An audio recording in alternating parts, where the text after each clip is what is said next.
Intravenous was listed in December 2015. And of course, the reason why we got listed was to upscale our production. We have a history in the business of pharmaceuticals in this country, dating back to the early 1970s. And at that time, the company was the only company to have ventured into the production of infusions in this country and the West African sub-region. From 1974, the company has served the health sector of this country and saved millions of lives by making and producing quality infusions that serve our hospitals over the years. The board of directors, together with the shareholders, took a decision to upscale the production. And shareholders decided that in doing so, they can share their ownership of the company with the public so that we can raise capital to be able to fix some of our plants and buy new ones and also increase our working capital as well. The listing has had a tremendous impact on our operations over the period. It has enabled us to have access to cheaper long-term capital that help us to be able to upscale our capacity by increasing it by more than 100%. This has led to the company becoming profitable and has made consistent profits over the last 6 years. The listing on the exchange has also provided us the recognition in terms of our brand, because we have had a lot of engagement with the media through our presentations that we do to the stock exchange. And also our annual accounts on yearly basis are always in the news because we are a public company. So our existence in the stock exchange has really created a serious brand awareness. A lot more people who were not within the sector of pharmaceutical sector are now getting to know much more about the intravenous, including investors as well. Listing on the exchange does not lead to loss of control. You can still list on the exchange and still maintain control of your business and can still influence decisions at the board level. So what it only does for you by listing on the exchange is that you are able to have access to long-term capital that helps you to upscale your operations and make more profits. I believe that it is important to share in a larger profits than keeping a smaller profit and having 100% control. Those SMEs who have the desire to get listed on the exchange must do so because they will not lose control of their business. Absolutely. The only source of money where you can say that it's cheaper to have and you have it on the long-term basis is to get access to equity through the Ghana Stock Exchange. We have done it and we know what the benefits are. And we think that SMEs in Ghana would need to take advantage of this because there's no cheaper funds elsewhere you can use to grow your business. But the stock exchange through the Ghana alternative market is available for you. There is a support fund established by Ghana Stock Exchange together with African Development Bank that make funds available in advance to you to finance the transaction. Then after that, when you raise the money, then you pay back. So clearly, as an SME, a decision to list on the exchange doesn't affect your working capital. So my message to SMEs here is that it's important they take advantage of the opportunities that are offered by the Ghana Stock Exchange and get their company listed on the exchange.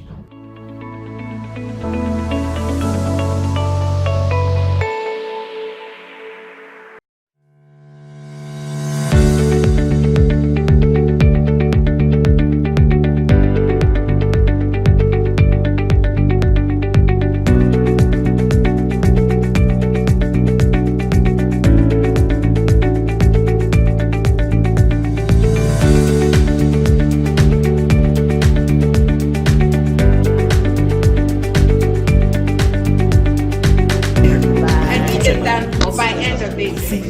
Remember, we have to send the report today.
Imagine a world without worry. A place where everyone is who they say they are, where the people and assets most important to you are protected. A safe space. For over 3 decades, Margins ID Group and its subsidiaries have been building this world. Our state-of-the-art access control systems, asset tagging systems, and CCTV installations ensure that the assets most important to you are protected. We have designed and built award-winning national identity infrastructures, supported by our ultra-modern in-house designed and built verification system. We are the identity experts. We represent you, and we are certified to do so. Proudly, the only African facility to be certified by Intergraph at central banking level. Margins ID Group, made in Ghana by Ghanaians for the world. Visit us now at www.marginsgroup.com. Cleaning Solutions Limited is a manufacturer and distributor of industrial, institutional, and domestic cleaning and hygiene products across the West African sub-region. Our products ranges from personal care, room care, kitchen care, laundry care, animal care, and janitorial services. We are ISO 9001-2015 and HACCP certified. Contact us on 020-225-0002-7. The numbers again, 020-225-0002-7. You can also email us at info@cslghana.com. Check our website at www.cslghana.com for more details. Cleaning Solutions Limited, we take care everywhere.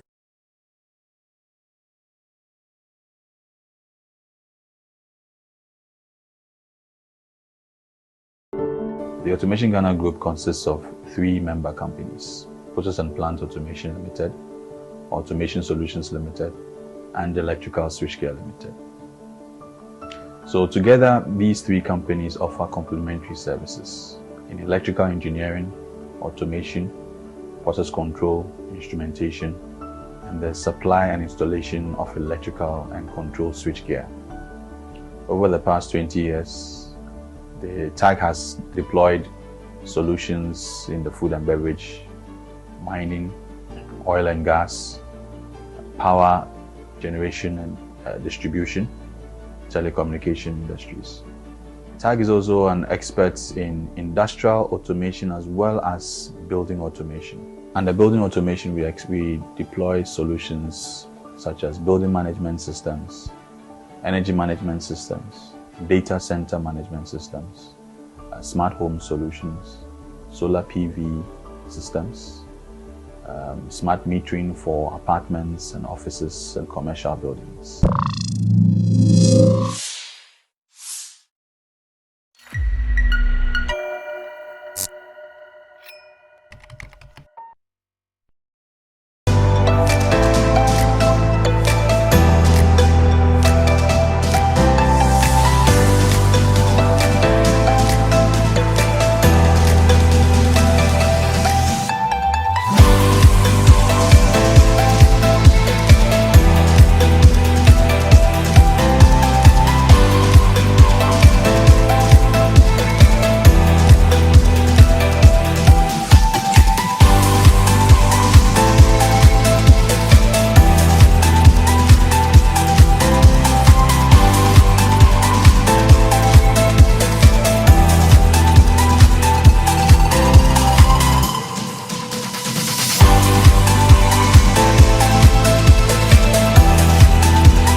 Give Partnership is the downstream conference. This is the only conference that, as you heard today, we've dealt in policies, in strategies, in regulations that will address the issues that we have in the downstream. So, on behalf of the Vice President and the government of Ghana, it is my singular privilege to declare this year's Ghana International Petroleum Conference duly open. Ladies and gentlemen, put your hands together and let's celebrate. The petroleum downstream sector has come to maturity, to be honest. Even way before independence, we had service providers bringing petroleum products in and selling to us. We've reached a point where we've gone beyond the basics, and so it is our job to improve upon the efficiency.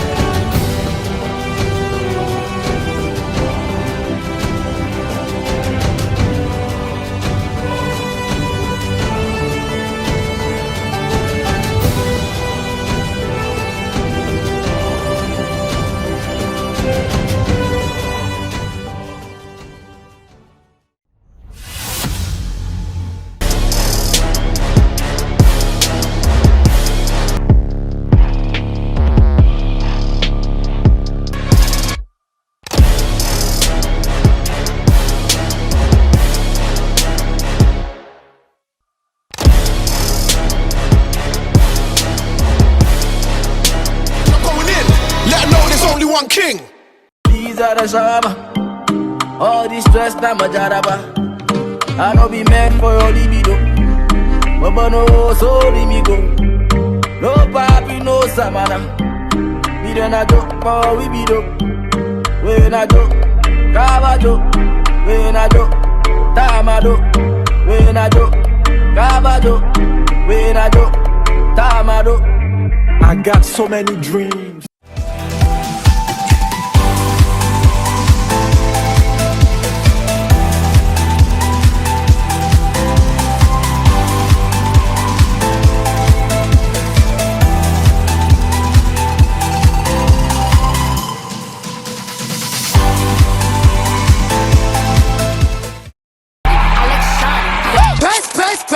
Press. Cardi don't need more press. Kill them all, put them hoes to rest. Walk in bulletproof vest. Please tell me who she gon' check. Murder scene, Cardi made a mess. Pop up, guess who, bitch? Pop up, guess who, bitch?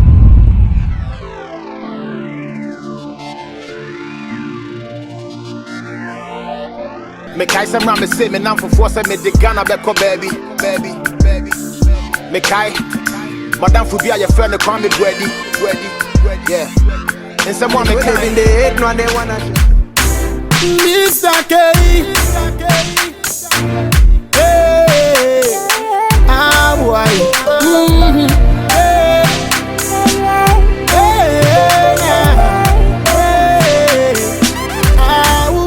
Them this is about me, yeah. Them this is about you too.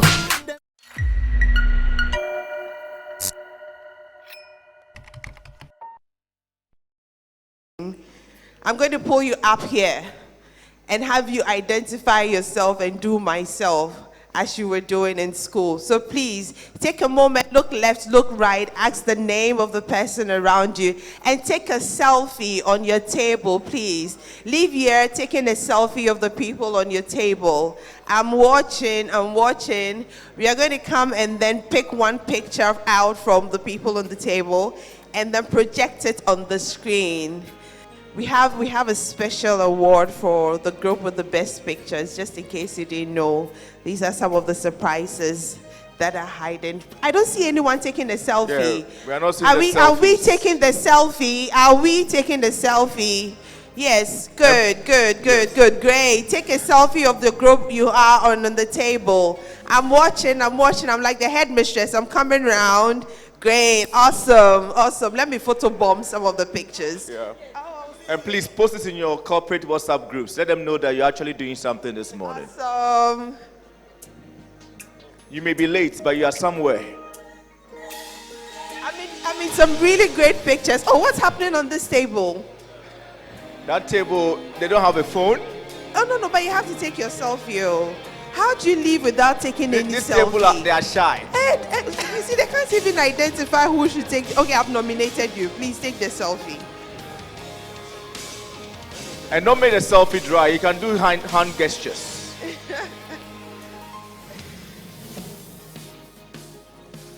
Charlie, yeah, come closer.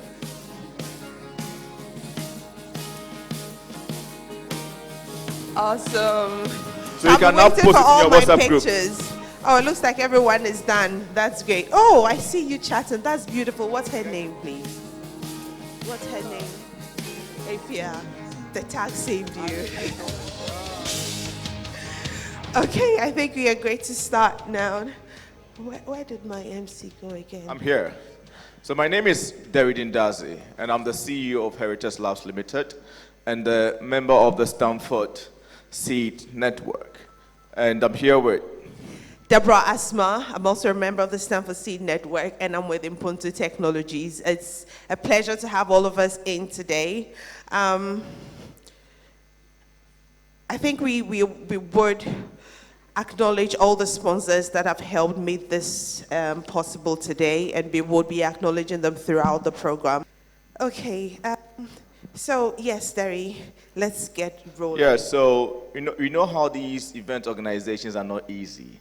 And a lot of the time you need money, goodwill, you need all the insight and expertise to do it. And for this to be possible, it has been sponsored by key partners like Ghana Stock Exchange, Impuntu Technologies, Inkulenu Cleaning Solutions, BTL, The Automation Ghana, Hubtel, Luso F&F, Kari, Home Foods, Spectra Global, Insano, Nyaho Medical Center, and Type.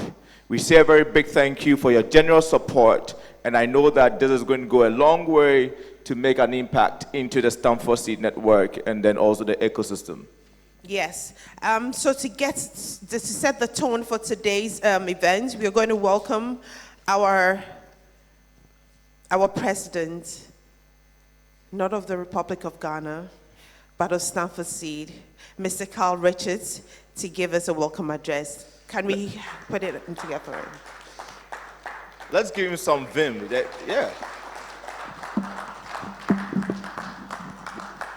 Distinguished entrepreneurs, esteemed members of the Stanford Seed Transformational Network, those present here, we have some joining us online from Ethiopia, from Kenya, from Nigeria, from Senegal, from Cote d'Ivoire. I'm welcoming all of you.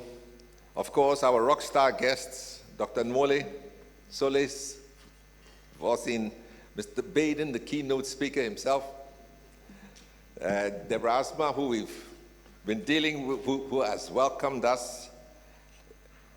Ebo Richardson is here, Mr. Hatchful. I haven't seen. But anyway. As they say, all protocols observed. To all of the esteemed guests from Ghana and beyond, thank you for being here today. You know, when we were thinking about what this year's conference should be on, we settled on one or two possibilities. It was going to be on the Africa Continental Free Trade Area, which is the AU's flagship program designed to turn Africa into a single economic zone, much like the EU. Or it was going to be on artificial intelligence, AI. Well, we decided, and today we are sounding the bell, marking the start of what can be a game-changing era in African enterprise. An era that hinges on our capacity to harness the most powerful tool of our time, AI. To set the stage, let's first grasp what artificial intelligence truly means. What we are witnessing today is only the tip of the iceberg. AI is a technology that enables systems to mimic human intelligence, processing data, recognizing patterns, and even learning from past experiences to make increasingly sophisticated decisions. It's all around us, from the voice-activated systems in our telephones and homes, to the algorithms that anticipate our needs online. And yet, what's visible is just a fragment of what's possible. And really, what really hit me was when I understood that in the past, before 2000, the computers did things that were marvelous. But everything that the computer did was a problem that human beings had solved. You solve the problem, you write the code, you tell the computer what to do, and it does it. It does it much better than you are, but it's executing a formula. But then apparently sometime in the past, and this is a factoid, sometimes in the past, in giving the computer a lot of data, the computer started generating its own answers that it had not been coded to find. And the mysterious thing is that it is not fully understood how the computer did it because it started developing its own algorithms. So that we've come to today where you find that we give the computer information and ask it to solve the problem, rather than we solve the problem and then ask the computer to mimic what we did. Truly mysterious, but we here are staying in the context of business. Here, utilizing this, AI offers us tools that can vastly accelerate our productivity, refine our decision-making, and streamline our operations. For African entrepreneurs, AI holds an unprecedented promise. It has the power to catapult businesses into a competitive position on the global stage without the lengthy incremental processes that traditionally characterize business growth. It's not just an opportunity, it's a profound shift, a leap into a future where innovation and efficiency reign. As mentioned previously, our continent is already setting the stage for growth with initiatives like the Africa Continental Free Trade Area, a landmark agreement that unites our economic potential across borders. AfTA gives African businesses, big and small, the chance to trade without the historic hindrances that have so often kept us fragmented. When we pair this integration with the speed, intelligence, and insight that an AI offers, the possibilities are boundless. Now consider this, AI has the potential to remove many of the traditional barriers that have historically limited our reach, allowing us to manufacture more efficiently, sell to markets we could never have accessed before, and manage operations with precision, all of which contribute to our global competitiveness. And that's a key, global competitiveness. Competition is no longer between us and our immediate neighbors. The advantage that we have now is that AI is no longer a luxury reserved for corporations with deep pockets. Tools like ChatGPT and Microsoft Copilot, things to do with Claude, are now accessible even to the smallest of enterprises.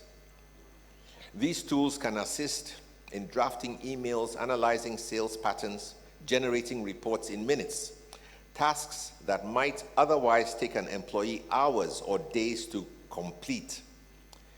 Imagine how this frees up time and resources, allowing businesses to focus on strategic growth rather than getting lost in day-to-day tasks.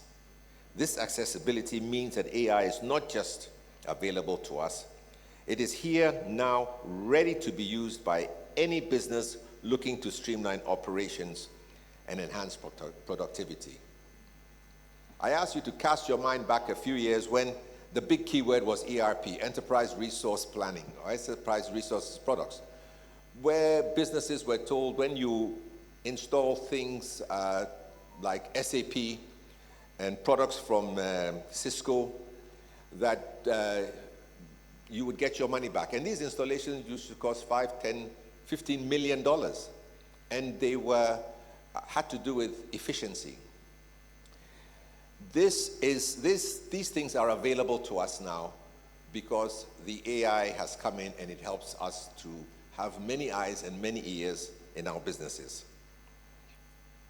So there is an urgency in this moment. As we speak, businesses globally are making AI an integral part of their strategy. And if we don't adopt AI and leverage it, we risk being left behind within our own markets. In short, AI is the difference between thriving and surviving in today's fast evolving world. We must seize it with both hands. And we are not late, because a little bit of research shows that around the world, there's still less than a 10% integration of AI into systems as far as SMEs are concerned. So the opportunity is real. Our businesses here in Africa, local businesses here in Africa and in Ghana, must embrace it. So let's talk about the advantage our businesses have today compared to those of yesteryear. There was a time when companies had to scale through lengthy stage-by-stage processes, from intense manual processes to marketing confined by physical borders and limited access to analytical insights. Now again, AI allows us to circumvent these traditional barriers. Examples: market analysis. AI can analyze market trends in real time, giving even small businesses insight into customers' needs without requiring dedicated research teams. So our sales forecasting, predictive analysis enables businesses to anticipate demands in various markets. We have a lot of process automation being taken over, so routine tasks from payroll to inventory management can now be automated, freeing resources for strategic growth. Global marketing. AI-driven platforms make targeted advertising accessible to businesses of any size, helping them to reach audiences beyond local boundaries with precision. Let's talk. A lot of people already know that in some of the things that we do, like with customer service, things like these call centers that have powered foreign direct investments and foreign earnings in countries because the West needed us to respond to their customers after hours, will no longer be necessary. And these things happening out there will affect us here, because they will wipe out certain categories of work, certain abilities to make money. So we have to pay attention. It's real. And in order to do this, to maximize this transformation, government support in creating AI-friendly environments is essential. We are proposing 3 key policy actions for the government. 1, education and training. Government must invest in AI and digital literacy programs to upskill the workforce and reduce the knowledge gap in our SMEs. The thought of what employment will be like in the future is of concern to all governments. We have to tell our children what to learn. So it's something that we have to take very seriously and cannot be ignored. Government has to incentivize AI adoption. It must introduce tax breaks or grants for businesses that integrate AI tools, making this technology even more accessible. Because the competition is not just internal. The competition is that even the small jobs that we have locally can be taken away by companies outside the country coming and invading us on a micro business scale. So if we don't show up ourselves, we are going to really be in trouble. Infrastructural development, of course, is something that only the government can do. They have to prioritize robust digital infrastructure, including widespread high-speed internet access, which is essential for AI deployment and implementation in both the urban and the rural settings. Before, we used to concentrate on where the big buildings are and the capitals. when people are doing things like Starlink, then it means that it should be everywhere. We have to make sure that there's complete proliferation for us to be able to communicate amongst ourselves. And meanwhile, for businesses themselves, staying competitive in a world rapidly adopting AI will require proactive strategies. Here are 3 actions that we can take, probably while we are here. As businesses, we must invest in AI training for your teams. Even basic AI literacy within your staff can boost productivity and creativity. AI is a tool, but it requires people to wield it effectively. Your people have to be trained. When we are doing that, we can start small, scale quickly. Begin with 1 or 2 AI tools to automate some basic processes like inventory, control, customer service, and as you see their results, expand. Leverage AI for your customer insights and leverage AI to optimize your business systems. The progress that you will see will be mind-boggling. But anyway, I think I'm going a bit deep because we have the experts amongst us. Okay, so this is our moment to embrace technology that will not only reshape our businesses, but change the economic landscape. And we have to imagine our country where every small business owner can manufacture with precision, where traders can reach new markets, and where entrepreneurs lead in innovation. We are here today to make that vision real. Again, to leapfrog the conventional and to redefine what African businesses can really achieve.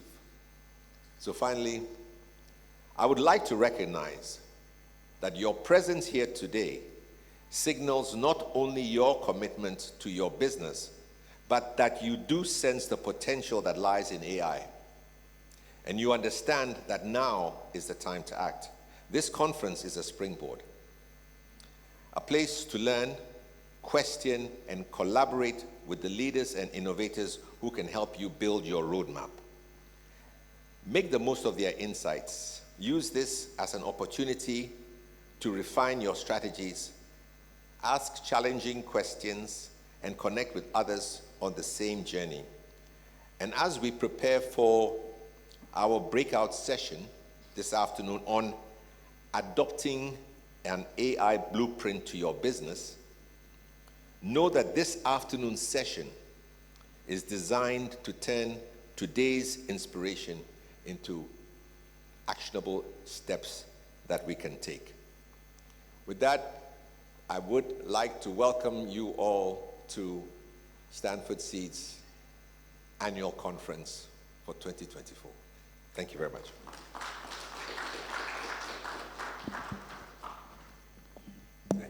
Thank you, Mr. Richards. Indeed, we are here to learn, we are here to engage, we are here to interact with those who know, those who have started, those who have practicalized it. So we would all be a smart Africa together, not just the businesses, but the individuals as well.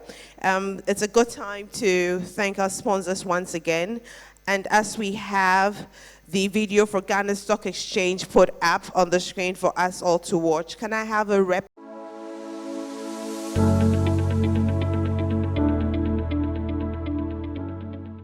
Intravenous was listed in December 2015. And of course, the reason why we got listed was to upscale our production.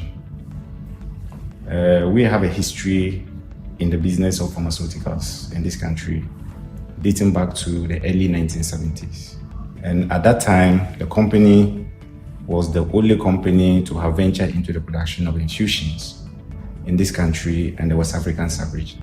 From 1974, the company has served the health sector of this country and saved millions of lives by making and producing quality infusions that serve our hospitals over the years. The board of directors, together with the shareholders, took a decision to upscale the production. And shareholders decided that in doing so, they can share their ownership of the company with the public so that we can raise capital to be able to fix some of our plants and buy new ones and also increase our working capital as well. The listing has had a tremendous impact on our operations over the period. It has enabled us to have access to cheaper long-term capital that help us to be able to upscale our capacity by increasing it by more than 100%. This has led to the company becoming profitable and has made consistent profits over the last 6 years. The listing on the exchange has also provided us the recognition in terms of our brand, because we have had a lot of engagement with the media through our presentations that we do to the stock exchange. And also our annual accounts on yearly basis are always in the news because we are a public company. So our existence in the stock exchange has really created a serious brand awareness. A lot more people who were not within the sector of pharmaceutical sector are now getting to know much more about the entrepreneurs, including investors as well. Listing on the exchange does not lead to loss of control. You can still list on the exchange and still maintain control of your business and can still influence decisions at the board level. So what it only does for you by listing on the exchange is that you are able to have access to long-term capital that helps you to upscale your operations and make more profits. I believe that it is important to share in a larger profits than keeping a smaller profit and having 100% control. Those SMEs who have the desire to get listed on the exchange must do so because they will not lose control of their business. Absolutely. The only source of money where you can say that it's cheaper to have and you have it on the long-term basis is to get access to equity through the Ghana Stock Exchange. We have done it and we know what the benefits are. And we think that SMEs in Ghana would need to take advantage of this because there's no cheaper funds elsewhere you can use to grow your business. But the stock exchange through the Ghana alternative market is available for you. There is a support fund established by Ghana Stock Exchange together with African Development Bank that make funds available in advance to you to finance the transaction. Then after that, when you raise the money, then you pay back. So clearly, as an SME, a decision to list on the exchange doesn't affect your working capital. So my message to SMEs here is that it's important they take advantage of the opportunities that are offered by the Ghana Stock Exchange and get their company listed on the exchange.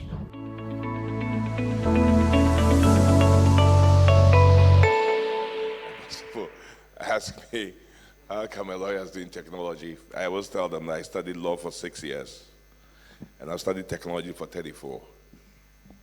So forgive me.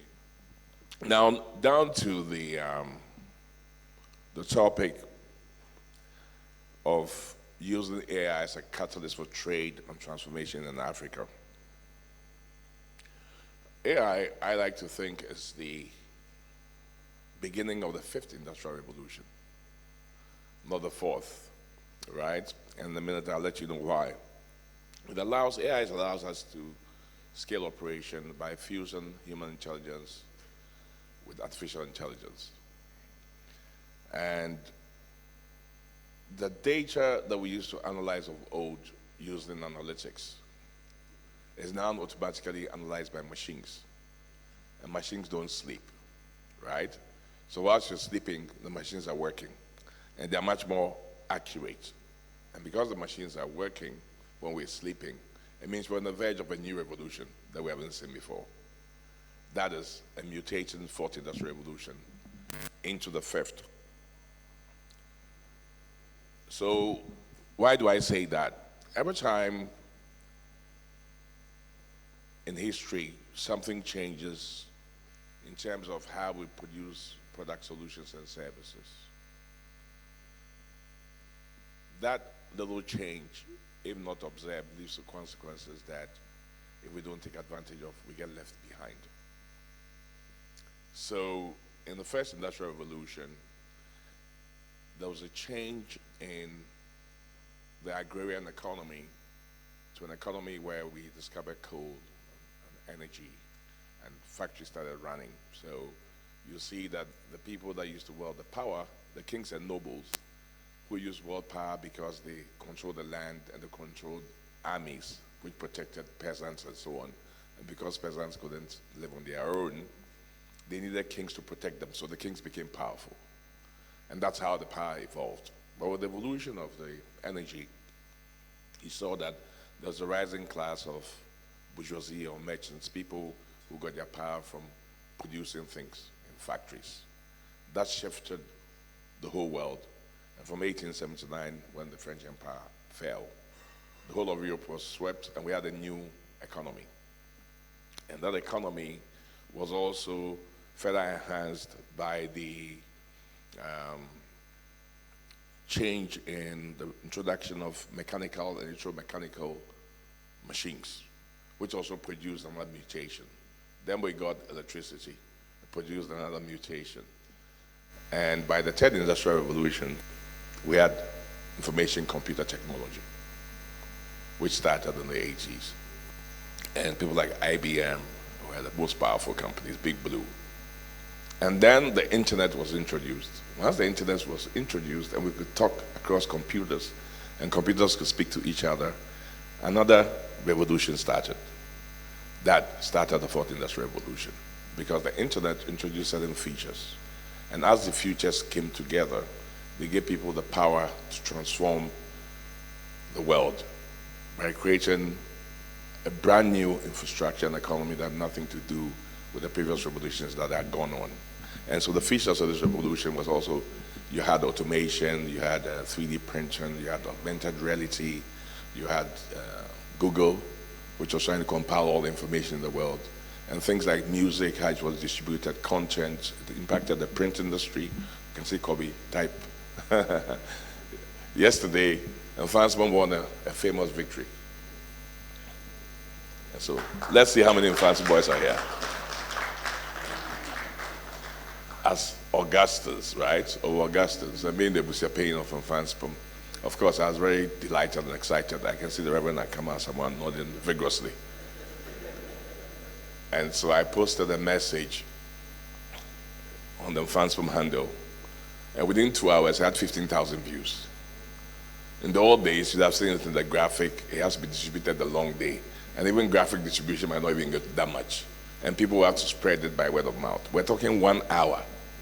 People from Australia, from USA, and so on. That's the power of the internet. And that's how it impacts the print industry. That's how it impacts the information industry. That's how it impacts the news corporations that control the minds of people and tell them what to think. So, why do I say that with AI, we're on the cusp of a new revolution? And how's Africa going to benefit? And how are we going to leapfrog this and make sure that this time we participate? So AI simply means that computers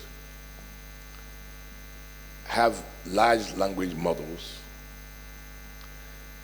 that they can work on by allowing machines, instead of human beings, to take the basic principles and to improve on them by themselves. And doing that, they don't do that the natural way. The computers found the easiest way to talk amongst themselves, having learned a language, where language can be a natural language or it can be a language of images, whatever it is that we teach the computers to think.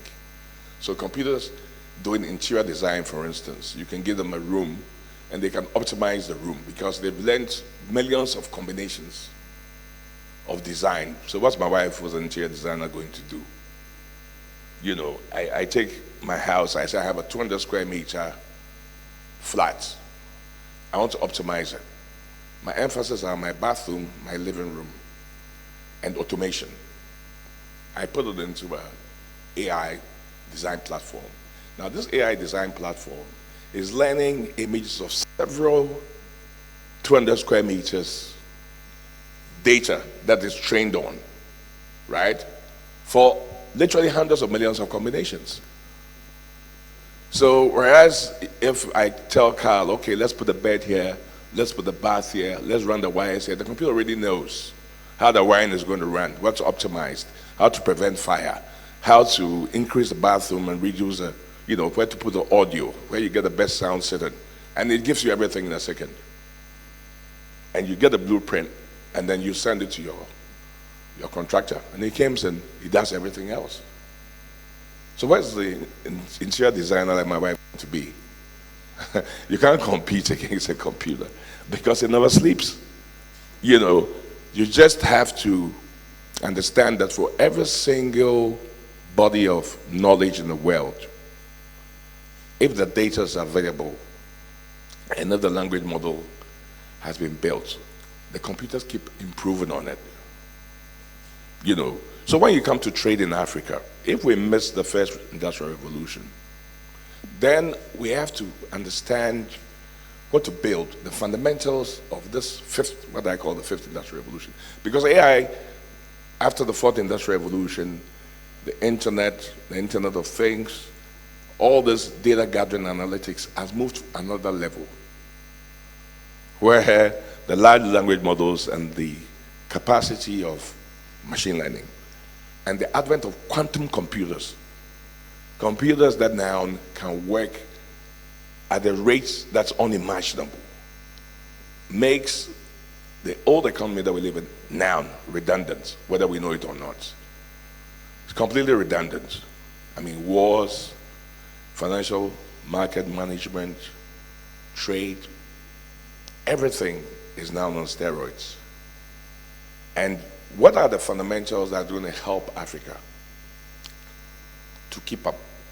The advantage is that the language models that are built, the algorithms, the machine learning, it starts first from human beings, right?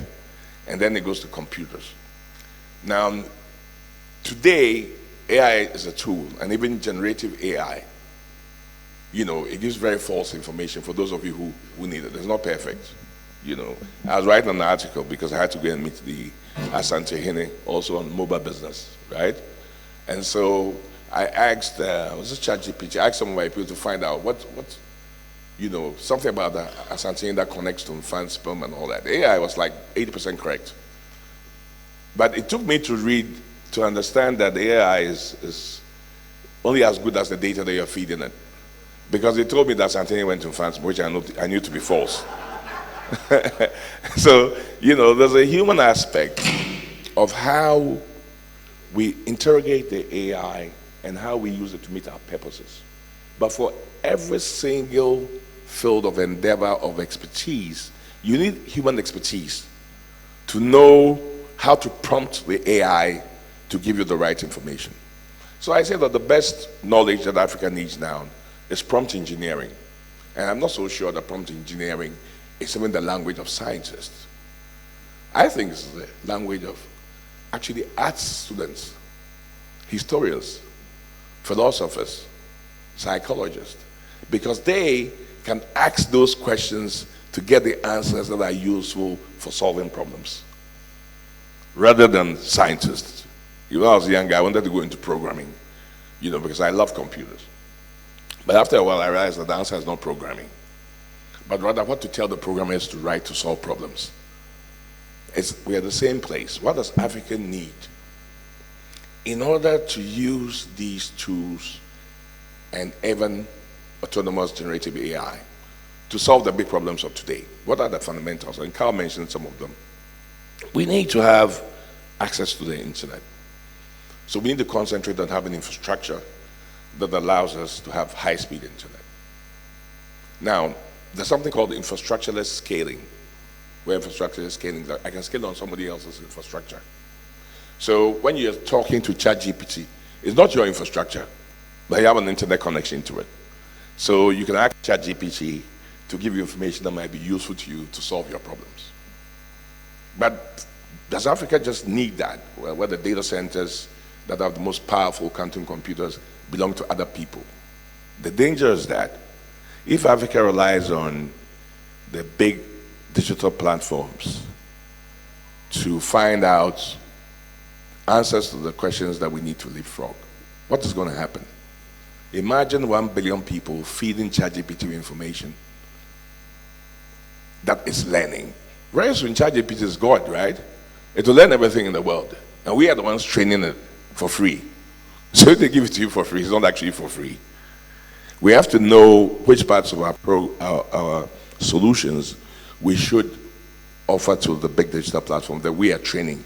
The whole world is training, but who owns it, right? And we have to know which part of our intellectual property should be on AI-enabled laptops and AI-enabled on-prem data centers of our own, where we train AI to protect our intellectual property.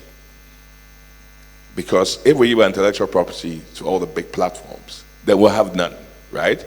And we have to have specific AI for specific solutions, for specific visions for Africa, so that we have a competitive advantage in scaling trade. Our advantage is that we have the youngest demographics. So if you're talking about brain power, we have the most, well, potential brain power. We have the most in the world, right? And that potential brain power is where your Stanford seed program and so on helps put, AI for all, getting people who have the potential, which means they have an empty drive, which is fillable, right? To mentors who will help them fill that drive with the right information, so that our hard drives, if you take the youngest population continent in the world, is bigger than anybody's hard drive, right? We have to fill those heads with the right content and train people to understand technology and to think in a modern way, so that they can enhance their capability to create these language models themselves and train these language models with data and figure out how we can solve our problems. Because the world as you see it is already dead. Every single business that offers a solution or service in the old way today is dead, whether they know it or not. It's just a question of time. Carl raised ERP, a big ERP, he had to pay $1 million for enterprise planning. Fine. I always tell my accountants that, in 2 years I don't need any accountants. I don't even need an ERP. Think of my company having an AI data center, which is on-prem, and me feeding all the 34 years of data about my company into my own language model and data.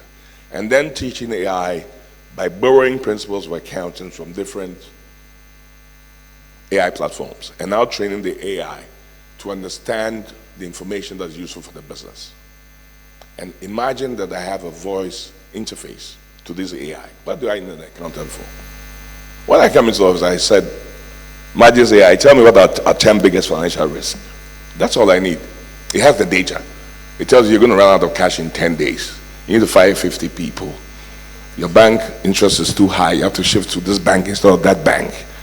And if you invest in MTN today, it's the most profitable thing to do in your business. No accountant can tell me that. But the AI can, right? So trade and empowering Africa to leapfrog is based on a vision that needs critical thinking. That goes through AI as a tool and positions us to solve the problems, not just of today, but of tomorrow. It takes visionaries to be able to see how that's going to work. And visionaries are not limited to Europe or America. In fact, some of the most idiotic people that I've seen actually live outside Africa. But in Africa, we have a dynamic environment that allows us to think about things a different way. So we talk about internet connectivity, we talk about data centers for the data that we need to do on-prem. We talk about how we have access to platforms, but we should know how to use it. And we talk about security. Once we start talking about AI and digitization, we're now talking about security. Because once you build a digital infrastructure, as long as you put it up, everybody's on trying to hack it.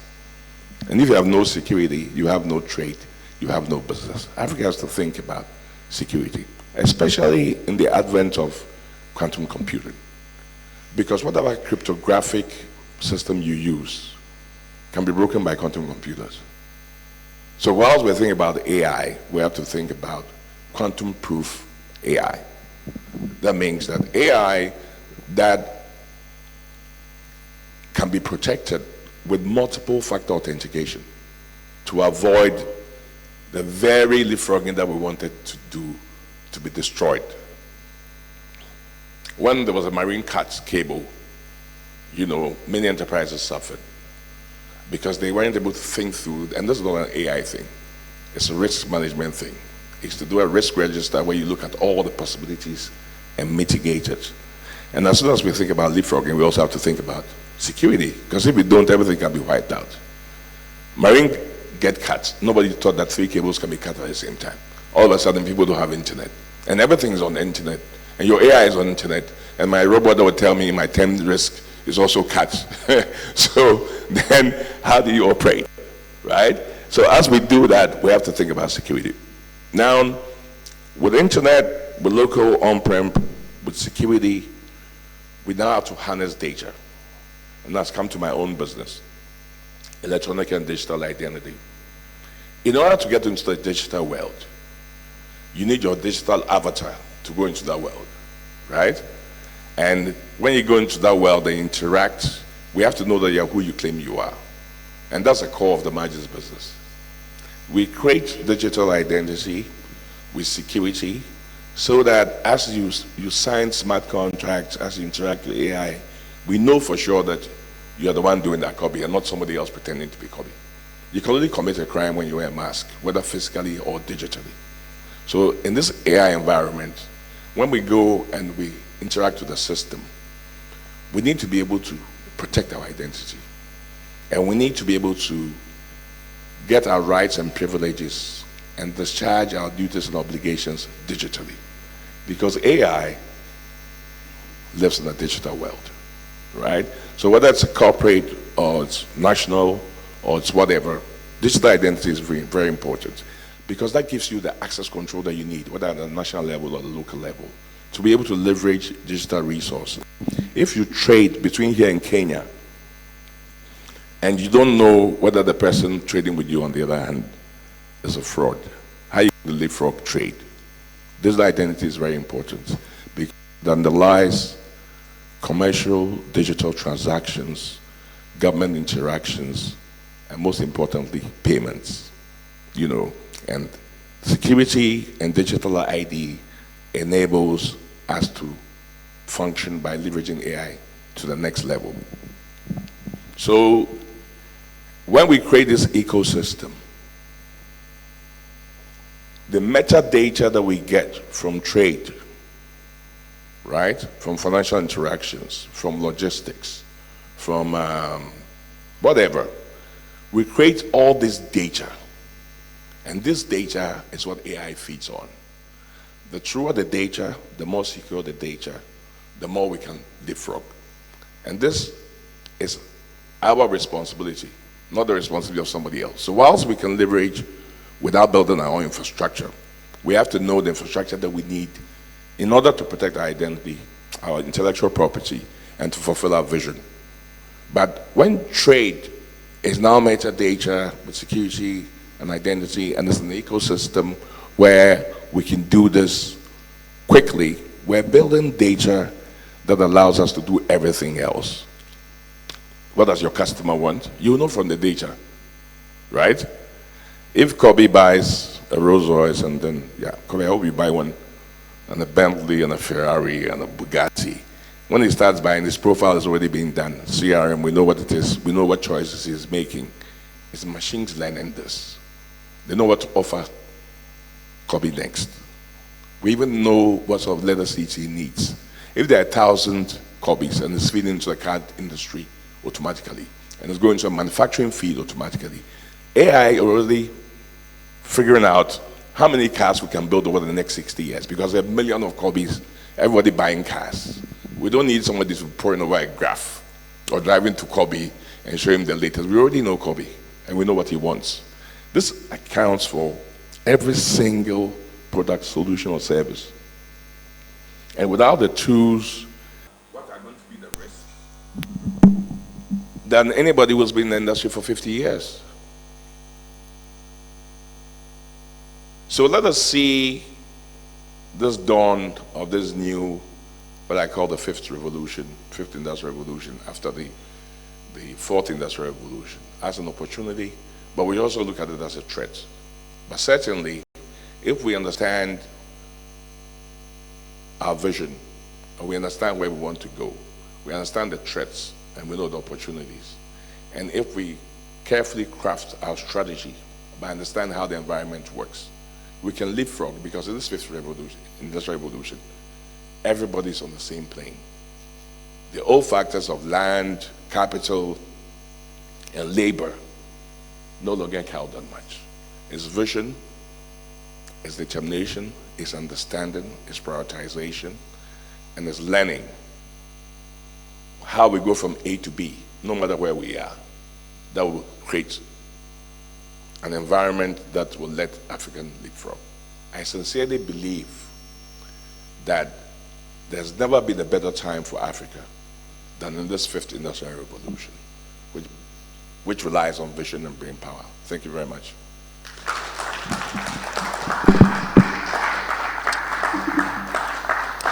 Thank you so much, Mr. Baden. We move on to our next guest speaker.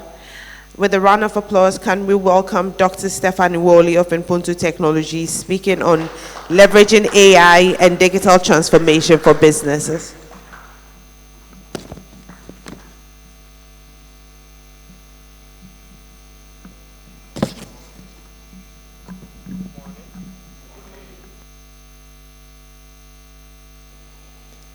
Yeah, so I'm a very shy person, so please bear with me. I'm a teacher too. A teacher should not be shy, but when I'm in the midst of change makers, I get a bit shy and nervous. So forgive me if I'm not able to deliver.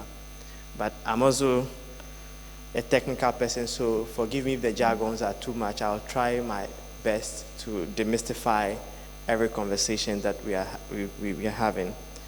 I'm excited to talk about this conversation, to talk about this topic, because it spans from my research work when I started my PhD work in big data. And there is a strong convergence between big data and AI we are talking about today. Without big data, like the speaker said, every technology that you are utilizing is not so relevant. So, good morning once again. And I would not want to use my speech, I want to go freestyle, but I'll use a topic to be able to look at that. So I'm talking about leveraging AI and digital transformation for businesses. And most organizations, when they were about to transform, especially technology organization, it started with how do we practicalize every transformation agenda? And when you are successful, and how does it serve as an example to other organizations? So I'll start with the journey of our company, how we leveraged, and I believe that it's the same that would apply to you. So 2016, we started the journey of automated machine learning when this whole conversation of artificial intelligence started. And machine learning is a subset of artificial intelligence, right? So we started by trying to ensure that we can automate those processes, exactly what the speaker was saying. And it was a 2-year research. And at that time, OpenAI had also started, so around 2015.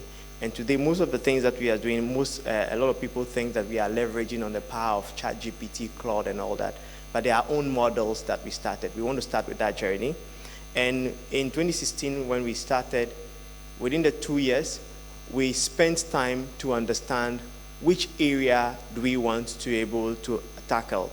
That was where we needed to look at 4 different areas. The first one was the infrastructure that we spoke about, not the infrastructure in terms of the internet itself. It was the infrastructure in terms of the quantum computing that the first speaker spoke about. The computing power, right? That's where you'd see GPUs, the term GPU, and it's just an issue of a computer that is very fast for a graphical point of view. So the normal CPUs you have in your computer, how fast it is. And today it is because of this speed, that is why AI is very prevalent now. It has been in existence for a long time, and it's become a buzzword for everyone. But it is this quantum power that is making AI very loud today. We did not have investment to go into that. companies like NVIDIA, I remember they contacted us and they gave us an opportunity to be able to use those technologies. But because we did not have that funding and we are from Africa and we did not have enough money, we didn't want to focus much on that. We relied on services from these companies. So for those of us who want to be able to start that journey, who want to be in AI, this is one subset that we want to look at. The second aspect was the model itself. And an example of a model is what we are hearing, ChatGPT, Claude, and not the Claude I know, my friend Claude here, but the Claude AI itself. These were models that we wanted to start. And that was a journey that we decided to tow.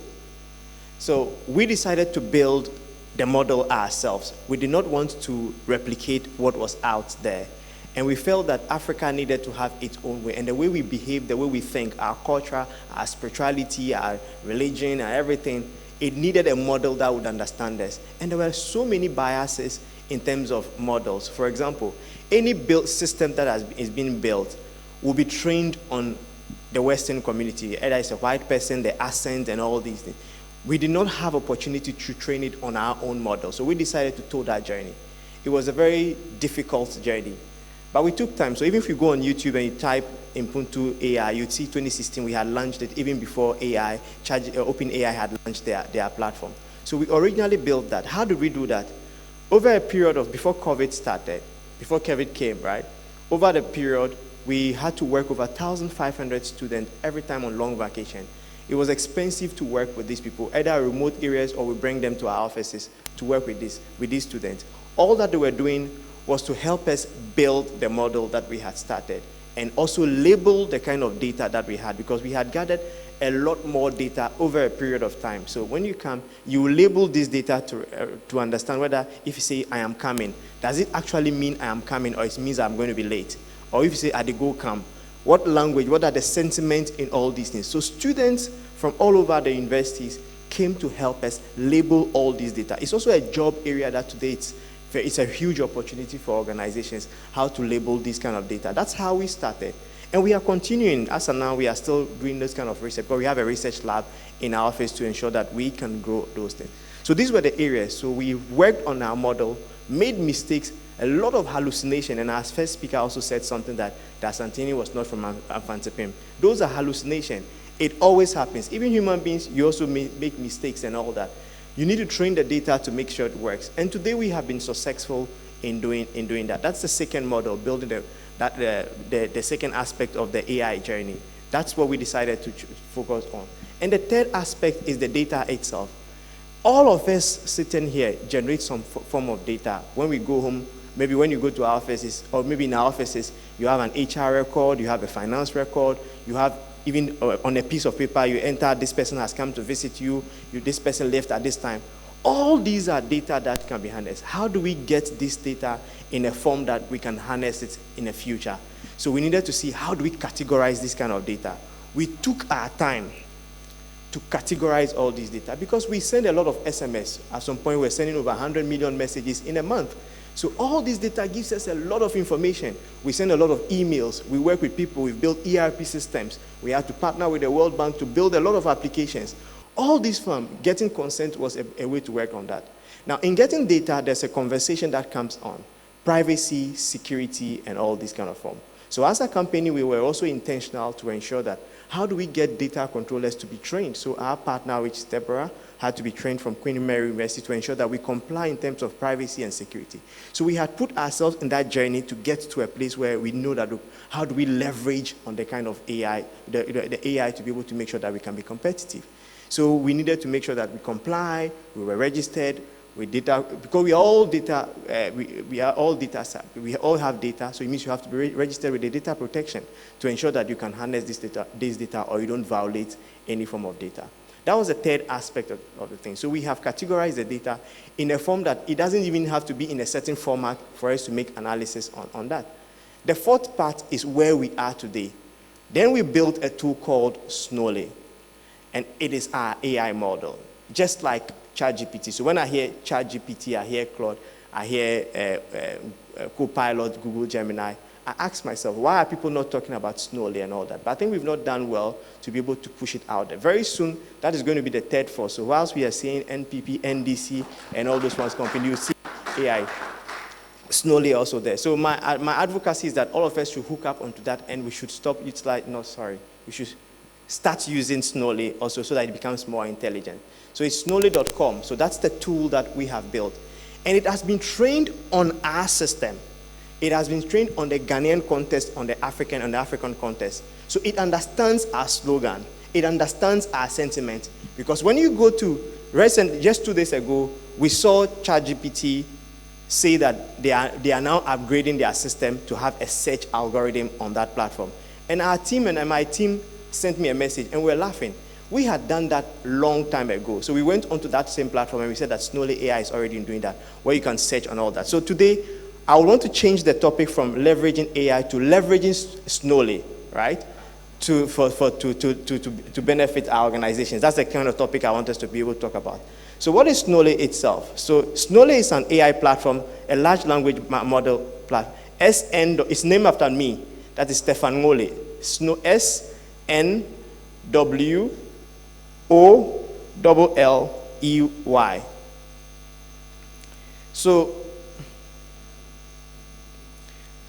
So how do you leverage AI? How do you leverage Snowly? So today, without even you doing anything, because I know for a fact that irrespective of what organization that you have a form of data that is whether put in a Word document, in an Excel sheet, and it's sitting on your laptop. And you want to make analysis out of all these things. I am saying that you do not have to worry whether, do you have a system, do you have an IT system, do you have an ERP, don't worry about all these. All you need to do is that when you go to Snowly, which is an AI platform, you can upload all these files that you have, which is called an agent creation, right? You can upload all the files that you have, irrespective of which format that it is. And you create an agent, you put your name, get your tokens, and tell it what you want to do. Then within 5 minutes, all this data is uploaded. Then now you can begin to question the data. So for example, you can upload all your HR documents, all your financial documents, all the documents that you have in terms of file. Even though you do not even have any systems in place as a company, you can begin to ask it, what is my policy in terms of HR when somebody is late? Because all these documents have been uploaded there, it can give you certain kind of analysis on that. You can even ask it that, if you have a website, go to my website, what are people saying about my product? Because you have uploaded your files and it knows your website, it will go to the website, pick every information, everywhere your brand or your product has been mentioned on Twitter, on Facebook, on Instagram, on every website. It will pick all those information, analyze it, and draw a graph to tell you that what are the sentiments of people saying about you. That is what Snowly is doing. ChatGPT will not do that for you, right? So it will just give you emails, or it will give you links and give you a general information about that. But this would do all this information and give you sentiment, because over a period of time, we have a number of students who had gone on our platform to label all these data to give this kind of sentiment. That is what they do. So you can leverage on this without even having any digital tool. For those of us who have databases that we are utilizing, when you integrate Snowly, which is an AI platform, you just enter your username, your password, your IP, which is your connection strength. It takes a snapshot of your data structure. It understands how all those ones are within 5 minutes or 10 minutes. And you can begin to query it, irrespective of whether your data is well or it's not well. We have been successful with the birth and death digitalization. So Ghana's birth and death digitalization is generating an enormous amount of revenue because of the utilization of our system. Because when we have harmonized all these systems, we integrated Snowly onto those platforms. Today, statistical services are utilizing the platform to be able to ask, what are the number of females that are in this area who were born, who had cholera? It gives you all those kind of information because it has integrated into the database platform and different connection strengths and even file systems that are there to be able to make those kind of decisions. So this is leveraging AI or Snowly onto your platform. In our company, this is how our recruitment happens. We are utilizing AI, that is Snowly, for our recruitment. So after we have built an ERP system and trying to be able to change it in a way, remodeled in a certain way. So most enterprises start by, when you are recruiting people, you do your psychometric test on our platform. It's an ERP system that we've built. You do your psychometric test, you do your EQ test, you do your logical test and all that online. And when you've done all this, then a practical exam is sent to you. You go and upload within 3 days, you do your assignment and you upload that.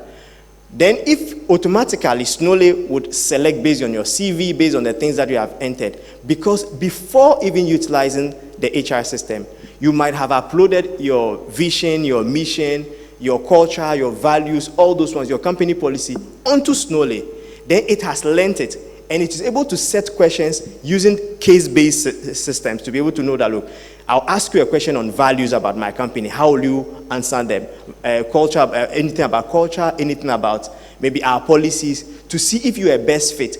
Before it would ask you certain technical questions, if you're into finance or if you're into coding or if you're into HR, it will ask you all those specific questions, and it will analyze it and give you a grade for the HR system, the evaluators, to now look at it to see how they can do a human touch. So we are utilizing AI, which is Snowly, on leveraging that one on our system. And that's how recruitment are done in our company. So before you come, you are being interviewed by the machine. At the same time, there's a human contact that does that. And also in terms of your evaluation, automatically when you are doing your KPIs and all that, the same tool analyzes all these trends and able to know that, okay, you are not performing well in this, and it starts recommending certain kind of courses for you. Either you go on Coursera, or you go to Udemy, or a training system, a program is organized for you. We are utilizing it in our organization, and that's how we are leveraging on that. And many other things that we are doing on the HR aspect. In terms of policy, we have integrated with other companies who are able to use that and interact to ask for leave and automatically to do an action. In terms of brands and marketing, our system, again, leveraging AI for your business, so leveraging Snowly for your business. What we do in our company is that if you go to maybe Claude or you go to ChatGPT, you need to be able to give a lot of prompts to select some number of, you give it a prompt, it will give you an output, you issue another prompt again, it will give you an output to get the kind of context you want to do in terms of your marketing and all that. We have trained it because we know most of the SMEs, how they operate. So we've been able to train it to put certain kind of context. And it has an idea of how you should even if you give a prompt which is not so much intelligent, it is likely to bring you back to a certain kind of context. That's what we have done, because we understand how Africans and Ghanaians think.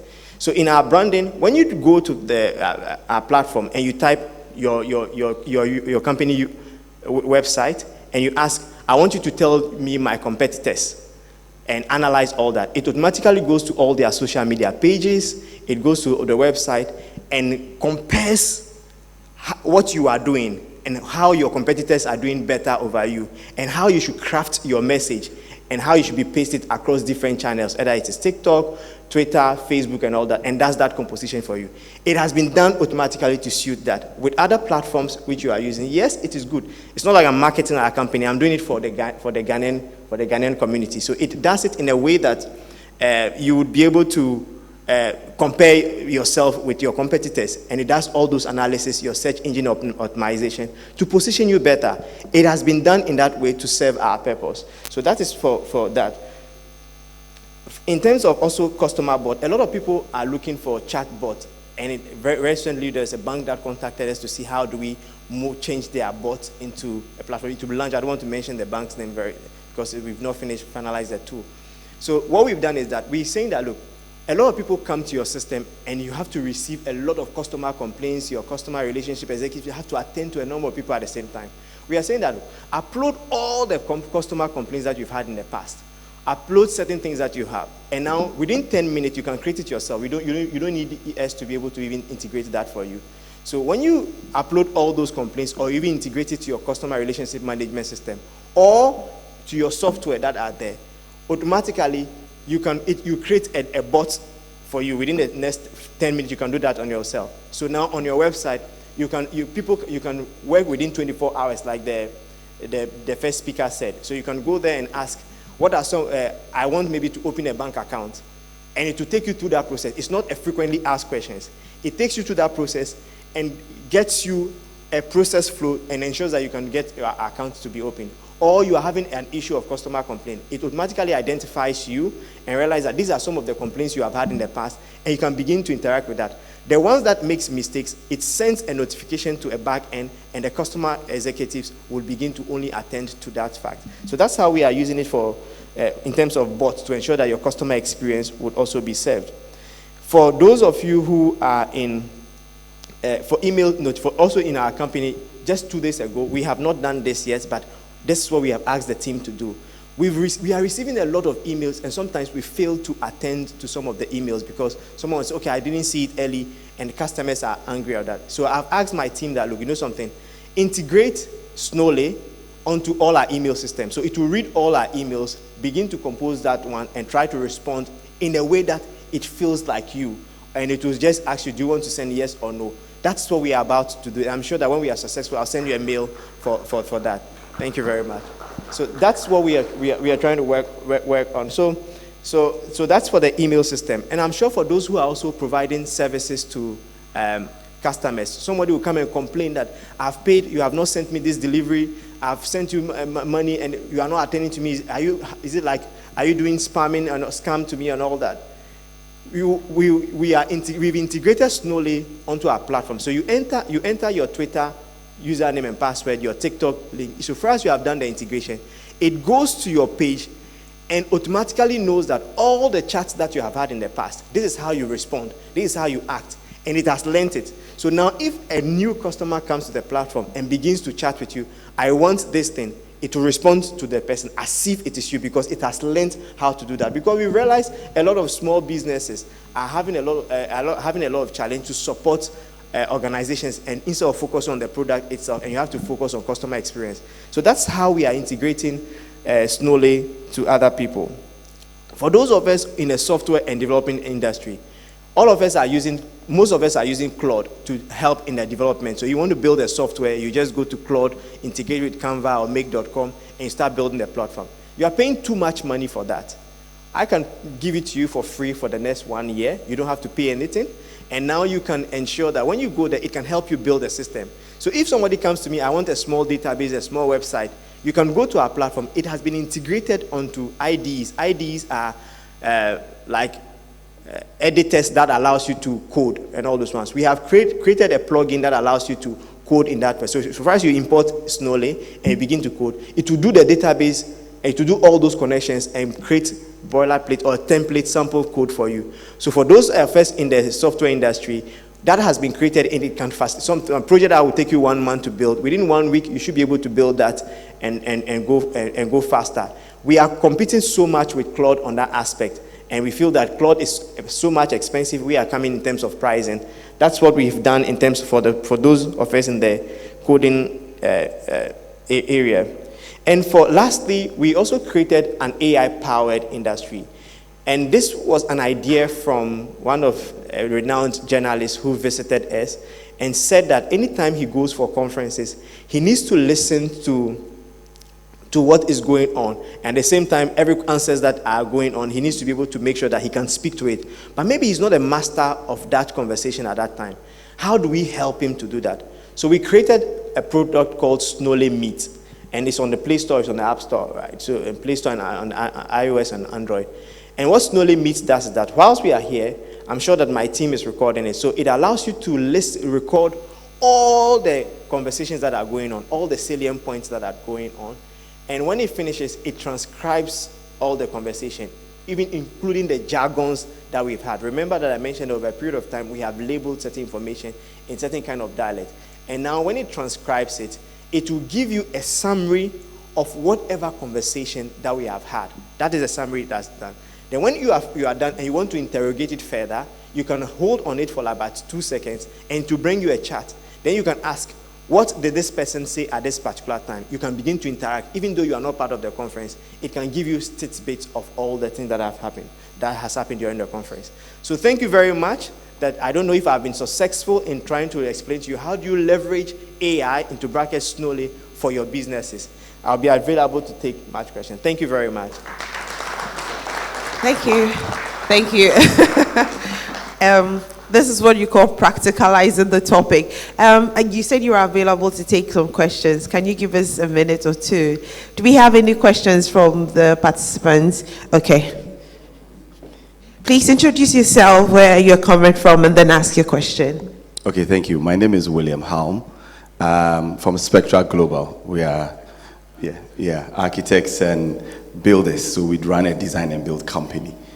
What I wanted to find out is, from both what you and Moses Baden spoke about, is there anywhere in the future where, I didn't get even the name of your the AI very well. Snow what? Snowley. Snowley. Snowley. SNWOLLEY. Okay, so we'll search and get it on. But because you are talking about customization, is there anywhere in the future where you are thinking about Snowly becoming something that you can contact you, look at your organization, your processes, and how you can customize it to fit your organization processes, things that you want AI to run and you think it's a headache for running it? Is there something like that coming up? Yeah, so the whole aspect of AI is a problem that you want to resolve, just like the email system. So this is a problem you want to resolve. So this is a conversation where we feel that it is doable, it is possible, because our job is to ensure that we can democratize this AI to people, that it can be personalized in its own way, right? So you can even have that one and ask it a question, okay, these are the problems that I have. Help me solve that one. And you'll be able to do that yourself, or with the help of us, right? Where we will guide you into doing all these things. So that is all about it. So first thing is the problem that you have said, and now, because you learn how to, when you're able to create your agent yourself, creating an agent is just 2 or 3 clicks that does that. You can be able to fix that yourself. Then you can also, you will need your support. We can come in to do that. Remember, like what Mrs. Baden also said, to do this is the whole aspect of the domain expert. In your field, you know it better than anyone. So we will not be able to solve your problem. But because you understand your problem very well, and you know that, okay, AI can resolve these issues, how can I resolve it myself utilizing these kind of models? Because you will be the best solution provider than even than SR, because you are the domain expert. Thank you. Are there any more questions? I can take 1 or 2 more questions, okay? Remember your name, where you're coming from. My name is Charles Kujo. I'm coming from KEK. So I want to ask, I think the AI is like a public platforms. What assurances are we building into it? For example, most of the things I have to load my data into the platform and engage the platform. Is it not picking data from different companies and making it available for everybody? What assurances are there that whilst you are loading your internal data to engage the system, you are not also overexposing your data?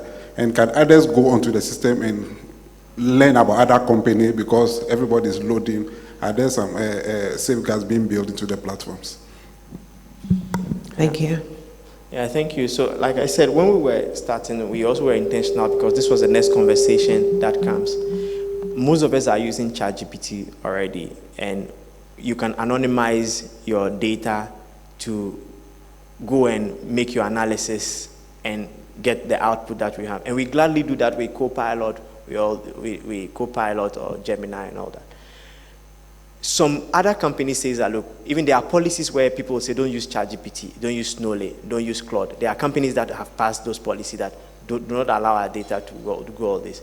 But you see, you are losing on the benefit of the potential of the strength of AI.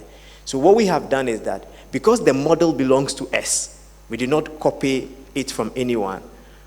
For example, with Bet and Debt, they did not allow us to come to our platform. So what we did is that we went onto their platform and we installed the model on their platform, and they are utilizing it locally. So it only belongs to them. Our system allows us to be able to do this because we did it ourselves, right? So for your organization, if you want to be able to utilize, we can put it there. And remember, we can do it for you for free because we are not We don't think about profit. I'm a researcher, I'm a teacher. So I do this for fun But I'm sure my board and my business will begin to fight me. But I can use to say, look, let me do it for you and try to see the benefit. I get excited when I see people are utilizing the power of all these things, right? And because we are a member of Stanford C, it makes it easy for you to be able to do that. So that is where you can have the benefits of all that. Wow. I need to wrap it up soon. Let me go to the far end. Oh, a lady. No, a lady. It's symbolic. Thank you. Good morning. So my name is Natasha Bannerman from Slee Garments. My question is on snowy meat. I'm quite interested in that. 3 aspects. 1, is it like Fireflies, and does it join your meetings automatically once you integrate it with Zoom or your Google Meet? Number 2, is there a duration, like in terms of meetings, can it cover 2-hour meetings or is just a set time? And number 3, is it free? Thank you. Yeah, so, is it free? So we have also built a plugin a browser plugin that allows you to integrate with Zoom to join the meeting upon your permission. We do not allow you to intrude into any meeting at the moment. What we've done is that we have done it as a mobile app that when you put it, when you install it, you just press on start, then it begins to listen to the conversation. So at this moment, it's like like you are recording the person. When it can go up to 3 hours. 2 days ago, my team came to me that a lot of people are recording 3 hours because we have radio presenters who are utilizing it to record their own meetings. The 3 hours is taking so much of our resources and all that, taking a lot of money from us. It goes up to 3 hours, 4 hours. We get people forgetting that they are recording things and now they forget to stop that. But we cannot promise that we will do 3 hours every time because over a period of time, our money will go bankrupt because the GPUs are being paid for. As it stands now, it is free, right? But I don't know at what point we are going to commercialize it, right? Because we need to pay for those kind of resources. And a lot of students, we see a lot of students utilizing it. And we see a lot of lawyers utilizing it for their notes taking and all that, or secretaries doing that. So it will not intrude into any meeting. You have to start it yourself to give consent, right? And when you finish, it can go up to, as it stands now, we've seen 3 hours recordings going on because it was done by a radio presenter who asked us to be able to solve this kind of problem, and we end up solving that. But we've seen a lot of competitive tools that are out there. But the difference is that ours, you can interact with that too as well. I don't know if I answered your question. Okay. Thank you very much. My name is Henry Gaffrey, UCC. So just a quick one. I'm just wondering. UCC is University of Cape Coast. Yeah, University of Cape Coast. You went to yeah. Oh, oh, okay. Thank you. I thought UCC is quite popular. So. Oh, okay. So my name is Henry Gaffrey, University of Cape Coast. It's in Cape Coast in Ghana, West Africa. The #1 university in Africa. Yeah. So I've added a lot. Of stuff to it, isn't it? Yeah. Thank you very much. Well, just a quick one. I was just wondering that how you can use AI in a process control to determine the quality of a product on a bottling line. And number 2, how then can you use AI in terms of waste management? Okay, so I will not pretend that I understand the process of bottling. And I will not also pretend to understand the second question that you asked. What I will pretend to explain is that the area of AI can solve problems that you have conceptualized over a period of time. So because you are an expert in bottling control, I don't know what's an error, what it means. So maybe if during the process, one of the bottles falls, right? During the process, the bottles is smaller than that. These are defects that the AI can pick all these data points and understand that over a period of time, it can predict these things that are happening. But for this to be resolved, it is impossible for us as a company or us as an individual to say that we can solve your problem. We would have to sit with you for us to tell us exactly what are these problems, how do you understand? We have to do it with you to be able to resolve all this. And what we always tell people is that, look, we will give you the tool, explain to you how the tool works, but because you are the domain expert, you have to solve your own problem.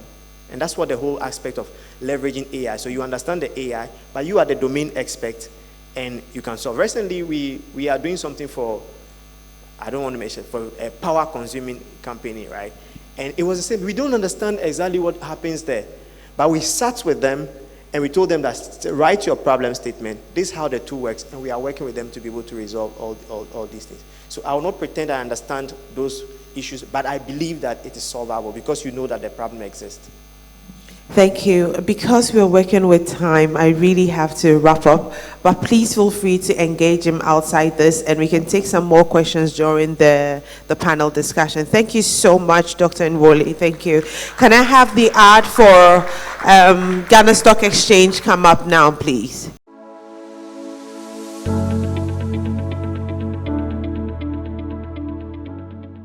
Intravenous was listed in December 2015, and of course the reason why we got listed was to upscale our production. We have a history in the business of pharmaceuticals in this country dating back to the early 1970s, and at that time the company was the only company to have ventured into the production of infusions in this country and the West African sub-region. From 1974, the company has served the health sector of this country and saved millions of lives by making and producing quality infusions that serve our hospitals over the years. The board of directors, together with the shareholders, took a decision to upscale the production. And shareholders decided that in doing so, they can share their ownership of the company with the public so that we can raise capital to be able to fix some of our plants and buy new ones and also increase our working capital as well. The listing has had a tremendous impact on our operations over the period. It has enabled us to have access to cheaper long-term capital that help us to be able to upscale our capacity by increasing it by more than 100%. This has led to the company becoming profitable and has made consistent profits over the last 6 years. The listing on the exchange has also provided us the recognition in terms of our brand, because we have had a lot of engagement with the media through our presentations that we do to the stock exchange. And also our annual accounts on yearly basis are always in the news because we are a public company. So our existence in the stock exchange has really created a serious brand awareness. A lot more people who were not within the sector of pharmaceutical sector are now getting to know much more about the intravenous, including investors as well. Listing on the exchange does not lead to loss of control. You can still list on the exchange and still maintain control of your business and can still influence decisions at the board level. So what it only does for you by listing on the exchange is that you are able to have access to long-term capital that helps you to upscale your operations and make more profits. I believe that it is important to share in a larger profits than keeping a smaller profit and having 100% control. Those SMEs who have the desire to get listed on the exchange must do so because they will not lose control of their business. Absolutely.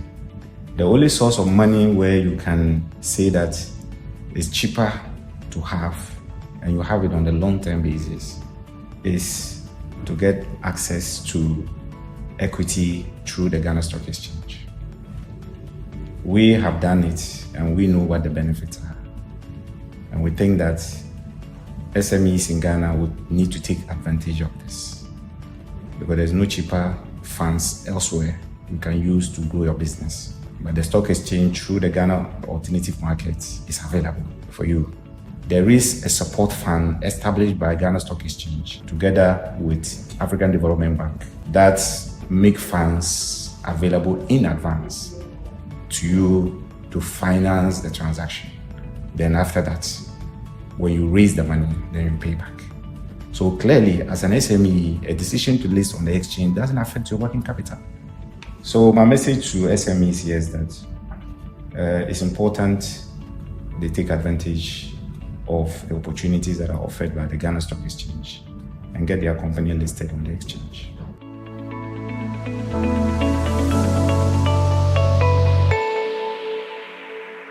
Good morning. My name is Naneji Opokojman.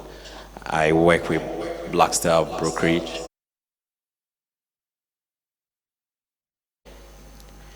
I'm representing the Ghana Stock Exchange for this event. I bring you warm compliments from the MD and staff of GSE.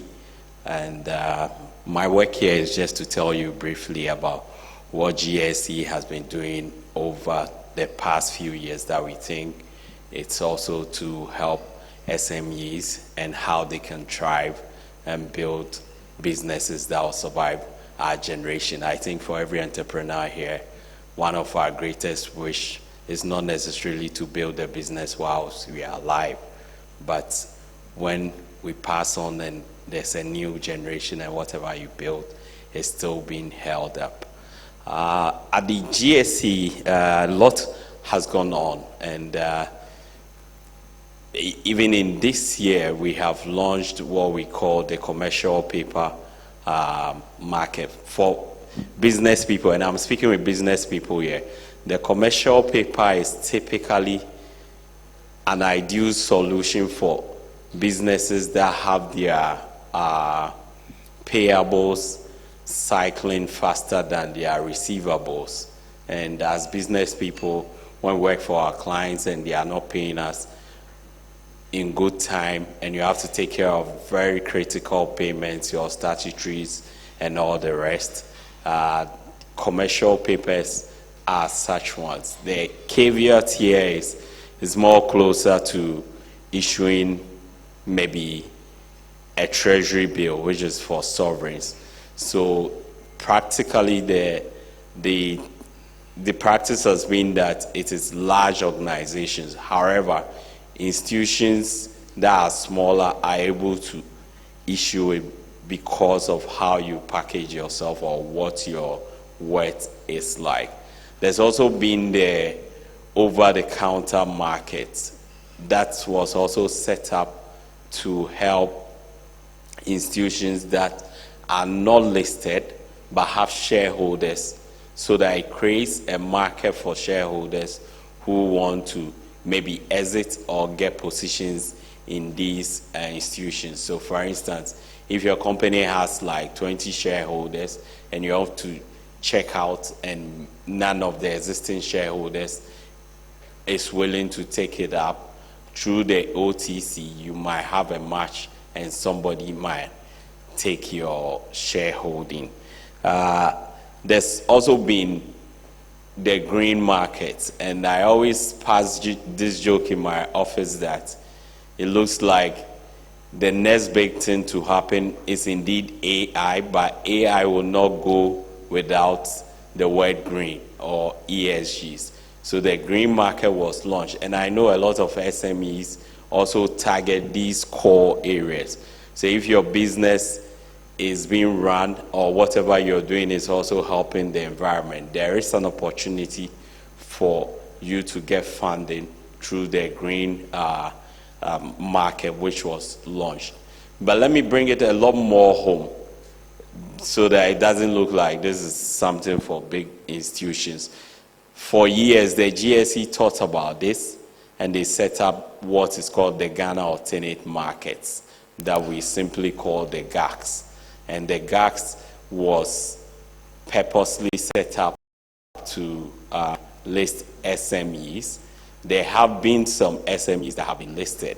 One of the testimonials was the video that was playing. I'm proud to say that I was part of the advisory team that worked on it almost 10 years ago, 2015. That was when we listed intravenous infusions. There's been other companies. But along the line, just like any policies, just like any plan, we saw some challenges. So the whole GACS concept has been revised such that it will be okay and people can, as SMEs, can easily access it. There is what we call the Listing Support Fund. The Listing Support Fund is a fund, it's a revolving fund that if SMEs are raising money, usually Ghanaian businesses go raising money when they are in what we call our ICU, when it's become so critical. And this not to spite anybody, but typically when things are moving well, it's always a good time to also get good money. But when you come and things are tight, you have somebody who wants to lay back and not be able to pay advisory fees, because in these transactions you have to pay lawyers, you have to pay reporting accountants, you have to pay even marketing specialists. So this fund is there to help pre-finance such expenditure so that when you list, you'll be able to pay it back into the fund, which is a revolving fund. Under the same Gaxton, what the investors or what SMEs that have taken the opportunity and those who will plan to do it also get it. We build your capacity so you're able to engage investors, be it international or local. There are activities like facts behind the figures where you meet the market people, explain what is going on in your business so they get to understand it better and improve their investments in you or recommend it for others to also come on board. There is a bit about the testimonials, and this one gives the businesses, the SMEs that have been able to list on the market. There was one on intravenous, and there are other companies, SMEs that listed who have their testimonials on the market. And I spoke about the ESG disclosure. The market has signed some MOU that businesses that are listed do these ESG. The idea is to build the capacity of these listed companies to toe the line of ESG. And when you do that, you are not just making the world better, you're also opening yourself up for bigger and broader perspective when it comes to who can invest in you. Because somebody might be sitting in Asia or North America, and based on your ESG practices, they'll be encouraged to invest in your business. And the last one is the collaborations that the GSE has been doing. It's mainly on financial literacy, and we are not powerful enough to immediately bring investments into primary school and basic school curricula. So what we do is we reach out to schools and other identifiable organizations so that we get to tell them about what capital market is about, what investments is about. I hate to say it, but the average Ghanaian compared to the average Nigerian has a better knowledge of investments, capital markets than the average Ghanaian. And we believe that over time, these things should be inculcated into our curricula. But until we get there, there's outreach in schools and also with other identifiable bodies. The GSE finally has also had other corporate collaborations. One typical one is there's an MOU signed between STN and the GSE, and they also work with other development finance institutions, the IFC and all those ones. Most of the key things is there are other projects going on to help Ghanaian businesses become investor ready. The investor readiness is a very key thing because you might be running the best business, but if somebody has to sit somewhere and appraise your business and make a decision whether to invest in or otherwise, they will need a lot of information. You will need to also keep a lot of things right and running in line with best practices. So these are a lot of the collaborations going on, and we believe that over time and when we deepen these ties through these collaborations, businesses can become greater as we want them to be. So this is my short message from the GSE, and thank you for having us. On the stage, please. Can we give it up for Mr. Richardson, please? And then Dr. Nwole. Miss Kidisil. Solis Kidisil. Great. Mr. Claude Hatchful. Thank you. Please give it up. Give it up for them. Mr. Ni Aman Kratete. Thank you. Do we have your microphones here? Okay. Can I have some mics? Great. So what we are going to do is I'm going to have all our panel members introduce themselves, And then we are going to dive into some questions that will give us some more insights as to today's business. And we will take the rest of the questions that we were not able to answer in the panel discussion, the breakout discussions that we would have. So I encourage everyone who still has questions to put them down whilst we prepare to go on with the rest of the conversation. Do we have your microphones with you? 1, 2. Okay.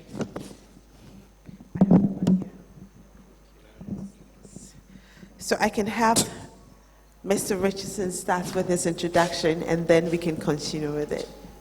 Thank you very much. Good morning, everyone.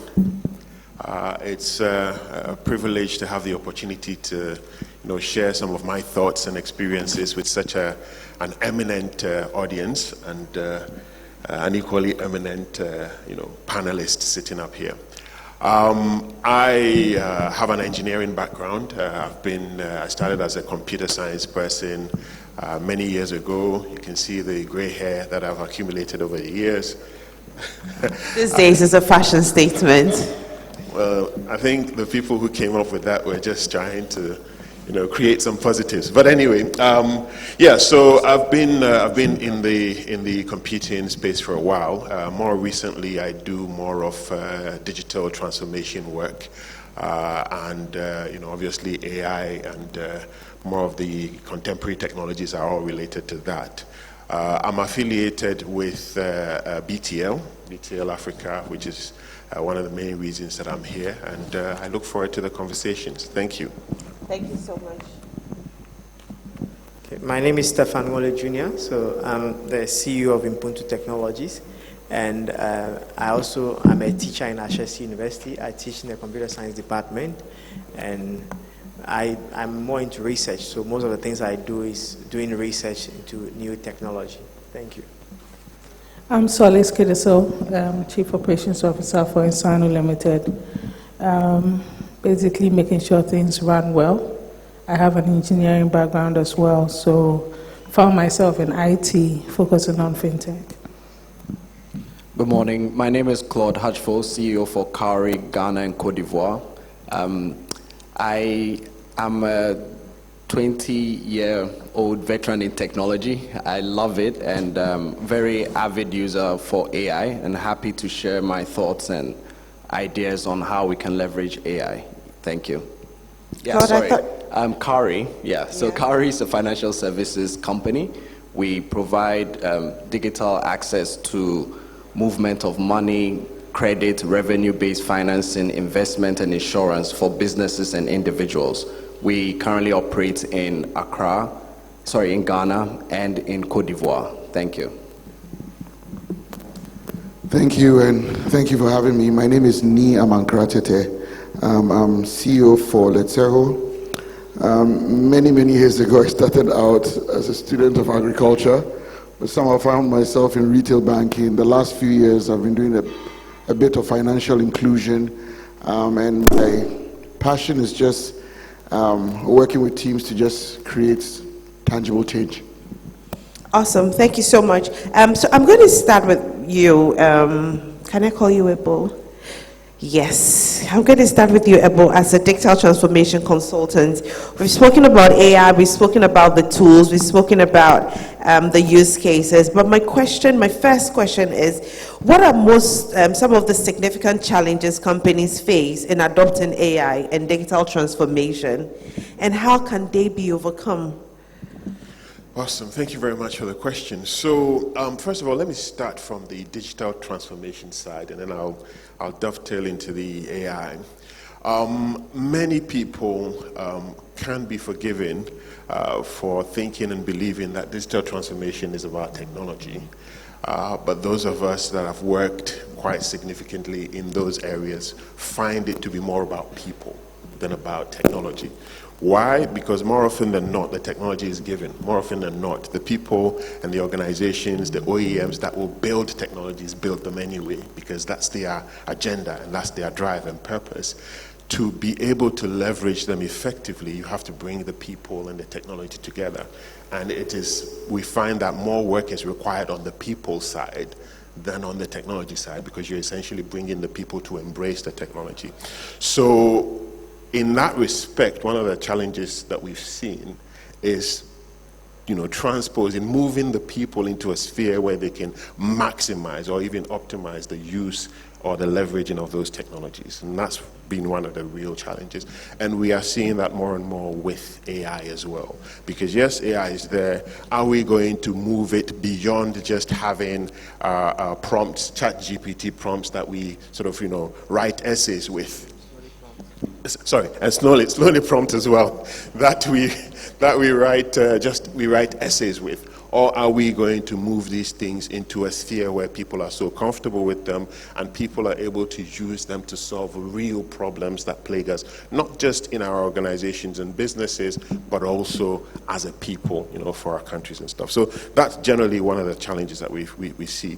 The other challenge relates to security, privacy, those sort of areas.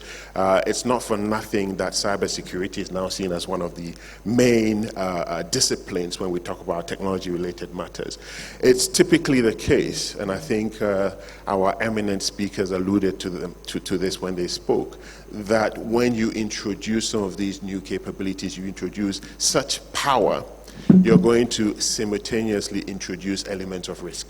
And you need to manage those risks effectively so that you can maximize the benefits of those capabilities that you're bringing in. So things like, fraud, data privacy, data security, protection, etc., all come into the fray. And without the right framework, you might end up exposing yourself and your organization in a negative way, all because you are trying to maximize these new capabilities and leverage them to good effect. The third area, I would say, is probably the ethics side of things. Yeah? AI has a potential power that, if you really go into it, it's quite frightening. Yeah? There is a concept some of you might know. It's a hypothetical concept, but it is based on some forecasting and projections. It's called the singularity.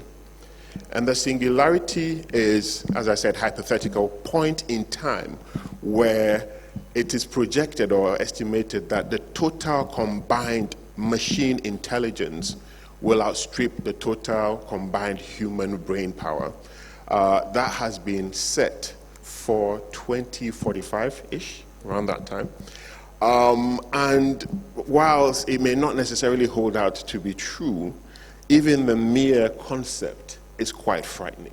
What does it mean for machines to become, in quotes, more intelligent and more capable than human beings? What are the, threats that we have to be mindful of, etc., etc.?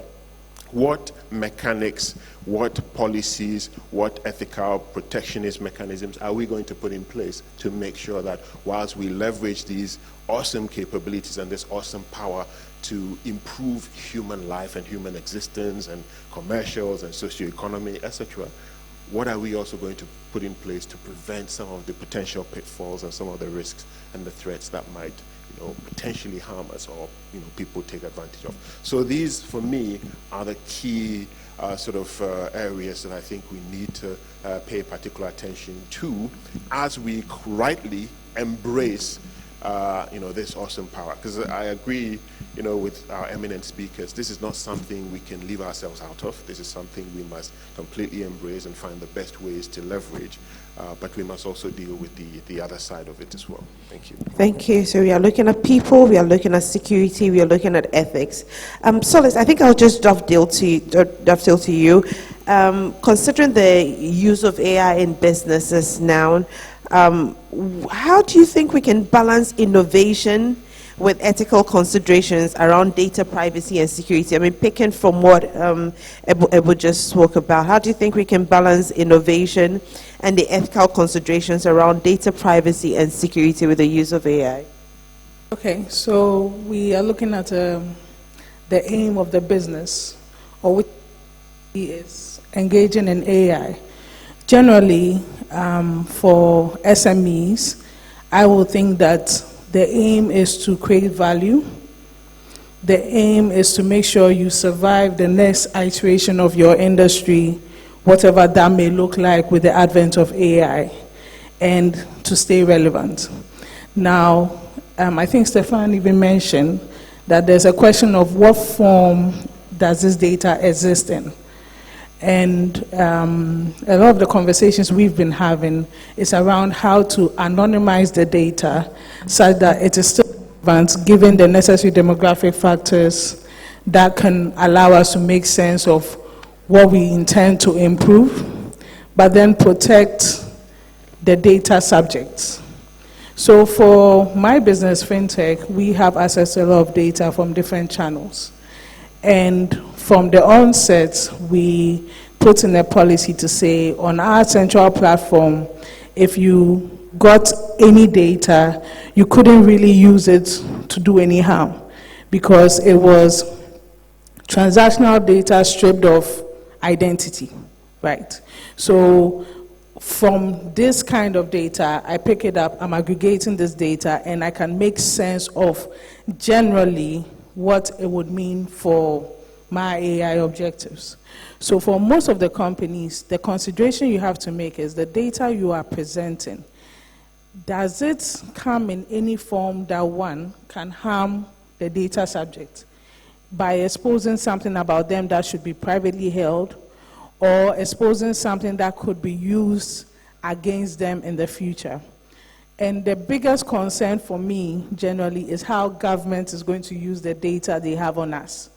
Because if it is not sticking to these ideals, essentially I can tell that you are going to sort of evade tax next month, even though it's still a probability. AI is just predicting based on what it has seen. It is not a surety of what you will do.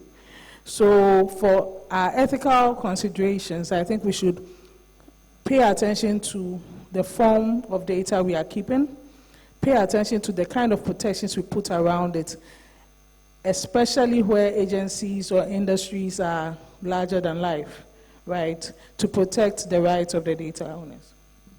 Thank you. So for those of us who, just for clarity, so anonymizing the data means you remove any identifiers that helps you to point out who the data belongs to. So Claude, you mentioned you're in Ghana and then you're also in Cote d'Ivoire. My question to you is, how do you see AI-driven solutions evolving to meet specific needs of Africans in the African market compared to global trends? So of Africans in the African market compared to the global trends of AI needs?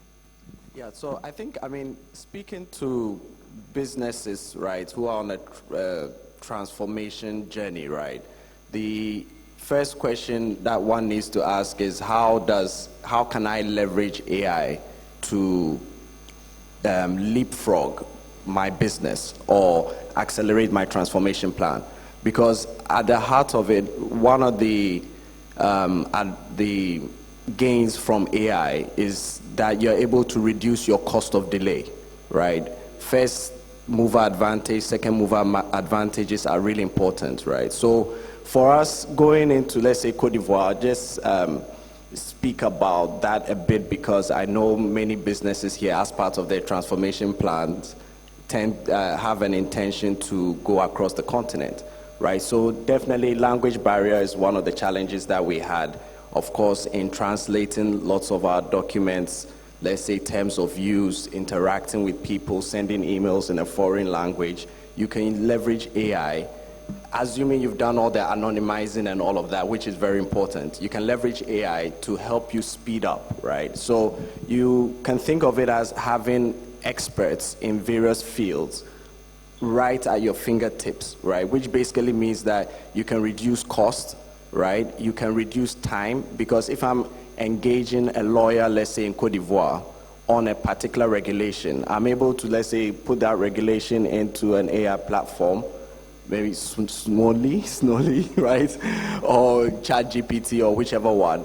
Ask it to call out the material items in there that I need to draw my attention to. It then would guide me in communicating with the lawyer, right? So I don't have to have so much back and forth with the person. So that's just like one example, right? And so the biggest challenge really is, where do I start? Where do I start so I can get this leverage? And it's essentially, you need to think about it from the point of view of, what big task do I have to do? What's my most important task? What's the task that is taking the most of my time? And then you think about how you can use AI to do that. In fact, the most interesting thing is that you can ask this question to AI to say that I'm having a challenge here. What recommendations would you have for me to complete a certain task or the other? Yeah, but I think in terms of comparing to global, it's really about giving us that speed, right, and that advantage, because in business, time is everything. We have to meet our quarterly goals. We need to meet our annual goals, and we need to hit our numbers and acquire customers and all of that. So that leveraging of AI just helps us reduce the cost of delay in terms of time. Thank you.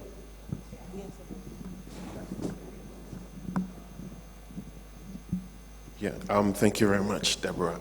I wanted to just chime in here because I think the point about Africa as a continent is a really, really important one. Both the President and Mr. Baden during their speeches highlighted how critical this is and how important it is that we don't get left behind, far, far behind. For me, there are a number of very important prerequisites that need to be addressed when we want to position Africa correctly on the map in terms of leveraging AI, over and above all that my good friend Mr. Hushful has said. Number one is building sufficient skills capacity, right? At the moment, there's a Western bias when we talk about AI and stuff like that. And for us to redress the balance and build the necessary opportunities for ourselves, we need to address the skills or capacity gap, which we're not quite there at the moment. I'm very, very impressed to see that a number of private entities are taking the fight on and are building some of these capabilities themselves, but it's not nearly enough. There needs to be more of a deliberate approach to it. Let me take the opportunity to commend my friend Dr. Stefan for building their own AI. I think we need more of those on the continent. The second is around infrastructure, and I think both the President and Mr. Baden alluded to that as well. The right infrastructure across the continent helps us to be able to achieve the objectives that we have. And then the last, but certainly not the least, is data. Data has been said, it's been mentioned several times during the course of this morning alone. However, where I think there might still be gaps is data that is peculiar to us. Because, like IQ tests, which are Western biased, the data that largely exists in AI tools at the moment, minus Stefan's own, are also Western biased. Mr. Baden gave an example of how you can get an AI to direct the best ways, most efficient ways of transporting goods from Kinshasa to Accra or whatever, and that is a possibility. But is there enough rich data, peculiar data, that tells about our terrain, about our road networks, about all of those, in order for us to be able to get the best outcomes? I'm not sure that is in place at the moment. It's there, it's in bits, it's probably not fully integrated, it's probably not well linked up, but this is the opportunity I believe that we have from an African context to create the necessary linkages, to bring the right infrastructure, and to build the skills capacity to enable us to take our place from a global perspective. I felt that was important to chip that in as well. Thank you, and it's so relevant, and I believe every one of us seated here, we're here because we also want to build internal capacity to be able to leapfrog on these technologies. Let me go to you, Mr. Mr. Monkatese, yes. In the financial sector, and one very important thing about applying technology is to also promote inclusivity. So my question to you is, what role does these digital transformation, i.e. AI and the others, play in improving financial inclusion, especially for underserved communities? Thank you very much. So when you start this conversation about inclusivity, it's always important, and that's why, for me, I am very appreciative of the work that Stefan's team has done, because the conversation around inclusivity in itself, when we go to it, is Western biased. So when we come into a space like Ghana and we want to talk about inclusivity, for us, the things that matter, it's not just the income levels, it's gender, it's education levels, it's so many other things. And if you don't understand that, you will actually miss the plot when you begin that conversation. And that's why for us at Let's we have an excitement about this. So for us, when we started the journey to really give teeth to our inclusion story, and it's been a 7-year journey. And you know, when Stefan was talking about how it was very difficult, you know, I felt your pain because you're like in the wilderness for about 4 or 5 of these 7 years, and it's just probably in the last year or 2 that it felt like we were making an impact. But the work that was done before it was so necessary in order for us to get here. And very often, I think that's where the conversation that I think Mr. Badin, the president, and what Ebo is harped on right now is so important. That infrastructure, the talent, the skills to actually create all of that, because there's no way around it. If we are going to actually do the leapfrogging, all of that has to be in place. So for us, we were beneficiaries of what we've done is we don't have that capacity. We don't have the capabilities that Swirly has right now. But we definitely partnered with people who did. And as a business, that's one of the things that is so important for us. Understanding who really understands where we are trying to go and getting into a partnership with them. So we believe that the space is big enough for many people to thrive. And so it's not a problem for us to find the right partnerships that matter so that we can make the advances that are critical for people. So for us, that journey for us was how many more people are in that space. So in Ghana, just very quickly, there are just about 4 million people who are banked. When we talk about bank, our 23 or so universal banks, there are just about 4 million people. There are 8 million of those people banked by savings and loans companies. But you and I, very few people actually know that actually, when you add the microfinance companies, we are looking at almost 11 million people who are banked by savings and loans and microfinance companies. But that's the part of the economy that nobody actually focuses on. That's the bottom of your income pyramid, and then what we call our informal sector that no one, you know, there are so many Ghanaians who actually work in that space that really don't have any real focus. And that's why this conflagration of so many fintechs and companies coming into it is good for Ghana. So for us, our journey was, how do we get those people who are typically just by the processes and the way things are done, ignored by that space, are served? And so we took the journey to say, first of all, how do we reach these people? So we are doing that in a partnership with Ghana's largest mobile telephone company, MTN.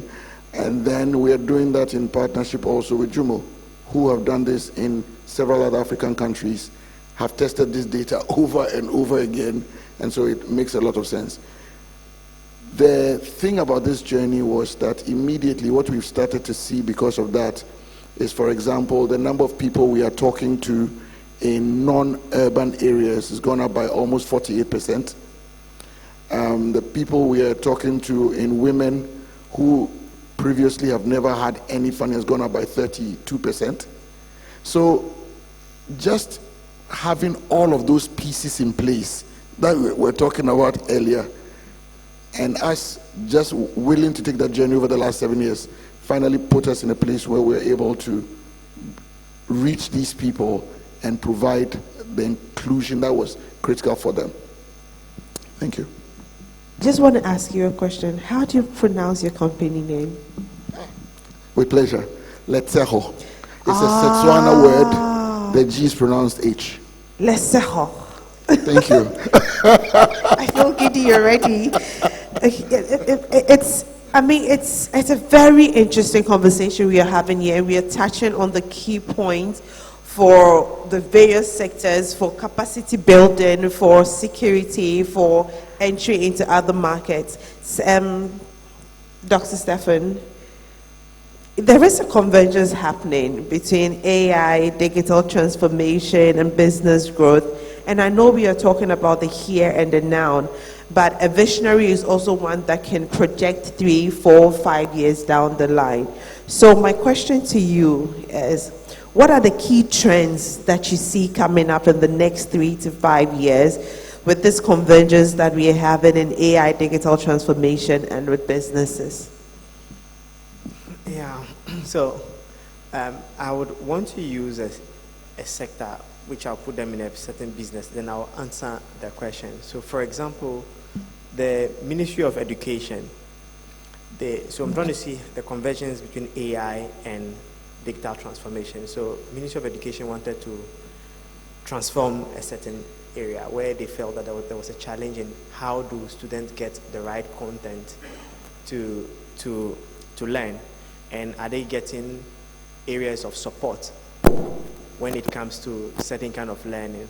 So most of the time students will have to go on Coursera, go on Udemy, to get their studies teacher at home to be able to do that. So it was expensive for some parents to hire student teachers, to get teachers to train people at home. And it was also expensive for parents to buy certain kind of books or even afford certain kind of content on Coursera, even YouTube, and afford very good content. So Ministry of Education said, can we digitalize that process to ensure that is there a transformation that will allow them to be able to get that to do? So that was the first problem. So they went to World Bank to get support for that. And now, how do they use AI? So how do they see the convergence between AI and that digital transformation to support that kind of business? So that was the challenge. So that's where we try to see those kind of convergence, right? So how did we come in to support them? So we had to build a digital tool that would allow that to get them to get all the content, all the materials that would help them to support. So that has been done, which is called the Ghana Knowledge and Skills Bank, gksb.com.gov.gh. So that was that. But this is where the AI was brought in. So the minister wanted to ensure that someone in Infantipim or in Presec, a teacher that is there, who has good content, good materials, can they teach a teacher in my hometown in Nzema?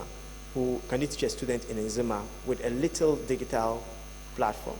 So that was a digital transformation. But how do they recommend the right content or the right teacher, the right faculty to these students? That is where AI comes in, to recommend the right teachers to be able to do that. Also, in terms of steady teaching, so they said, okay, how do we use AI to help these students to learn?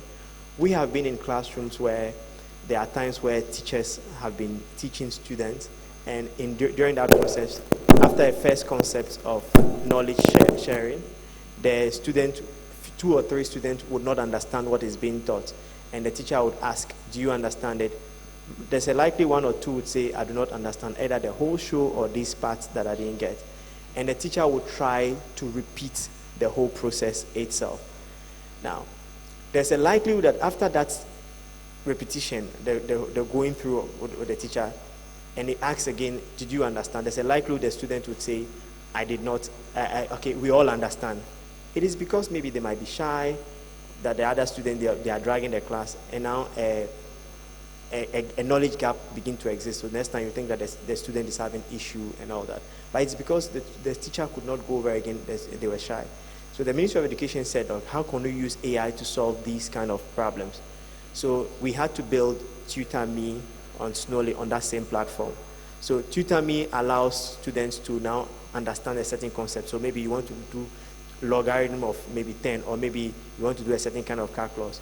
the student now can confidently go to this AI platform on the GKSB and type this question that was done. In most instances, what ChatGPT Claude will do is that it will go ahead and give you the answer. But what this AI platform has done, knowing the problem from the Ministry of Education, they are saying that I don't want to give the student the answers, but can you guide them as a teacher to be able to understand? So TutorMe now takes you through this process. It goes through the process and explains to you, and it will ask you, do you understand? You are free to say, I do not understand. It will try another mode or method of teaching you again. You can say a million times you do not understand, and it will start teaching you as a 2-year or a 3-year-old child a complex concept, breaking it a certain knowledge that anyone will be able to understand. Now, when you have understood this process, the next time a student goes to the platform to ask again, what TutorMe would do is that it will now know, and because it has profiled you, it knows how you think, it will teach you in that method. Over time, you realize that the student now begins to be able to have help. This was done through a transformation agenda between the from the Ministry of Education, because they had a digital transformation plan to ensure how do we use technology to be able to get to that stage, and how does it converge with AI to be able to support that. Now, to answer your question, in 3 to 5 years to come, what is going to happen? My thinking, I was telling the team yesterday that, look, I think, this is my personal opinion, I think AI in the next 3 to 5 years, it will become a thing of the past, just like internet. Today, nobody talks about the innovation of what's happening on the internet, but internet was the biggest thing that ever happened to everyone. We now are building products on the internet, and that's where we are thinking about. So AI has just come to pass to come and tell us that, look, how can we build product and integrate AI systems into it? My prediction is that in the next 3 to 5 years, we will not be talking about AI again. It will become a tool that you are building a product and you are adding analytics to it. That's what I'm thinking. So how do we now shift our mindset to realize that? How do we adapt these AI technologies to the product that we are building? There is a new technology that we've been talking about, blockchain technology. Today, I think that that's what is going to be happening in the next 3 to 5 years. Blockchain technology is going to become very strong, because today everybody is coming on a time. Even Snowflake or Claude or ChatGPT is on the internet, and one person is controlling it. Today we are talking about distributed networks, and blockchain is going to be coming to take the new word. So as entrepreneurs or as innovators, we should start looking at those areas. So how do we build architectural design, that this design that I have done in terms of architecture, it belongs to only me, and everybody can know that this is my design. It will come on the blockchain technology. So how do we begin to adapt these things, inculcating AI technologies to it? Thank you. Thank you so much. You want me to comment? Okay. I think where AI and the future is concerned, the next, and I probably want to look beyond just 5 years, probably the next 10 years is going to be truly incredible. I do agree with Dr. Stefan to an extent that AI will become so well embedded that we will not, be making so much, hopping noise about it, day to day. But not necessarily that it will sort of fade away. I think that the next decade is the AI decade, I think. And why am I saying so? What has made AI powerful to the extent that it is today and will be more powerful as we move into the future? For me, there are probably 5 contributing components. The first is computing power. Okay. And we have seen such an exponential increase in computing power the last 30 years. It's, mind-boggling if you actually look at the numbers. Okay. I read somewhere that the phones that we have in our pockets, the iPhone 14s and whatever else that we have in our pockets, are more than 1,000 times more powerful than the Apollo computer that took people to the moon in the late 60s. That's the extent of the computing power that we've seen. And with the advent of quantum computing, we're likely to see a continuation of that computing power, more processing ability, more power for AI. The next one is storage. We've been saying here why that data is so critical to AI. And the more we can store, the more we can capture, the more we can train our AI to do incredible things and make incredible predictions. So storage is also going to play a key role. Connectivity speeds. We're leaving 4G, going to 5G, and we'll see 6G. All of that gives an ability for us to do a lot more than we've done with those incredible speeds. And then the next one is language processing. We're moving from those very difficult languages that I had to learn with when I was in university to more friendly languages, even what we call low code, no code today, where, like Stefan said earlier on, the machines can actually write the code for you. And then the final one for me is accessibility. What mobile devices have done is they've brought all of these capabilities from the back end right to us, in our palms. And I see those trends continuing alongside technologies like blockchain, like Dr. Stefana said. I see a convergence of these technologies, and I see incredible things being able to be done as a result.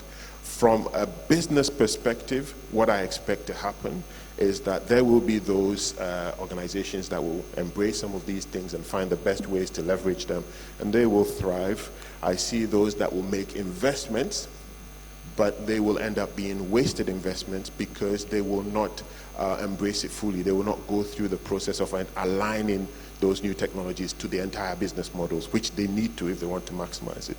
And I see a number of attacks and breaches because some will also employ some of these technologies, but they will not secure them appropriately, and they will be attacked, and there will be some breaches. And then I see those that will not embrace it at all, and they'll be left behind. So for me, the next decade is a really, really interesting one that we will foresee as things unroll. There is a video on YouTube which I found absolutely fascinating when I came across it, and I've actually used that video in some of my lectures. It's called The Digital Tomorrow 2030. If anybody wants to look it up, I think that's what it's called. And the video was made towards the end of 2016, early 2017, I think, and it was posted on YouTube around 2017. And looking at it, watching it from 2024 back, it's incredible how accurate some of the predictions were in that video, telling us about some of the things that we've actually seen manifest, and they were talking about it in 2017. It starts to give you a view of what the next few years might look like, and I think it's very important for us as academics, as business leaders, as community leaders, to be aware of what's coming so that we can position ourselves and our organizations, and indeed our country, appropriately. Thank you so much. Before I let my panelists take their leave, I'm open for about 2 questions. If there are 2 questions, I can take that. Okay. I see some hands up. Can I get some help with the microphone, please?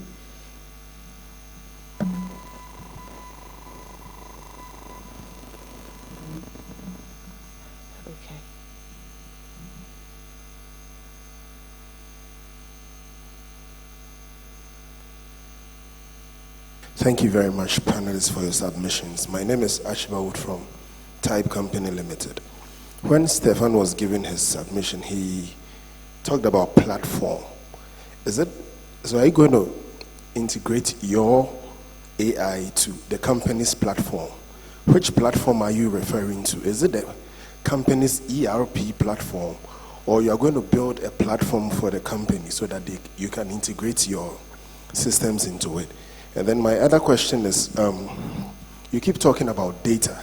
Does it mean that in the next few years, people should refocus their training or education into data entry or coding or data analytics? What do you advise in that regard? Thank you. Okay, I'll take the next question, please. Please note down your individual questions. Yes. Good morning, Francis from Fidelity Bank. I have 2 questions.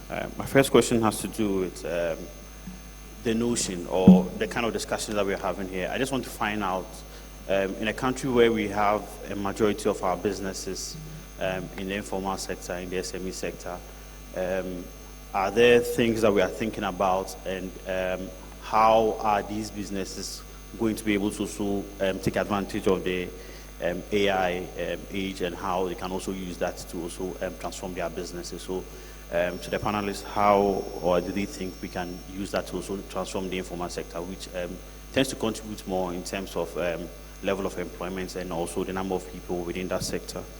I think Ebu touched on one good thing, which was people when it comes to the AI age. But there's also a notion out there that with the advent of AI, there's going to be a lot of job losses and a lot of impact on jobs, and people are afraid in that regard.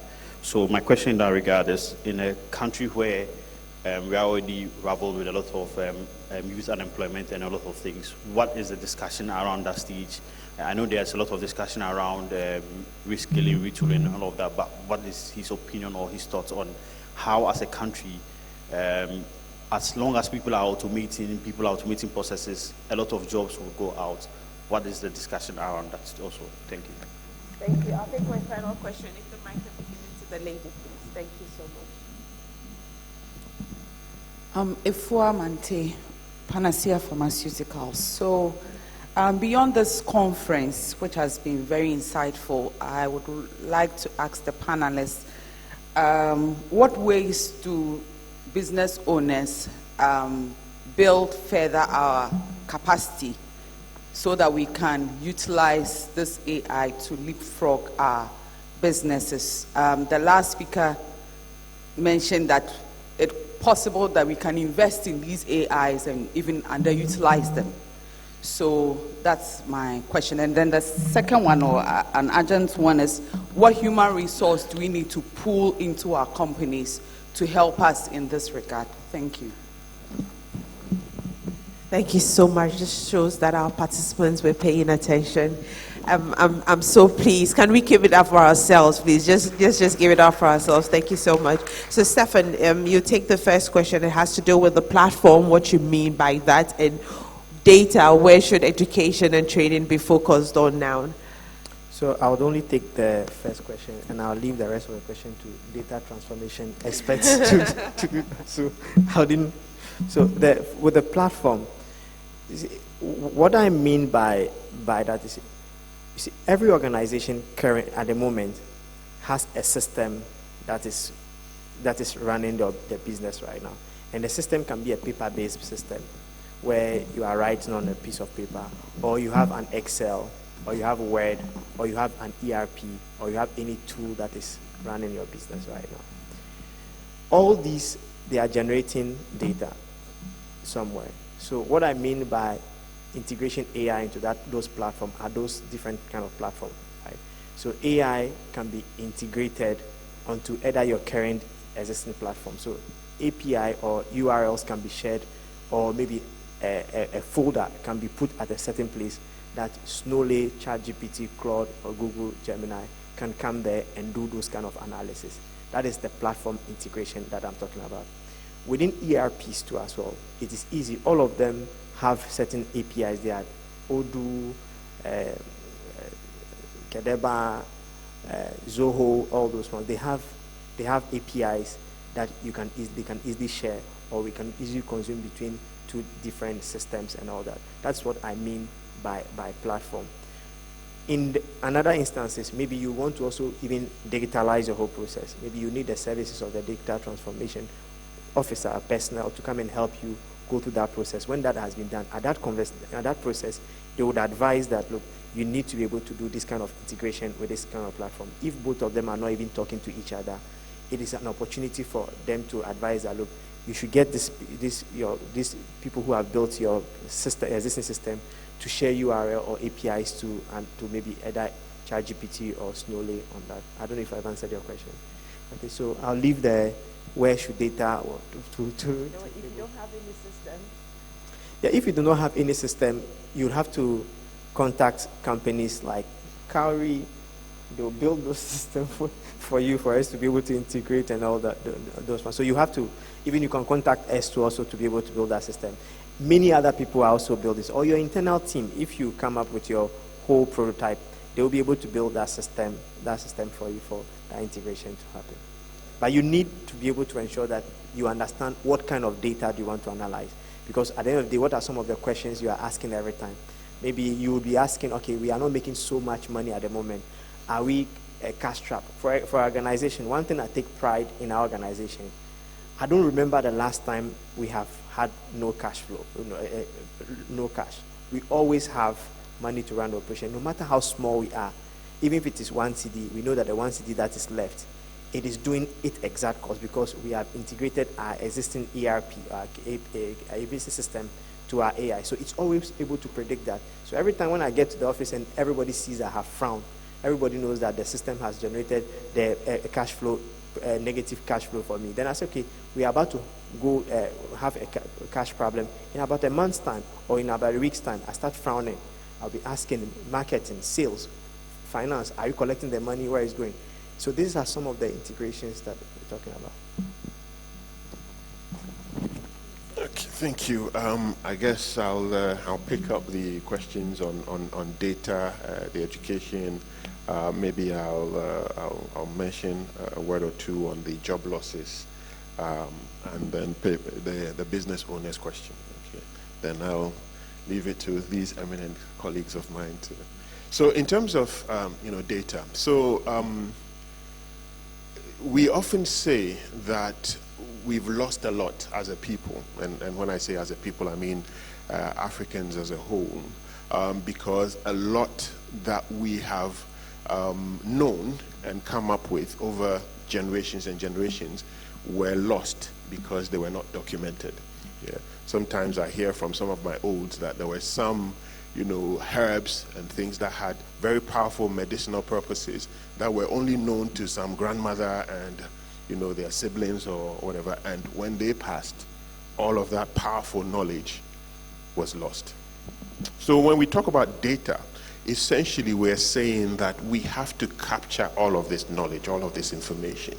We have to capture it in such a way that we can then rely on it, leverage it, use it to very powerful effect. Okay. That thrusts into the conversation the whole concept of data management. And data management is an entire end-to-end process. How do you get the data in the first place? How do you capture it? When you have it, what do you do with it? How do you process it? How do you add value to it?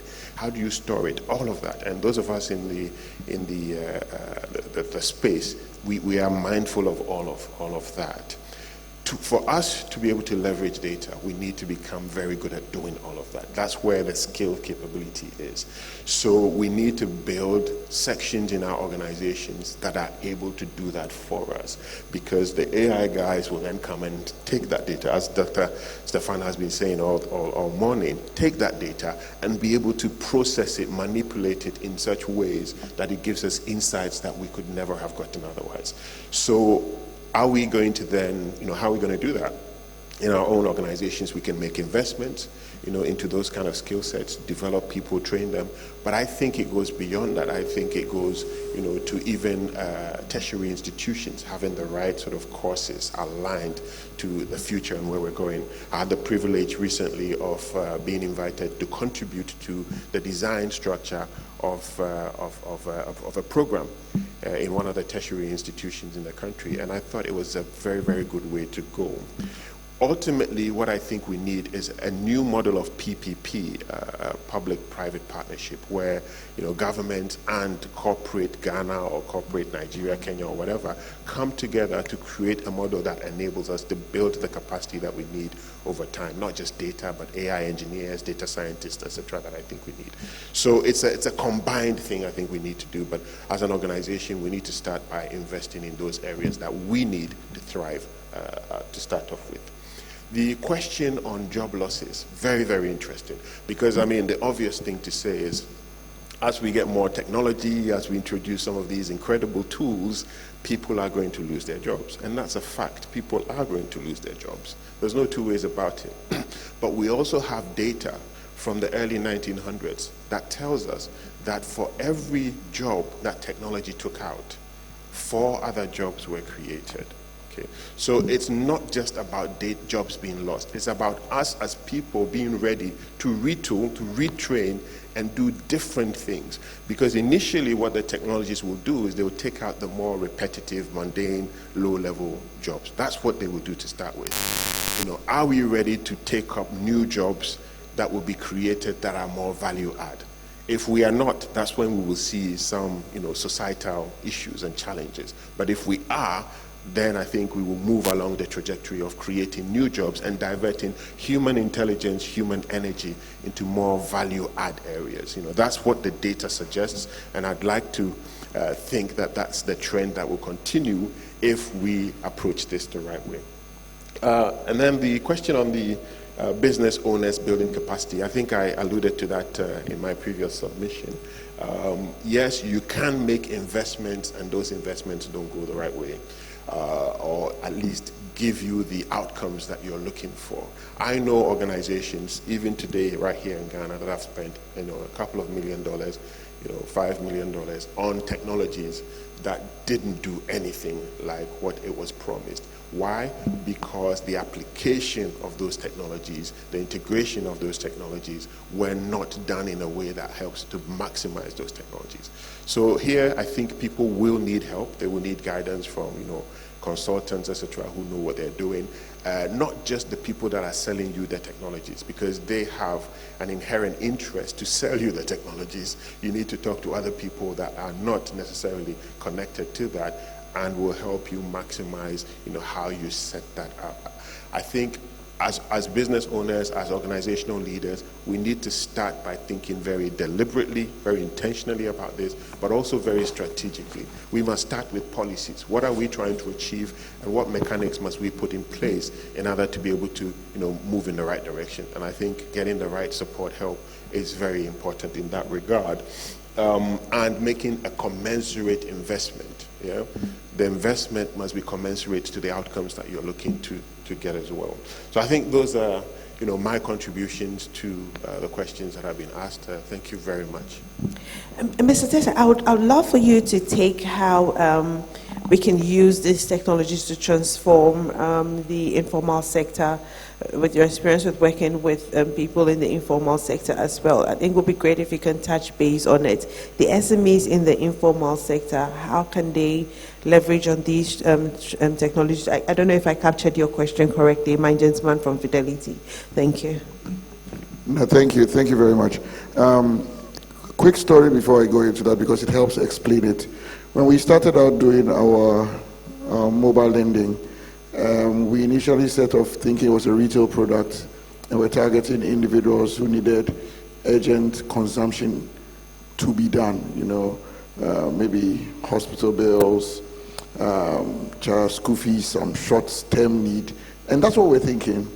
Until the numbers started to come out for us in the last 2 years, we realized that actually we had stumbled quite unaware into a whole growing sector that we were not aware of, and that's the micro enterprises space. So for very small businesses, what we had done unwittingly was providing financing for them, and my favorite story, I'm sure some of you have heard it already, forgive me, but I love it. We ran into a lady who was selling plantains at Adoso. You know how when you go out of Accra, when you're coming back, if you don't get anything home, someone's going to ask you some questions. So we stopped to buy plantains. Lady is selling plantains, and we are doing what all Ghanaians like to do, to bargain to just make the thing a little more engaging. So we are bargaining, and the lady says, "You will kill my loan. I just took a quick loan, and you're going to kill it if you don't give me, if you bargain any lower." So we are shocked that we are stopping there. We ask her, "What did you say?" I'm like, explain, because we're shocked. But apparently she was taking 700 cedis every 30 days to keep her business running. And she had done that for the last 2.5 years or so. What was exciting about this was she had become independent. She did not need to speak to any of the formal, financing companies in her locality. She will tell you that as for her, she likes to do it just before she goes to bed. She does this, and she actually borrows on her husband's phone. I think at a point in time, the man needed to do something, and eventually give her, look, just do your whole thing. So she's been doing that for 2.5 years. But the great story about this was that this is how she funded her business. She had cocoyams, plantain, tomatoes, and quite a number of other things. And every month with 700 cedis was able to bring that from the farm gate to that position. And the great story about all of this was that she was putting her son to university. It was a brilliant story for me. She's not the only person, because as we delved into the numbers, we found many like her operating tabletop businesses, very small businesses that required very small investments. across the country, especially in our rural communities. So without intending to do that, this is what we're doing now. What we started to do once we did this was to try to start to identify, because we had the data, we had been doing this for 7 years, and we had been collecting this about people, and so just by studying the data for these people, and again, to your point, this is only relevant when and it takes me back to what Mr. Baden said earlier, only when the human who is prompting AI understands exactly what they are looking for. Otherwise you come up with a lot of bad information too.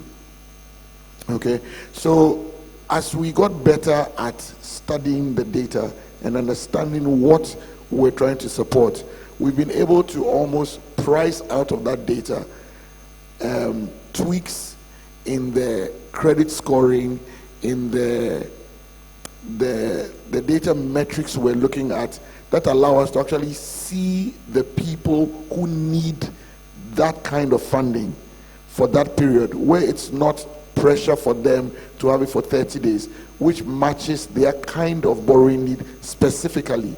And so this woman for 2.5 years, every month has just borrowed just that amount she needs, between 600 and 700 cedis, to buy her goods, and she's making a turnover enough to not just provide for a family, but also to put their son through uni.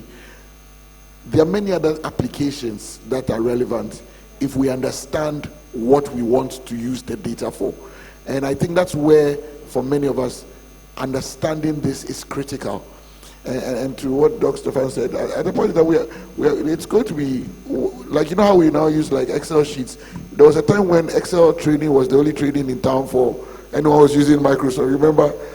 Excel training here, Excel training there, and all of us were running for Excel training. That's what's going to happen to AI.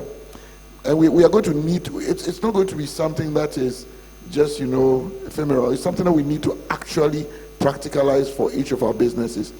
Just very quickly, if I could hazard a few thoughts on the lady from Panacea Pharmaceuticals question. Pardon? Yes. I think it's important right from the beginning to appreciate that you will make mistakes on that journey. Very often when we go into try to digitize in our business, we think it's a quick fix to a quick problem that will happen in 1 or 2 years, and then we are out. I was just telling a story about how we stumbled onto what is now our cornerstone product, and it was a 7-year journey. So mistakes are possible. It doesn't mean that technology is bad. And to what it was said earlier on, very, very likely we haven't figured out the cultural fit for the technology.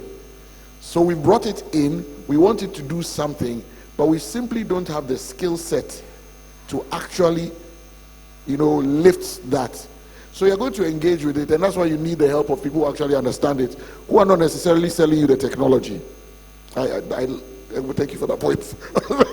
Very important. So not the people selling you the technology, but someone who actually understands it. It doesn't mean that they will also get it in that first year. It's something that we need to make a long-term investment for. For us, yes, we may have stumbled onto something, but we are actually in for the very long haul. This is not something we want to stick with in the next 2 or 3 years. In our mindset, we know that this is something we must do. As we do it, yes, certain jobs are being lost, but what we are figuring out is that there are other more important conversations or engagements we should be having with our customers that we've never had because we're too busy doing the repetitive stuff that now an RPA could do for you. We just didn't have the time. We're so busy just, doing that once. But once that is out of the place, as you transition, what you want to ask yourself is, what more can I put on the table for our customer?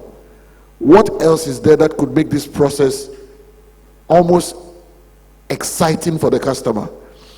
And finding people who are just open to it. So when you are recruiting, you are looking for people who understand that they're probably not going to be doing the same job they've been hired for in the next 2 to 3 years and are ready for that challenge. I think that's what we are going to be looking for in the market as we hire. Thank you. Thank you so much. And before we go off, I don't know if Claude and Solis, you want to give us some final thoughts before we step off? I think a lot has been said, not much to add, but when it comes to the job issue, for Africa in particular, I think we have a ticking time bomb. And as much as we will try to sugarcoat it, it is going to be a real problem. Because we are now having the benefit of excess human capacity, where other countries are complaining that they are not having enough birth rates. We have the opposite, right? And what that has meant for us in the last 2 years, 3 years, as we have observed, is we've had an increase in migration to the more developed countries to sort of fill that shortfall. Now, in the next 2-3 years, these countries are going to automate their systems such that they will no longer have that shortfall. And our African brothers and sisters will have no other place to go than to come back home. Denmark has built a supercomputer. If you are reading the room, they are saying that we don't want to be dependent on human resources because we do not have it. But in Africa, we are not finding any government who is thinking around, what are we going to do with the over 1 billion people that we say we have, who, one, we can't already feed or employ, two, are not able to step up because the things we are doing in terms of education, I don't know how long it's going to take us to bridge that gap. By the time we get our schools coding will no longer be relevant because right now there are AIs writing code. So for us IT companies, we are excited. It means that the shortfall I'm having in terms of my workforce is going to be bridged by some AI sitting somewhere. So there is a very big question that we have to ask. But for entrepreneurs, I think there is more of a silver lining in terms of you are going to optimize your operations. You are going to become more efficient. You are going to become more relevant to your customers if you are utilizing the data well. So interestingly, I'm a client of Panacea Pharmaceuticals. But I don't know if they have realized that for the last month I haven't visited. And what that could possibly mean is that there is someone trying to steal me closer to where I have moved to. But I like Panacea, right? So the question comes as to, what data do you have and how are you using that data? A lot of businesses could be wiped out by this age. I know at times I sound like a prophetess of doom, but industries evolve, and if African industries don't evolve along with what is happening globally, there will be a problem. So you are into, let's say, education.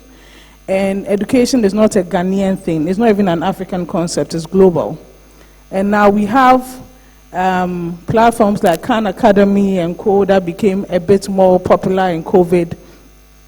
Upscaling with AI, right? But are still under the trees.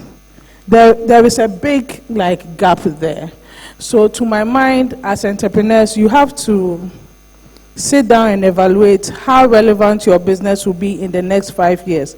Are your customers going to be the same people they are now? Are they going to change? If the lady in Adesso was borrowing 700 cedis every 2 weeks, is 700 cedis going to work in the next year? So I think there are a lot of questions that we have to ask as businesses to know what problem we are solving, so that we move from the point of my problem of the emails I'm missing now to my problem of how do I survive the next 5 years.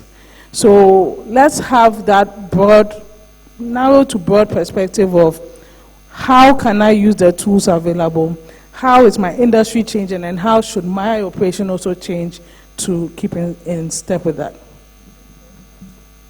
Yeah, thank you. I'd like to just touch on the question of what the next step for the business owner is, and I'll piggyback off what Dr. Stefan said. So in terms of the future, AI is going to be ubiquitous, right?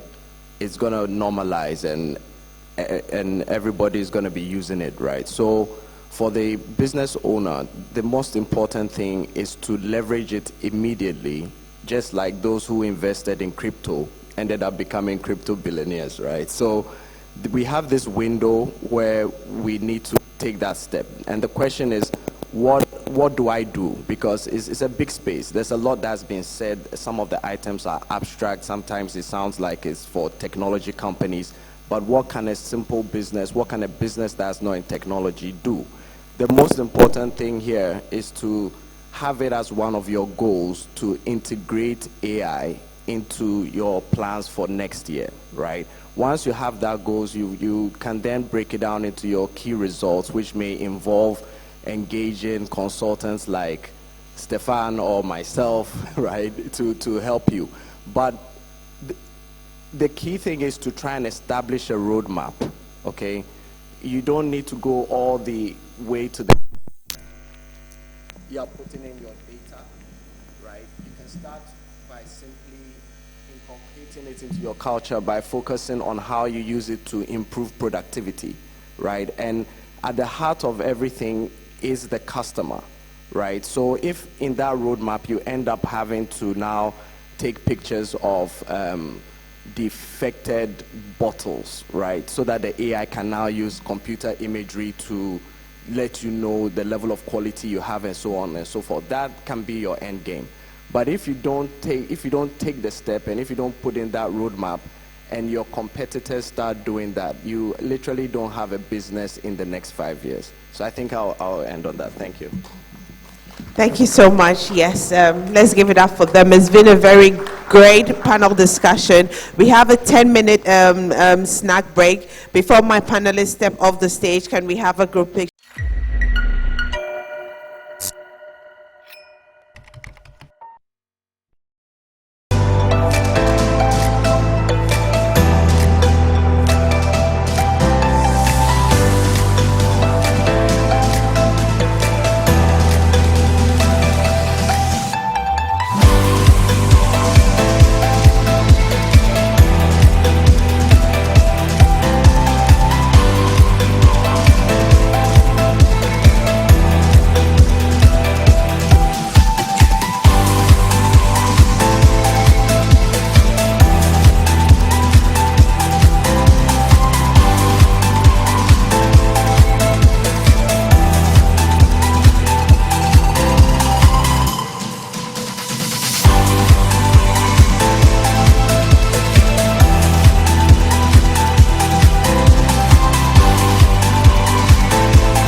Give Partnership is the downstream conference. This is the only conference that, as you heard today, we've dealt in policies, in strategies, in regulations that will address the issues that we have in the downstream. So, on behalf of the Vice President and the government of Ghana, it is my singular privilege to declare this year's Ghana International Petroleum Conference duly open.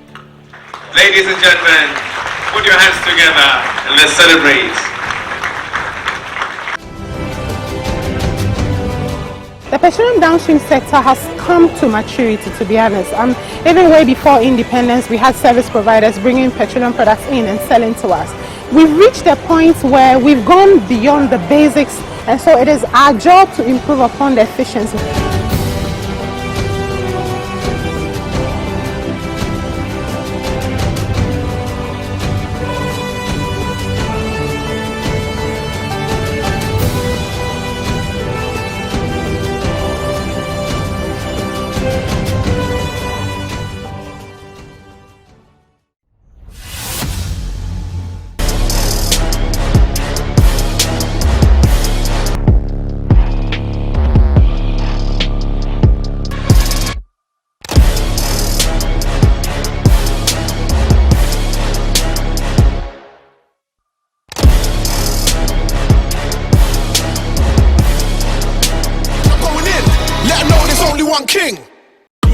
shawama. All this stress na majaraba. I no be meant for your libido. Baba no so me go. No papi no samana. We don't a joke, but we be dope. We na joke, Kabajo. We na joke, Tamado. We na joke, Kabajo. We na joke, Tamado. I got so many dreams.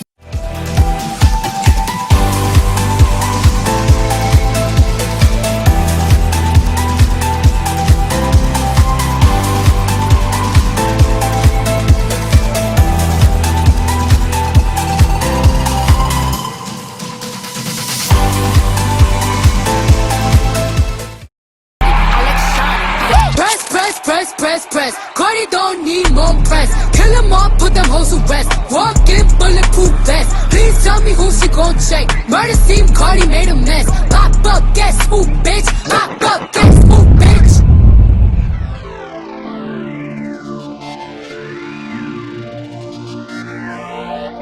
Me kai some ram say me nam for force me the Ghana beko baby.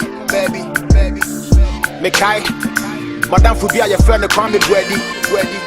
Yeah. And someone me came in the head no they wanna Mr. K. Hey. Ah boy. Hey.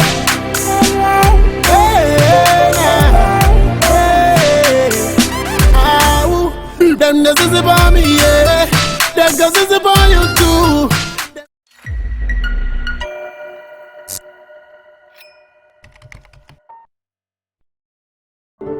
The Automation Ghana Group consists of 3 member companies: Process and Plant Automation Limited, Automation Solutions Limited, and Electrical Switchgear Limited. So together, these 3 companies offer complementary services in electrical engineering, automation, process control, instrumentation, and the supply and installation of electrical and control switchgear. Over the past 20 years, the TAG has deployed solutions in the food and beverage, mining, oil and gas, power generation and distribution, telecommunication industries. TAG is also an expert in industrial automation as well as building automation. Under building automation, we deploy solutions such as building management systems, energy management systems, data center management systems, smart home solutions, solar PV systems, smart metering for apartments and offices and commercial buildings.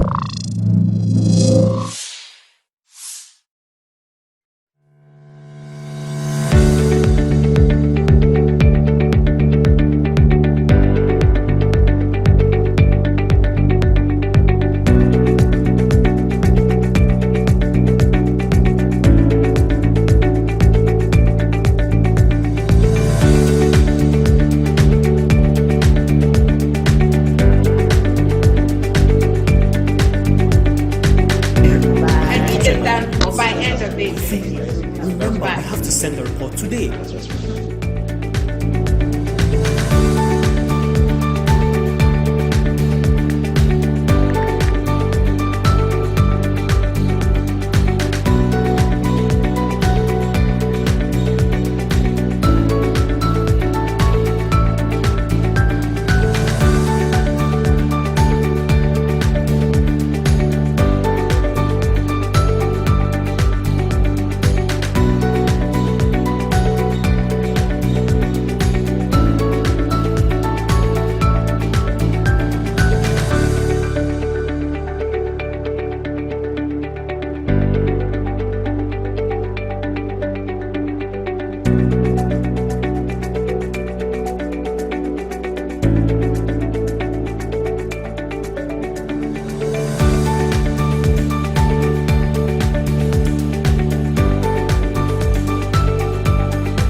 Remember, I have to send the report today.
Want it? Get it on Hubtel. Hubtel is everything you.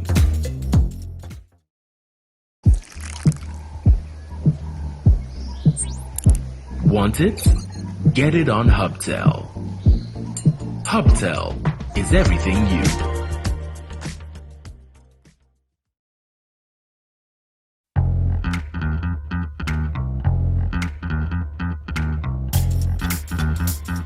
Want it? Get it on Hubtel. Hubtel is everything you. Cleaning Solutions Limited is a manufacturer and distributor of industrial, institutional, and domestic cleaning and hygiene products across the West African sub-region.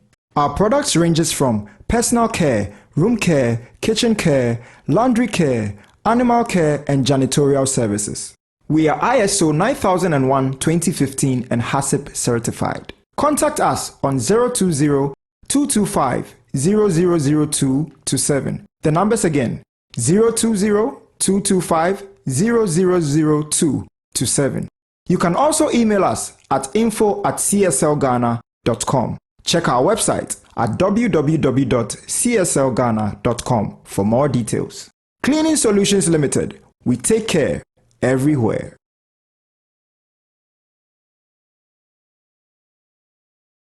Imagine a world without worry. A place where everyone is who they say they are. Where the people and assets most important to you are protected. A safe space. For over 3 decades, Margins ID Group and its subsidiaries have been building this world. Our state-of-the-art access control systems, asset tagging systems, and CCTV installations ensure that the assets most important to you are protected. We have designed and built award-winning national identity infrastructures, supported by our ultra-modern in-house designed and built verification system. We are the identity experts. We represent you, and we are certified to do so. Proudly, the only African facility to be certified by Intergraph at central banking level. Margins ID Group, made in Ghana by Ghanaians for the world. Visit us now at www.marginsgroup.com.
Second half is going to be very quick. And I also know that a lot of us enjoyed the first half. So to get it going, we are going to acknowledge our sponsors. And we have messages from 2 of our sponsors. So I'm going to call on the Kari rep to come and share a message.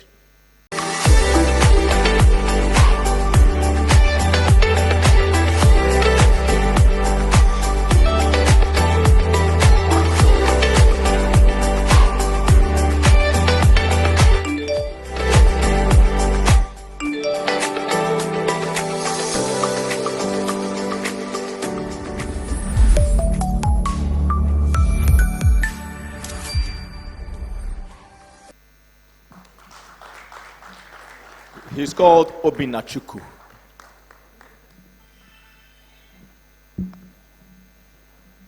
Good afternoon. I'll make this quite brief.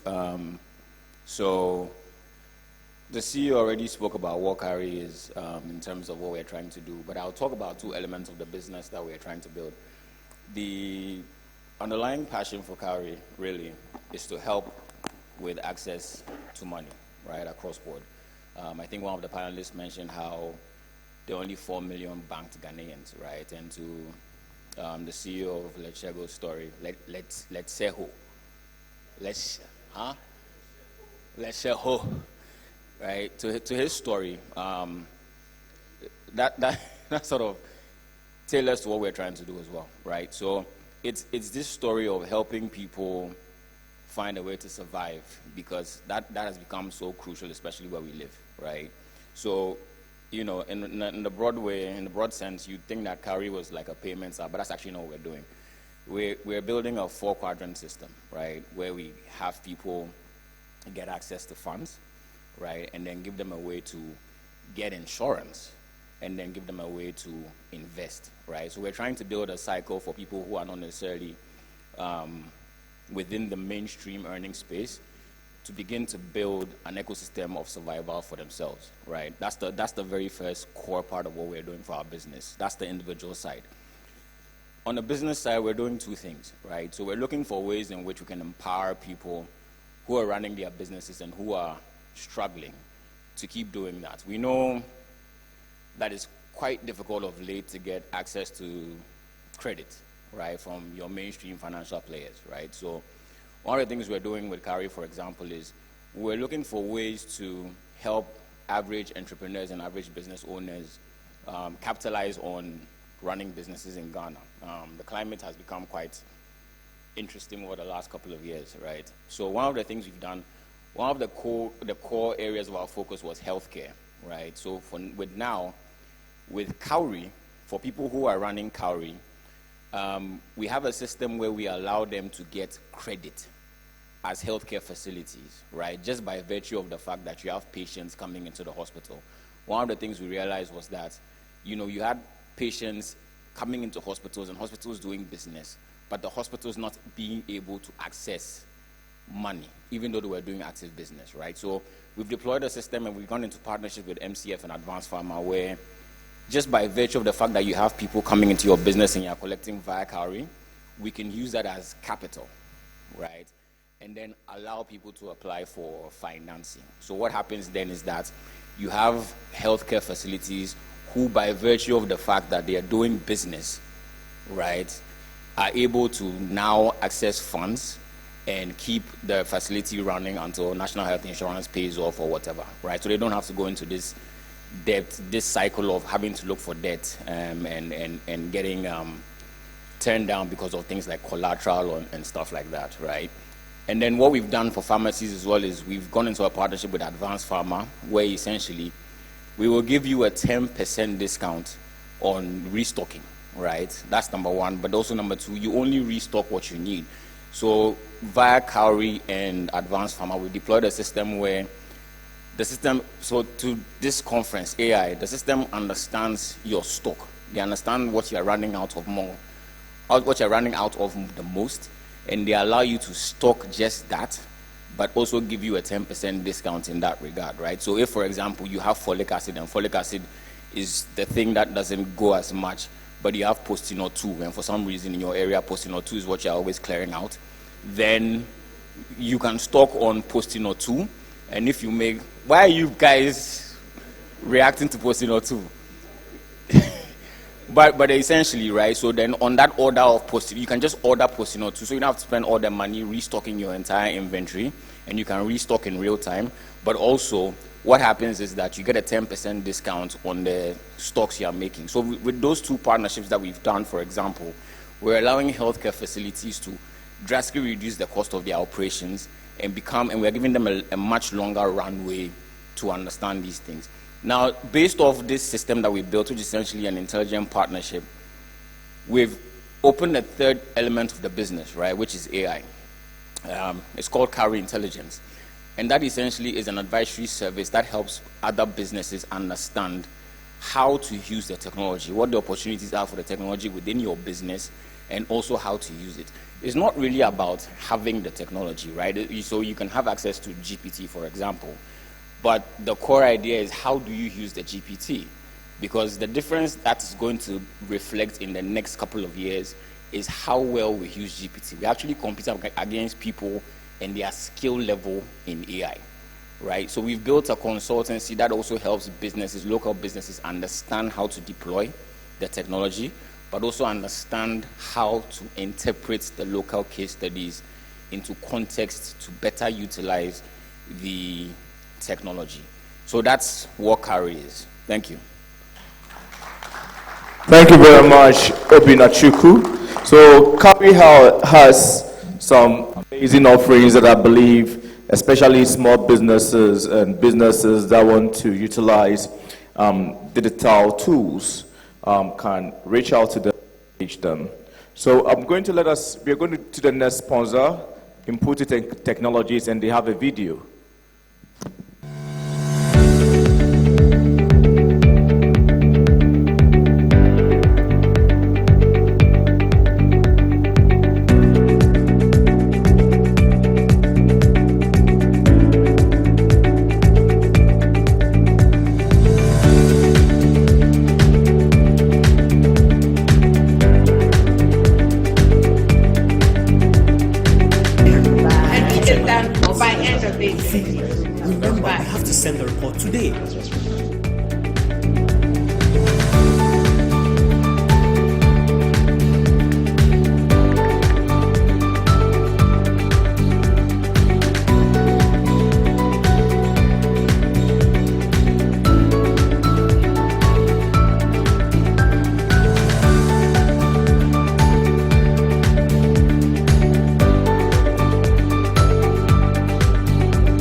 So on this note, we're going to get the rep from Impuntu, Debro, and share some thought on your solutions. Thank you very much. May we give it to him?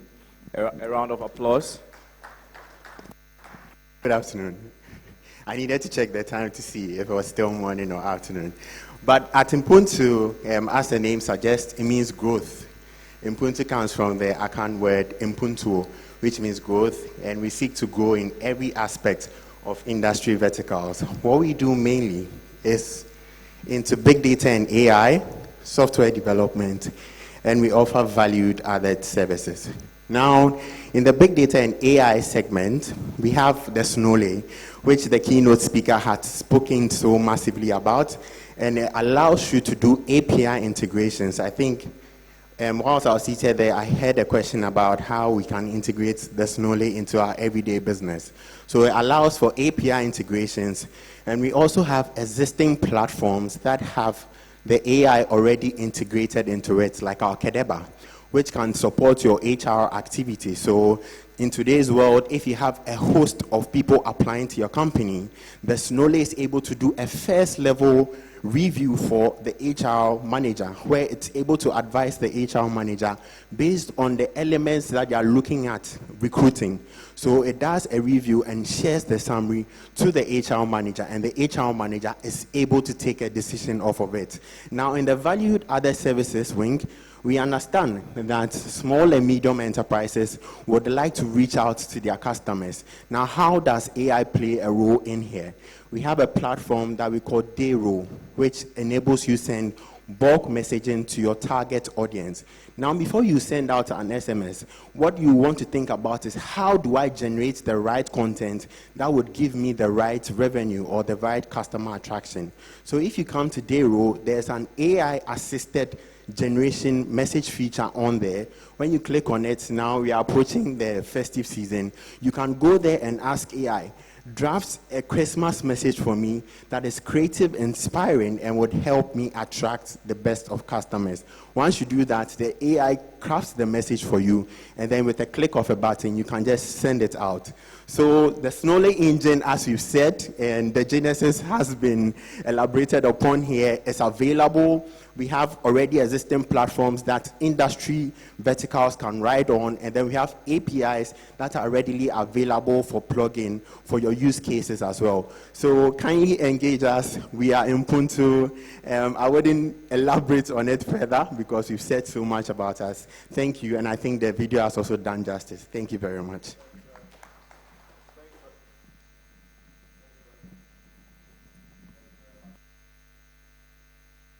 And I know that when he was speaking, he was using some terminologies like APIs. These things don't have to worry you. It's not your job, if you don't understand it, to try and understand. What your job can be is taking the first move to talking to somebody who could be knowledgeable in that space and ask what's an API, and letting the person know how you can also leverage similar technologies to improve your businesses. So I don't want us, when we hear any big word or when we hear certain jargons or certain technologies or certain terminologies, get worried. Don't worry, just worry about making money, and then connect with people who can support you to get things going. On the next agenda on the agenda is a message from Stanford Seed, and they have a video. So the Stanford Seed video will play, and then Mr. Kuranche Datsen will come and deliver a short message. Thank you.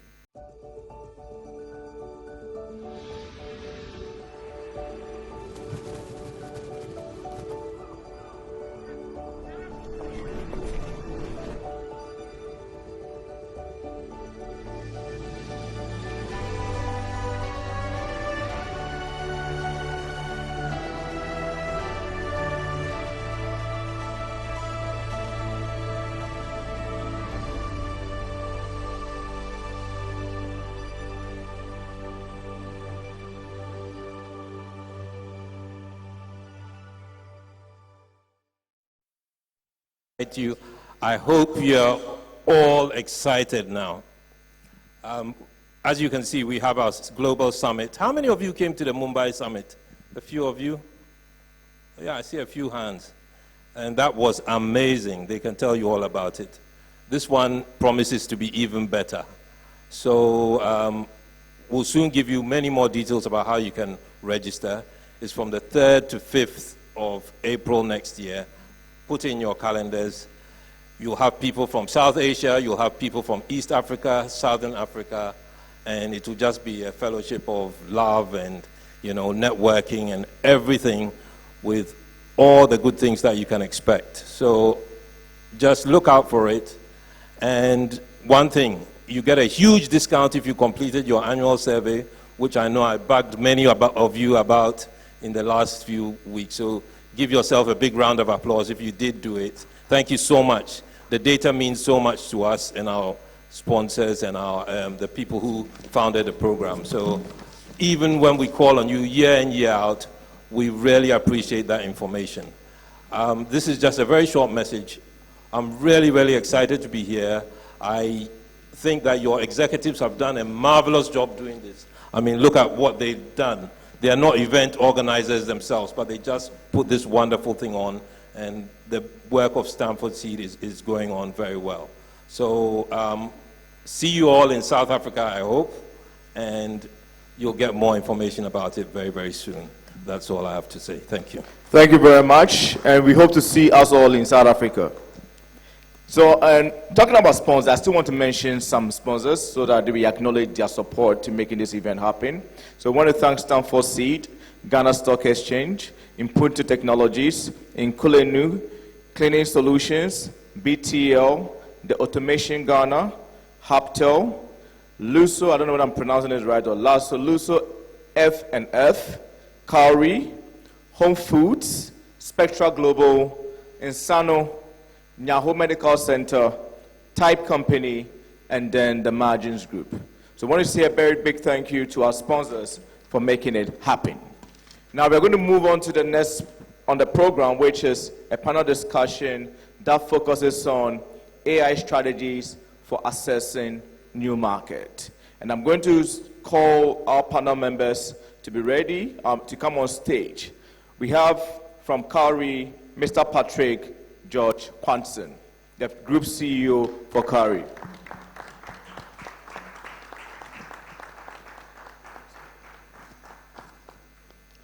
And then we also have Mr. Patrick Asare Frimpong, Head of Product Management for Haptel.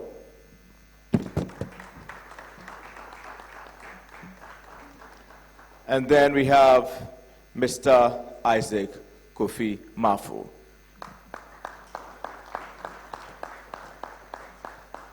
And I'm going to be a moderator.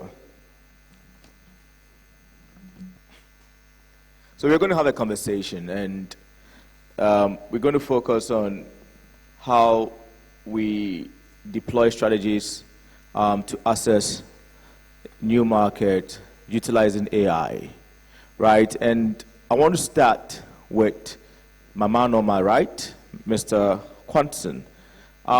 First of all, when we hear AI, we are hearing a lot of big language, a lot of data, conversations going on, NLPs, a lot of jargons. I want Mr. Quanson to demystify it so that our participant can see how easy or how feasible it is for their business. Thank you for the question. Look, I'm not an AI expert, so please check your AI for everything I say and make sure your AI is not hallucinating, right? Because you've heard AI is hallucinate. So my job to the question is quite easy.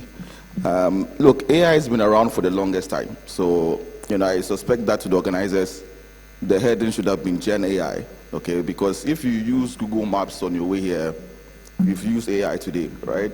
If you bought something on some e-commerce shop, you've used AI before. So AI has been there for the past 50 or so years.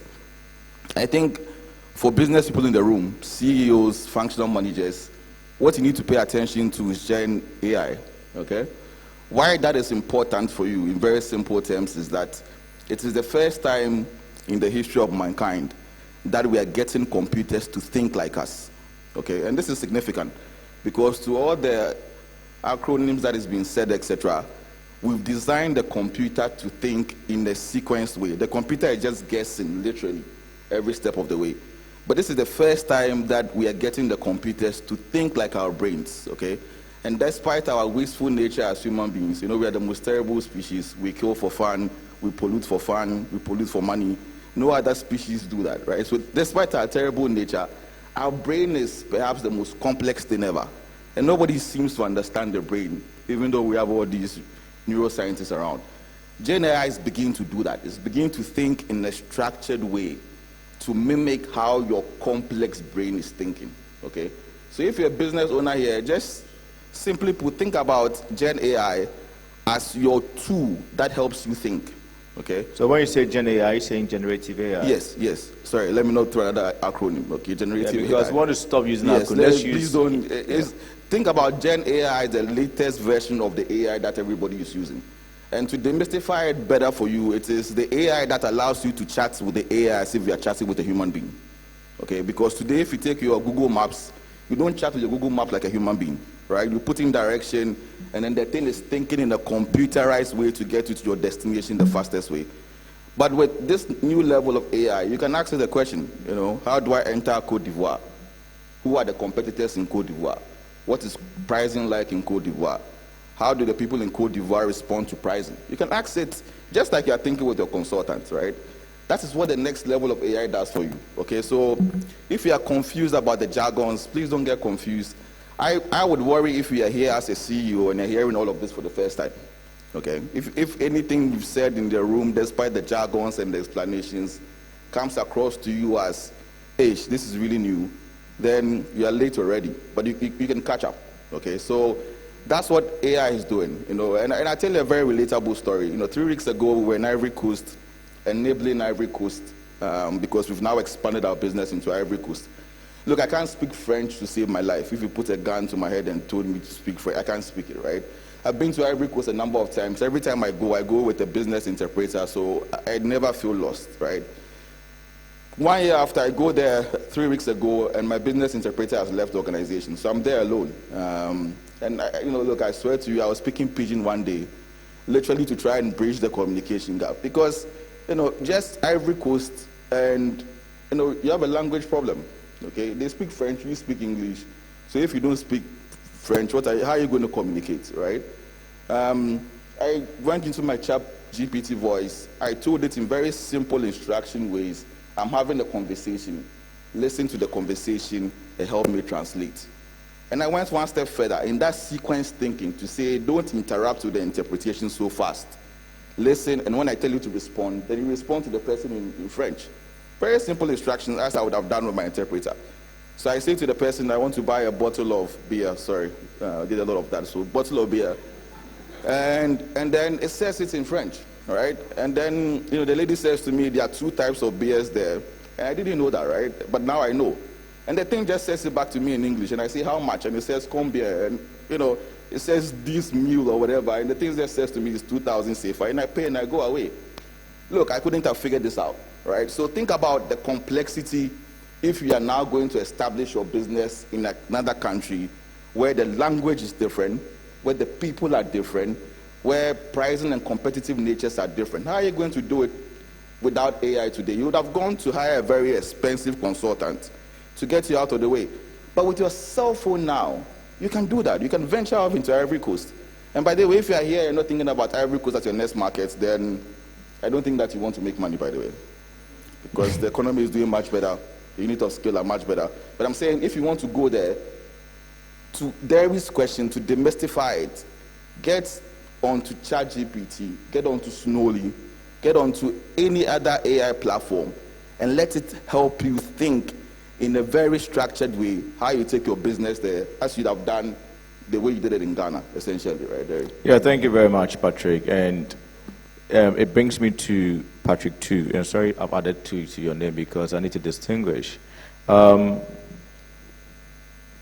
Patrick Quanson has said a lot, especially in terms of how the speed at which AI brought him adjustment. Because adjusting any new environment is a tough one, and language can be a blocker to adjustment. So in Patrick's case, in doing business, AI enabled him to, one, defragment all the the different things there, and unify them with the people by enabling him understand what is going on and helping him adjust better and transacting. And I know that he probably even did it more in the boardrooms and the business meetings. Now, in terms of entering market, because we are talking about market access, as a product developer, you do a lot of understanding the customer, right? Trying to understand people's behavior. Do you see the role of AI in there? And how can our business people here also align and utilize same? Thank you for that question. Perfectly so. So, I mean, you rightly said that when it comes to product development, basically you are building value for the customer. And you must understand and know the customer very well. And, you know, in most cases, when we are talking about AI, and I'm happy how Patrick demystified it, look at it, it's actually a body of knowledge. So you have these gens that are body of knowledge that you can interact with. Now, in building your product that is going to create value for your customers, sometimes you must look at it with a different eye. There's a quote I got from a book I was reading that says that the real act of discovery consists not in finding new land, but actually looking at it with new eyes. Now, these AI and ChatGPT is giving us new eyes to see things in a different way. As a product manager, you always want to see the data.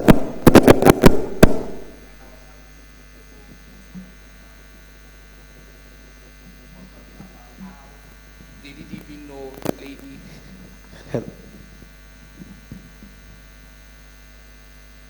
Hello? Yeah.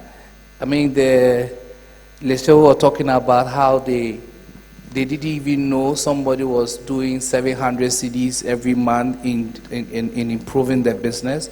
That is the new knowledge that you want to know as how do you create new value. So back to all of us, in terms of how we use this as a product, because all of you have built products, whether it is a service product, a physical product, whatever it is.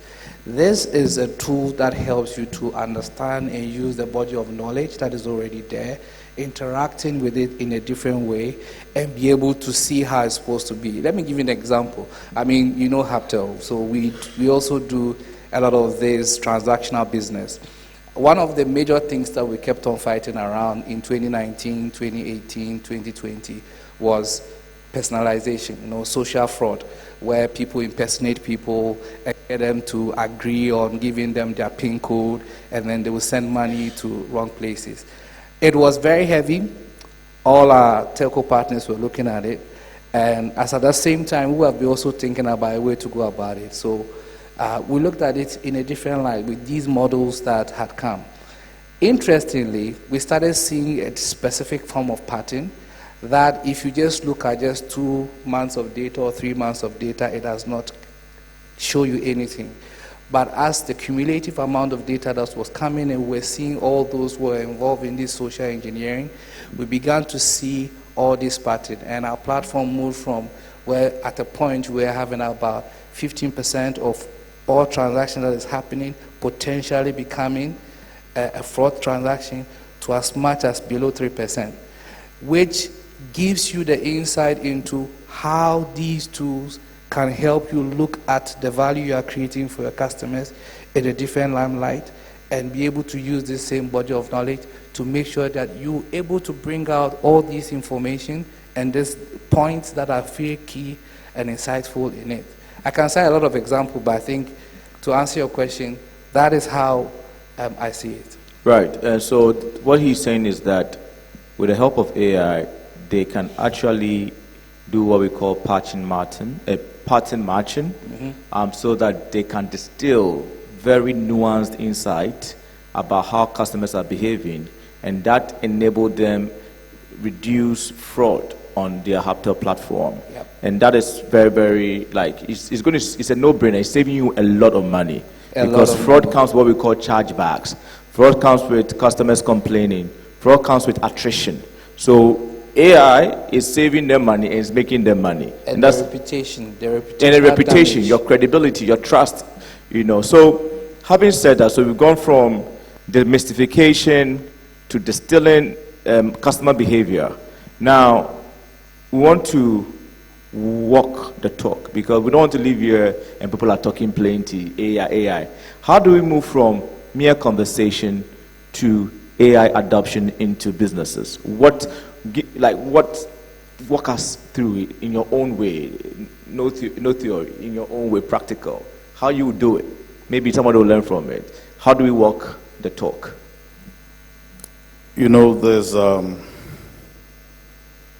a lot of information out there. I remember attending a program and people complaining that AI is going to take jobs. Sorry if I'm talking in a low, I have malaria, so AI was going to take their jobs. And then I told them that, no, AI is not going to take your jobs. People who upskill are the ones who are going to take your jobs. Let's assume you are tasked with creating something with PowerPoint. And then another person is using an AI to develop the same kind of thing. It might take you probably a day, half a day to create it. But someone using an AI tool would within a minute create the whole thing. The rest will be to make changes and do whatever. So in terms of competition, others will leave you behind. No one will even advise you to venture into the AI space because you totally be left behind. I do some consultancy for Ghana TVET Service and then Complementary Education Agency. And you realize that once you take them through a few things, their jobs become very easy, fast. Something that would have taken them a month, within a day is done. So in terms of adoption, it's just the beginning. That's why people are behaving the way they are. I remember doing a workshop on AI, and the moment they said, Isaac Mafo from Bulk SMS Ghana is here to do AI, some people got up and left. Later, after I was done with the presentation, they came back. And I asked them why they left. And they said, mobile money came, people were scamming people with it. AI is also going to be the same. So we just don't want to listen at all. It's just the beginning. At the point in time, all these people will adopt. But, being here in itself shows that you are ready to walk the talk. I remember when we were in secondary school, we were not allowed to use calculators during exams. Now calculators, even if you are using a calculator, it wouldn't even help you if you don't know what you are doing. You remember, was it the BEC or something last year? Some papers were cancelled. They used AI to answer the questions. And what happened was, if the question is asked, he knows the question. So he makes the input into the whatever AI tool he's using, and he gets this feedback. Clarify your question. I don't understand your question. And then they will copy those ones as answers. So they got the answers before they went into the exams. But their answers were clarify the question and all that. So that's how come they were caught. And then, so we need to learn. If we don't take your time, learn a few things, you'll be left behind. Bottom line. So no one will force you, but you'll be pushed due to circumstances to upskill. If you don't upskill, you'll be left behind. Yeah. Right. So from Mr. Mafo's perspective, one of the ways you walk the talk is learn. Put yourself in the knowledge seat and upskill yourself when it comes to AI. Let me add this. In the field of AI, unlike other things, within a year, you see some changes. Within 2 years, you see some changes. In the field of AI, things change by the hour. In fact, what I do is that before I get out of bed, I take an hour to look at all the updates on AI on YouTube. And then before I go to bed, I do save. So I'm always there. I know what is happening, exactly what is happening. I started using, sorry, yours is there, but I started using ChatGPT the first week that it came. It wasn't even in Ghana, Africa, and Europe, but I was using a VPN to access. I think I might be one of the first Ghanaians to start using it. And since then, I've made sure that I'm on top of every AI tool that comes out, whether it's for programming, whether it's for whatever it is, all the AI tools, I'm on top of them on a daily basis. Every kind of information you need is on YouTube in terms of this AI and how it's going. So please try to make sure you are always on top of issues using YouTube. It's free. YouTube, you don't pay for YouTube. It's just the data. Right. Thank you very much. And so, upskill, keeping the trend, right? Patrick, Quantum. Still on the topic, strategies for accessing new market. And I asked Mr. Marfo how to walk the talk, and he gave some 2 foundational strategies or activities that you can do. I need you to add to it. You know, sure. What should be in the foundation? Sure. And maybe I act like a bad student and don't answer your question and add to Mr. Marfo's answer, okay? Look, I think he said it, but let me practicalize it for you. If you want to understand AI, sitting right here, download Snowly, download ChatGPT, sign up, okay? You've been given an additional brain. There's no way you can understand your brain or understand the way the brain works if you don't know neuroscience. And you can't do it. I mean, that's why there's a specialist to do it for you. Thankfully, the information is all out there. So sign up to ChatGPT or Snowly, whichever takes your fancy, okay? And don't do the free version. Do the paid version so that you are compelled to use it, okay? Sign up for YouTube, okay? Watch videos. Watch videos on AI.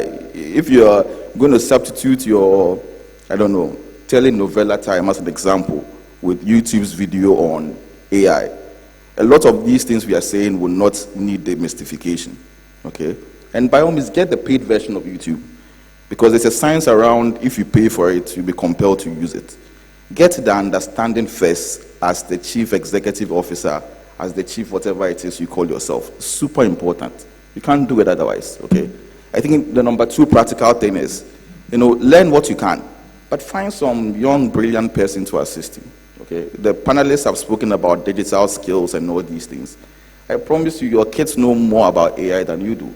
My 7-year-old has a magic AI that she goes to every day after school to help her do her assignment. So find some bright spot and let that person mentor you, because reverse mentoring is a thing, okay? If you are born before computer like Mr. President, find a young person to reverse mentor you and to teach you a few things about this AI and the language of computers. It's so important. It's really, really, really important. But I also say that, because we are talking about business people, this is not technology. If you're a CEO here and you want to understand AI the best, go back and understand your business. It's also important. Because there are 2 elements of your business that if you don't understand, no AI will save you, okay? The first is the data inside your business. Look, AI just didn't come from heaven or under the earth. As the other panelists have said, it's built gradually on computing power. So, Mr. President, I worry about words like Leapfrog. We've missed 4 industrial revolutions. We'll not catch this one, by the way, if people or business owners don't understand their data. So go and understand what your customers are saying to you that is sitting in your data that you're not paying attention to. Because if you don't have data, forget it. We've said a lot here that the AI hallucinates. If you don't understand, It means that the AI will give you a wrong answer with so much confidence that if you don't know, you copy it and go and disgrace yourself. That is what it means. The thing hallucinates. Because it has to tell you something, it will tell you anything, like Asante Hene went to Kwabotri. If you don't know, you go and say it somewhere and you disgrace yourself at all, right? So understand your data. It's also important, okay? But also mature your business processes. If you are here and you are doing paper, Charlie, it will take you a while to use the AI. So if you're using paper, move it into Excel. Take that conscious effort to mature your business processes, because like I'm saying, AI built on computing power. Computing power built on all the industrial revolution that we've missed on the continent. We've missed 4 industrial revolutions. What gives us the confidence that we can leapfrog? It's not automatic. It has to build on you taking the leap as the chief executive officer, doing the learning and understanding of what makes you great, and using AI to make it even greater. That's really what it is, okay, in terms of practical next steps. Yeah, so if you want an AI, have to do with architecture, Patrick has laid it down. I think fundamentally, depending on who you are, connecting to the right person who understands it is very important. Additionally, saying that understand your business.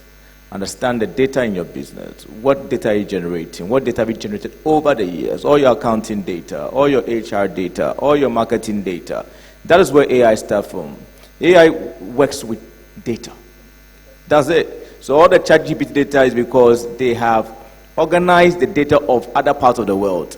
Even Ghana data is not as much in there. That's also when you put things in there, you get wrong data, right? Because we have not enriched our AI database. So everybody has to contribute to the data, and that is what you do. So understanding your business is very critical. And the processes as well. You have to align your processes to be able to fully take advantage of AI. And that's what I'm trying to read to what Patrick is saying. And start from somewhere. So if you're doing paper, he's saying that do Excel. I want to go to Patrick 2. Please don't call him Patrick 2 after here. So Patrick Asari Frimpong. Patrick Quentin spoke about data, spoke about insights, spoke about processes. And I want you to come from a product development and product management perspective, because when you're going to a new market, you're going there to give a product, and you need to understand the product.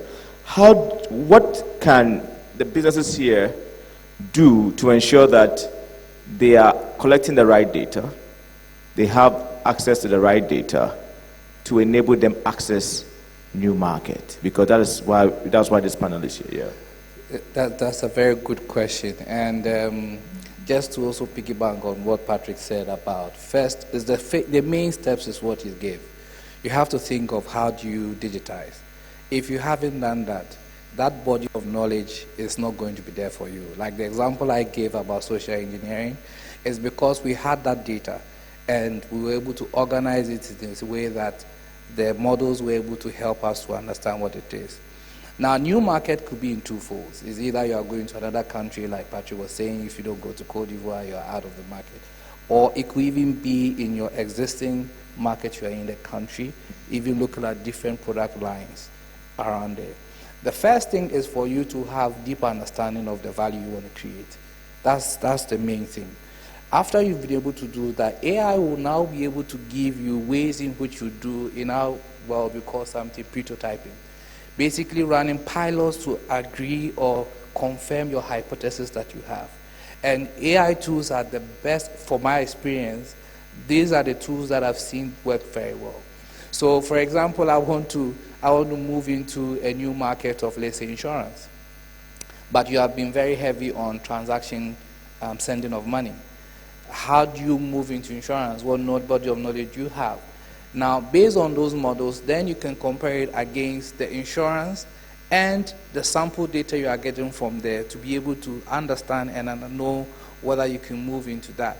So we are a practical example as a company, we wanted to go into quick commerce. For us, quick commerce was people who want to buy things, like we say, find and pay for everyday essentials. So I want to buy groceries, I want to buy food. Now, because we had the body of knowledge around what works for people in terms of payment, we noticed that payment was quick. If you're sending some money to somebody, you don't want to go through the whole process and it's taking 5 minutes, or it's taking even 1 minute, or even taking 30 seconds. So in our mind, we're very sure of these kind of points that are very critical to the needs of our customers in terms of value. Now, how do you get somebody to buy his favorite gobe, and the gobe gets to him quickly? So now this is a different or a new market, but the same body of knowledge that we have, how do we test it against that? So we did a lot of things around, because we're new to it, how do we see the new data, map it against the models, and see how it was generated out. Interestingly, we begin to see that mapping of these is based on retailers and riders. Those are the two. So you can have a beautiful technology that works very well, but it's more about that. And we were able to come to that conclusion, even though we were not in that space for us to have a huge knowledge base for us to work on. Because we have those models, we're able to hit it against small data points, run our pilots and prototypes. And in fact, the 2019 to 2020, we actually ran the whole product really without any technology behind it. It was just human beings doing that, because we wanted to collect some data to map it against the assumptions that we had. As soon as we were able to do that, we built Skates in 2021, and we automated the whole process around that. So that becomes a typical way in which going into a new market with these tools that we have, you have to make sure that that body of knowledge that you have and your data points in terms of how you create value are key. Then you can use that to be able to run that. Even if you want to go to a different country, like I also want to go to Cote d'Ivoire, by the way, the only way I can do that is take the data points and the models that I have and hit it against pilot or prototype information I have in Cote d'Ivoire. And based on that, it could give me a clear understanding whether it will work or it will not work. And I can run certain form of experiments to be able to prove whether my hypothesis works or not. So that's the first one. It helps us in that. Now, the next one I want to bring our minds on is continuous learning. Like Mr. Mafo said, it changes in hours. And so if you want to go into a new market, in most of the cases, whether even it's in the same country and the same language, or even different country, the environment changes quickly. So you have to make sure that you are positioning yourself, that you are continuously learning what is changing, and you have allowed yourself to build models for it to predict to you. And that is why AIs are great, because they are great prediction tools. We call them prompt engineering. Depending on what you give to it, it can prompt you and tell you, this is about to happen, this is about to happen. So when you put that in, it gives you a clear understanding on how you run these. And we have examples of how we've used this also to give us a body of knowledge for us to continuously improve. When, before COVID started, we've been contemplating on whether, because we're growing as a company, and office space was not enough for us. So there was a mindset about how do we grow without physically growing the physical environment. We didn't even know anywhere. We had our work from home and remote work, but how to do it in the context of the Ghanaian economy, looking at the way we have. Most importantly, we noticed that if you just say work from home, it won't work, because, again, as I said, we had data models and we had our perspective on the value we want to create. Then we begin to understand that people are saturated, especially in Accra, in specific areas. And therefore, it would be wrong for you to tell somebody that, okay, work from home. He'll come on the call, his internet is off. Why? He's living at a place that has bad internet. It's not his fault. He can't join because there's no power in his house. Why? Because he's joined at a place where the ECG is off. So what the person do? Now, based on that, we started modeling something we call remote offices. So instead of you just giving people the room to just do remote work, we now, through this intelligence, know that we, instead of having one big office where it seats about 300 people, somebody will have to travel 2 hours before to work, place all these offices around. It's just 30 minutes away from home. And when he gets there, he has all these things. And for those who have the financial capacity to be able to have dedicated internet and data and also power to work, they also work there. So I've given you 2 examples of how you could use it in terms of going to new market, in terms of product, and even business processes among ourselves, how you can even change the way you work. And you will notice that productivity goes high, efficiency increases. It's just all because you are using these data points, running it against the same values you have, running it against pilots, running against prototypes, seeing the new directions you want to go, and testing it continuously, and making sure that that body of knowledge now becomes part of the institution. Because a lot of us make that mistake. Like, we feed a gen bot with a lot of information, we build the knowledge and everything there, and we leave it. It should be part of your knowledge base that you continue to use to continuously learn. Thank you very much. So Patrick Asare-Frimpong has given us practical use case of how to utilize data sources or generate your own data to do AI. And one of the key things that you mentioned, and I know that a lot of you might have gotten it, is there were aspects of it where they didn't have the data. And they had to humanly generate the data by the humans mimicking, that is, behaving in such ways that the riders behave in such a way that they can now collect the data that can help them generate the insight. I was going to do a follow-up question because there'll be cost to that, or there may not be cost to that. That means that in your general business operation, as in its current state, make sure that you are collecting as much data as possible so that you have available stored data. Because if you ignore it, then now when you want to deploy AI strategies, you have to now start all over again and generate the data. And that's one thing that he said that I'm hoping that some of us grasped. And then also the other thing that he said was org thinking, the way the organization thinks things around decisions, like they want to do remote work.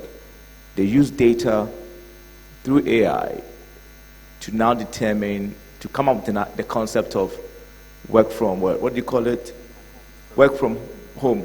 I know, but you guys were working from different hubs, from different spots. That's a very brilliant idea, and it was enabled by AI. And they didn't just get up and do it. You know, they say in God we trust, but everything else bring what? Bring data, right? So that's something you need to do. And Patrick said something I wanted to remind us of. Pay for things online. Pay for your ChatGPT. Pay for, I don't like the YouTube, I don't pay for YouTube, but I pay for ChatGPT. And if you start paying for things, you will now be compelled to generate value from it. So that's one dimension. We are going to ask the last set of questions, and everybody's going to pick one question. In everything, there are red tapes, there are challenges, there are potholes.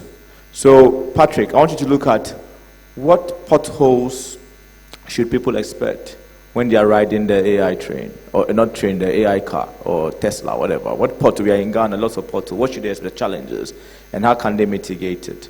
Patrick Asare, I want you to look at what, from a policy perspective, right, what do you think has to exist for AI to be smoothly adopted or deployed in this part of the world, especially amongst businesses, especially amongst the Stanford seed cohort companies? And then, Mr. Marfo, I want you to project us into the future and let us see what the potential is and how we should brace ourselves for it, how to prepare for the future. So Patrick, let us know the potholes, the challenges, how we might mitigate it. Patrick Asare, let us know from a policy perspective, from a regulatory perspective, what has to be done. And Mr. Marfo, you let us know how we should brace ourselves for the future. What does the future hold for us and how we should brace ourselves. So Patrick.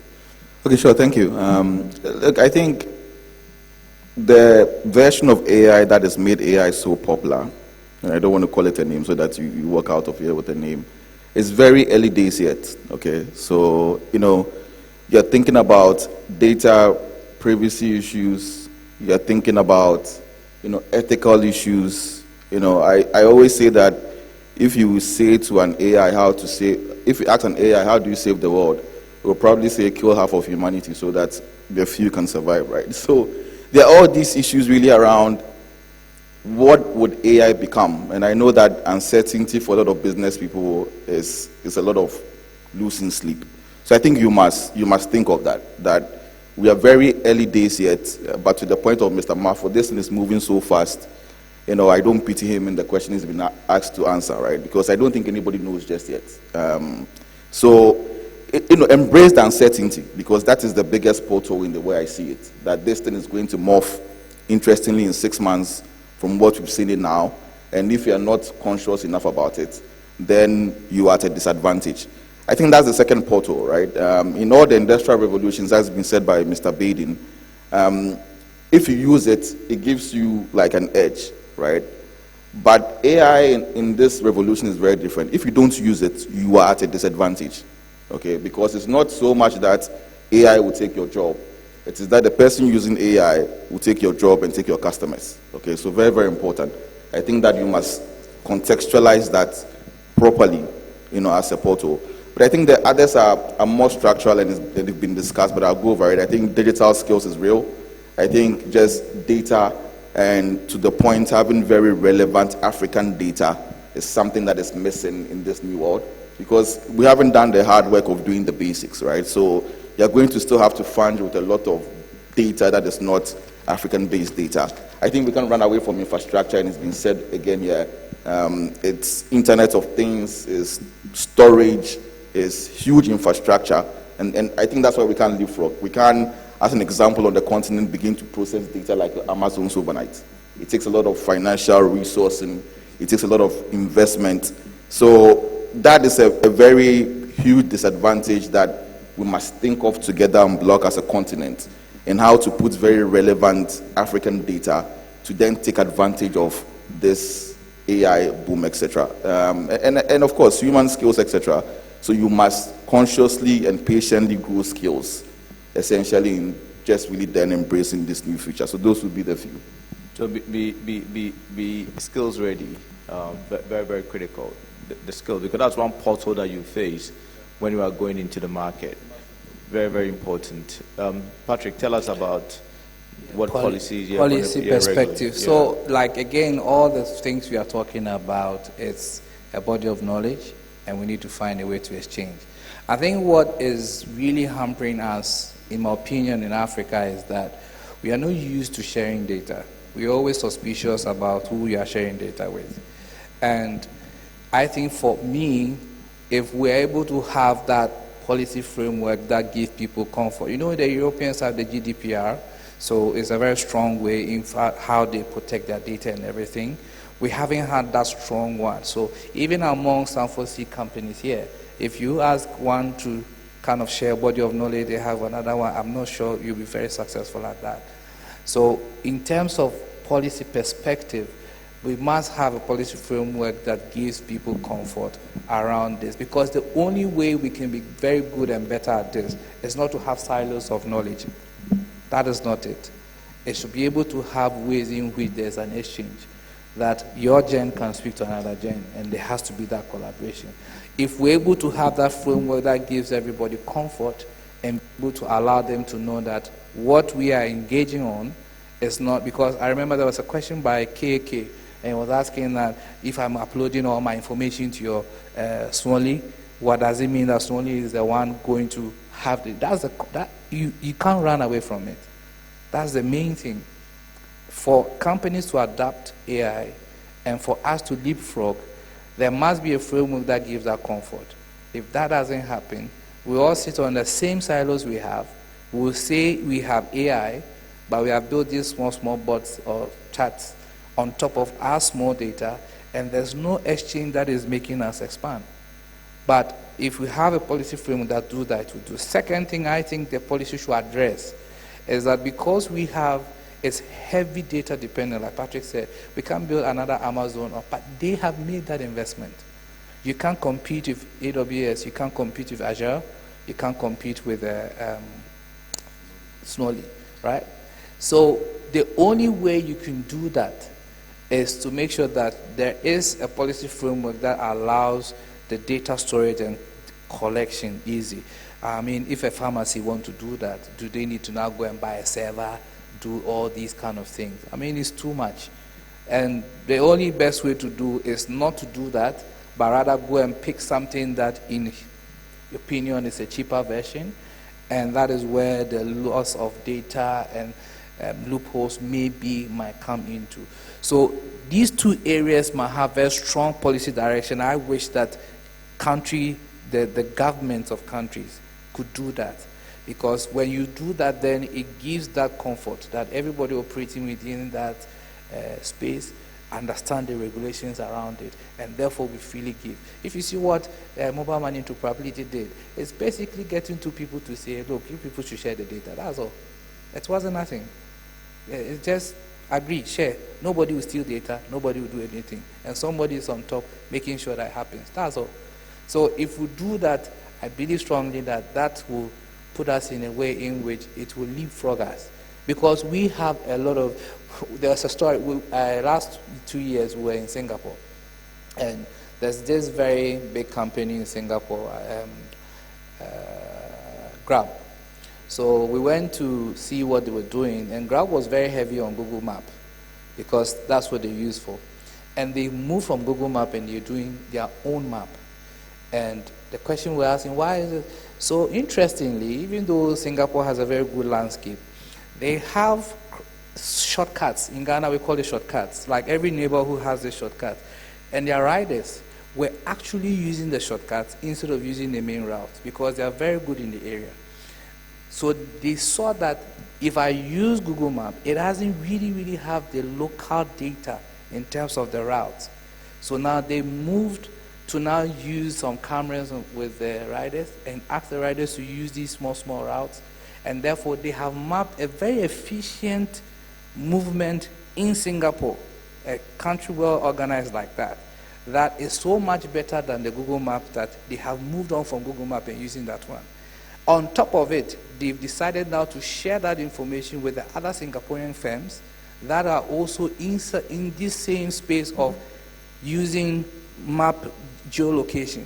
So when you go there, you see two things: a cheaper version of Google Map. So now local entities are now enjoying because the government is helping. And then they also have high efficiency because then they're using something that's localized. That's how we are. Nobody can move a route in Nima like nobody who stays in Nima. So if we don't do that and allow these exchange of information, people to come in, and a policy to also support those who are willing to build, then I don't see how we can do that. But I think when these two areas are done very well, we'll have that strong way to leapfrog and win. Yeah, thank you very much, Patrick. So first part is the authority should just say something or give the command and things will happen. So the first thing is authority. Just say, let there be, and then there will be. The second part is the taxes that are collected from us should be used to deploy or develop the infrastructure base, because that's critical. I know that, yeah, sometimes we say we don't have to reinvent the wheel, but sometimes you need a certain level of sovereignty when it comes to your local infrastructure. So those of us who like money and do business another time want to stop people from trying to build from first principles. It doesn't matter if it takes us 20 years. We need to make sure that the next generation that comes will not be confronted with the same problems that we have faced. And we need to invest in our own destinies when it comes to the technologies that we see. So there's nothing wrong with having some solid backbone, solid infrastructure that is paid for by our taxes, and then companies also contributing to it. Because that's what happens in the other part of the world. Like the Grab, for example, is in Philippines. Uber is not, right? Because the Filipino government made sure that Grab consolidated. And Grab is buying out some of these companies out of Asia, right? So Mr. Mafu, take us into the future and how we prepare for it. Let me ask this question. How many of you use any of the paid versions of these AI apps? Okay. At least I see about 5 or 6. Yeah. All right. Let me go this way.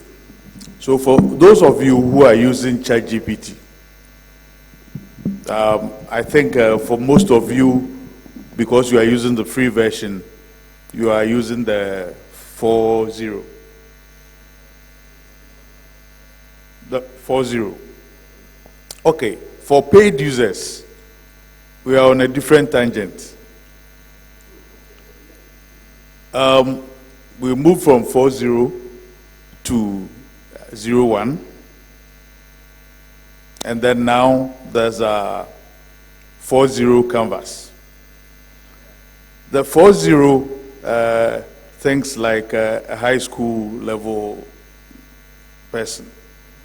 The 01 is a PhD level AI. So, like Darren said, you think you are using and getting whatever that you are using. But for the paid ones, they are getting something far ahead of whatever that you are using, because the 01 reasons. It reasons before it comes out with whatever it is. And the 40 canvas, what it is that once it brings out whatever it's bringing, you can directly edit. Just like you are editing in Word. With the 40 canvas, you can edit. And then you can even, there's a slider which can be pushed to push it to a PhD level, to a high school level, so whatever is there, once you pull it, it changes almost everything to that level of education that you've pushed it to. So when Darren says you need to try the paid versions, you have to. Now, I'm saying all these before I tell you the next 5 years what we should expect. How many of you use Claude? Okay, I get one person. Claude uses Claude. Claude AI is by a company called Anthropic. But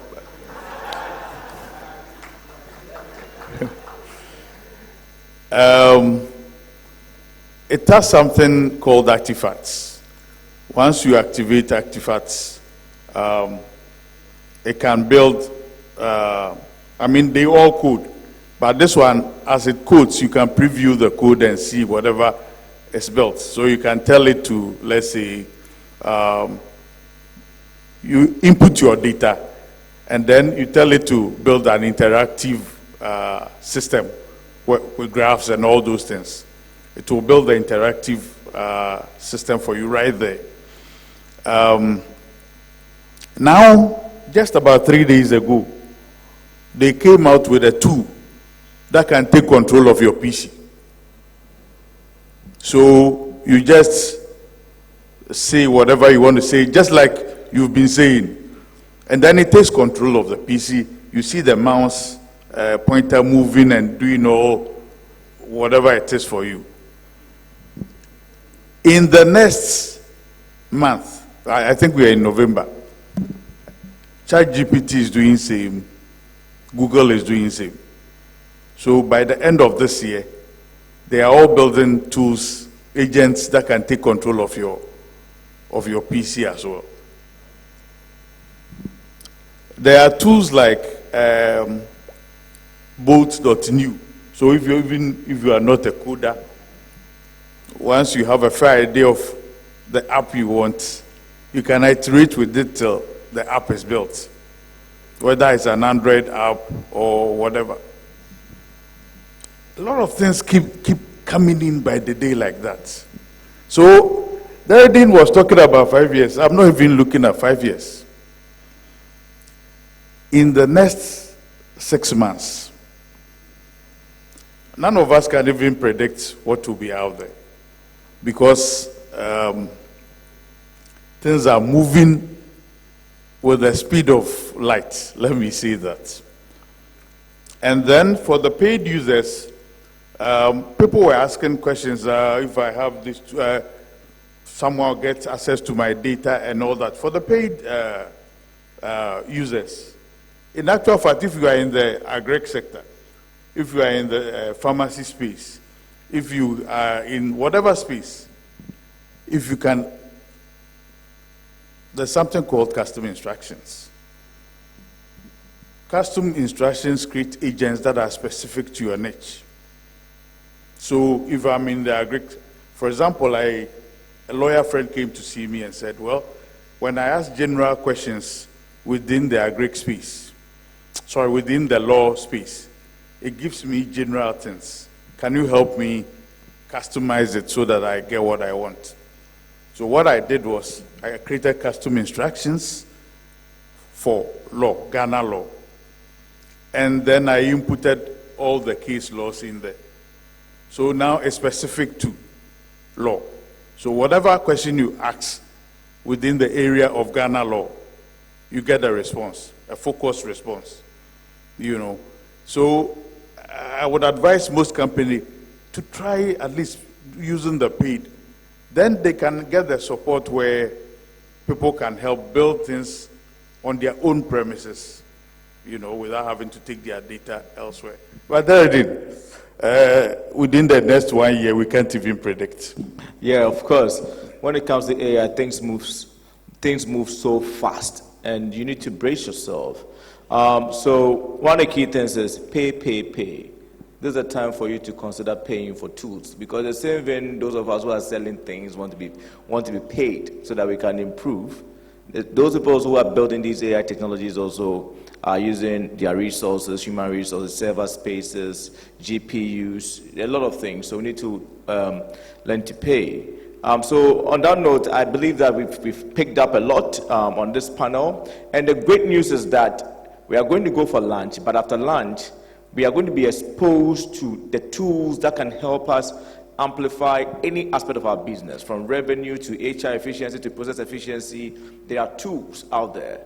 And after lunch, we'll delve into those tools. And then after lunch as well, we're going to have breakout sessions that will let us adopt the blueprint for AI. So we should not try and go anywhere, because there's a lot that we are going to learn after lunch, and it's going to be crisp, very concise, and I bet you're going to go home with something insanely great when it comes to AI. So thank you very much, my panel, for making it happen. So we had Mr. Patrick Quanson, Mr. Patrick Asare-Frimpong, and then Mr. Malfo on the panel. The photographers, can you please help us take a photograph of a few good men?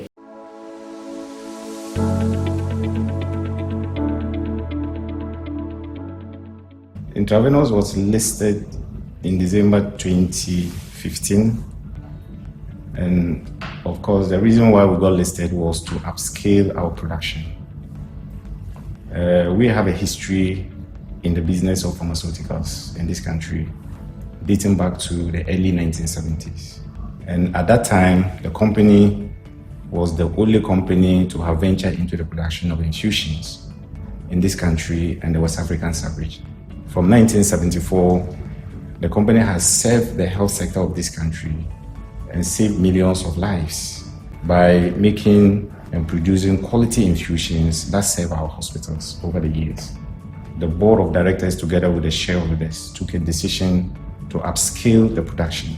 And shareholders decided that in doing so, they can share their ownership of the company with the public so that we can raise capital to be able to fix some of our plants and buy new ones, and also increase our working capital as well.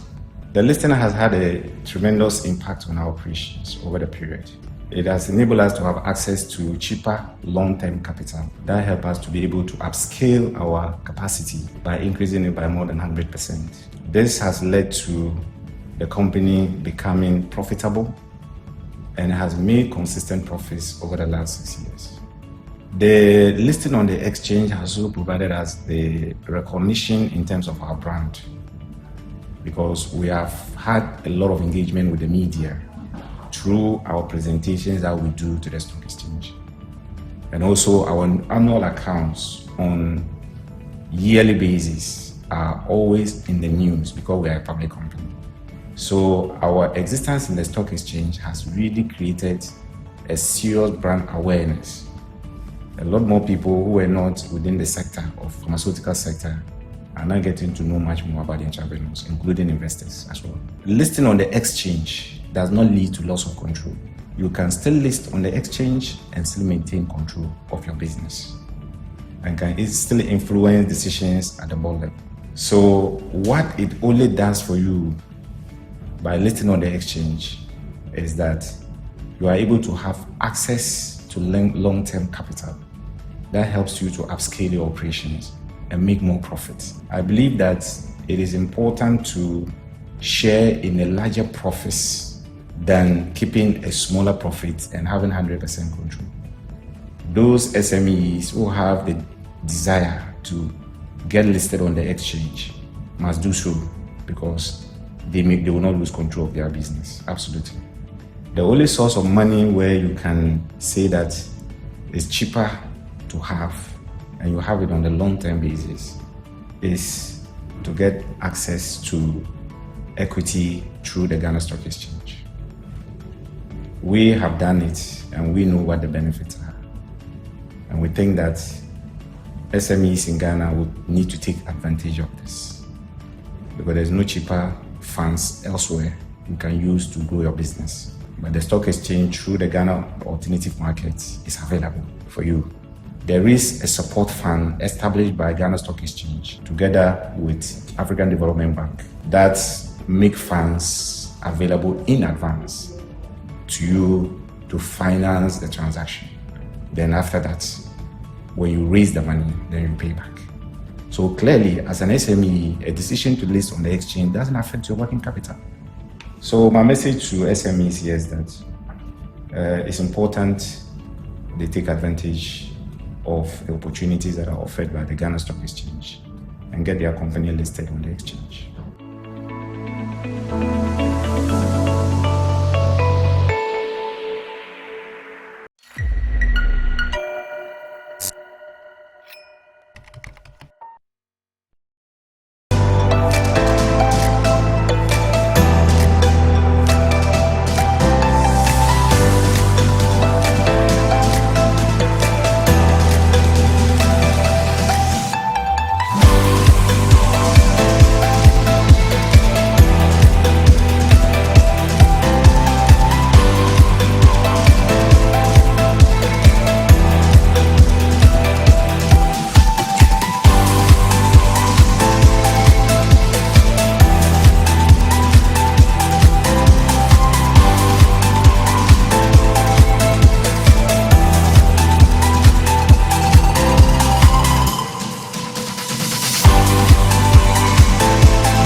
Give Partnership is the downstream conference. This is the only conference that, as you heard today, we've dealt in policies, in strategies, in regulation that will address the issues that we have in the downstream. So, on behalf of the Vice President and the government of Ghana, it is my singular privilege to declare this year's Ghana International Petroleum Conference duly open.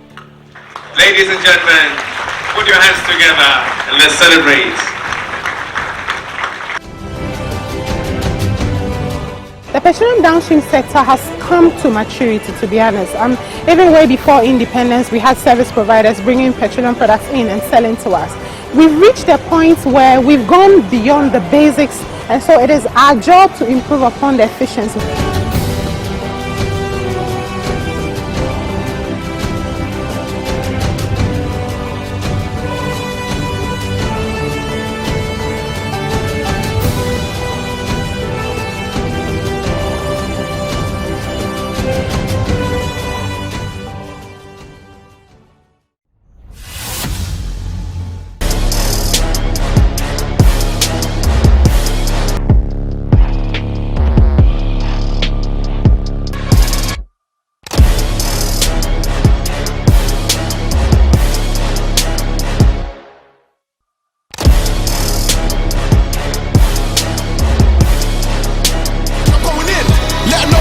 one king.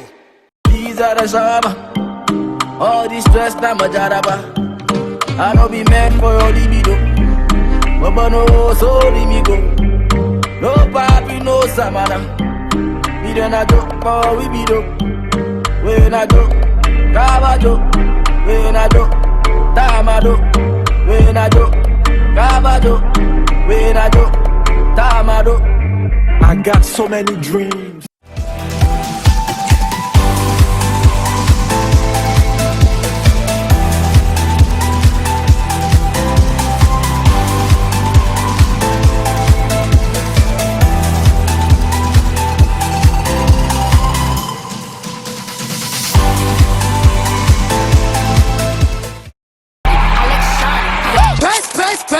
Press. Cardi don't need more press. Kill them all, put them hoes to rest. Walk in bulletproof vest. Please tell me who she gon' check. Murder scene, Cardi made a mess. Pop up, guess who, bitch? Pop up, guess who, bitch?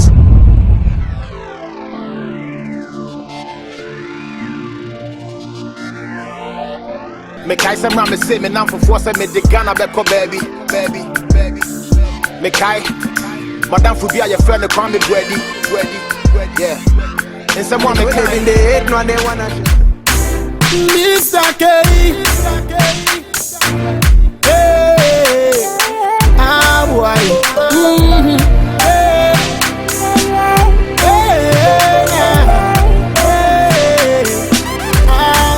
Hey, them this is about me, yeah. Them this is about you too.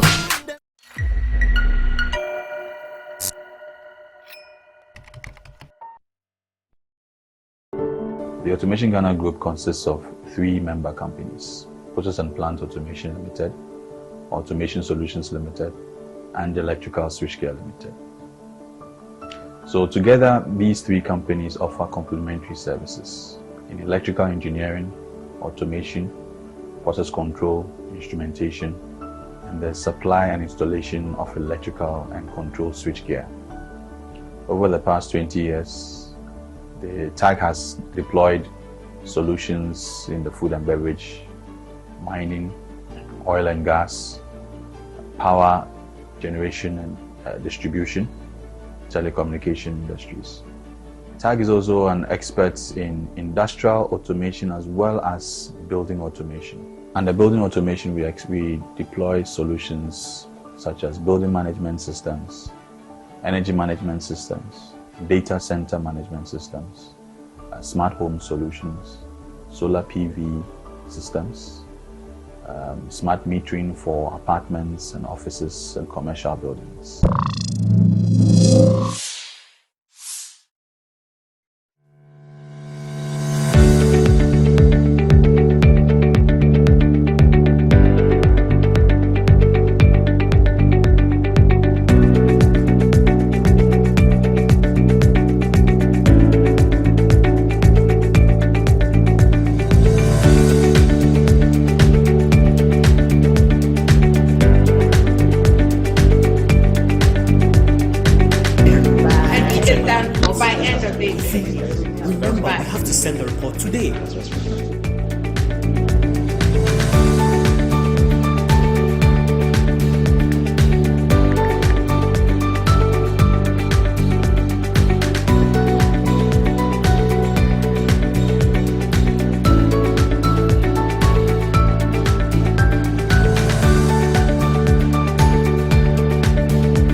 send the report today.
Want it? Get it on Hubtel. Hubtel is everything you.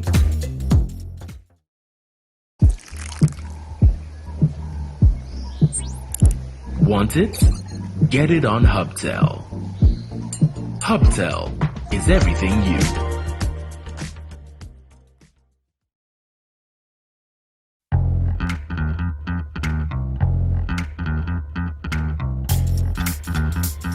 Want it?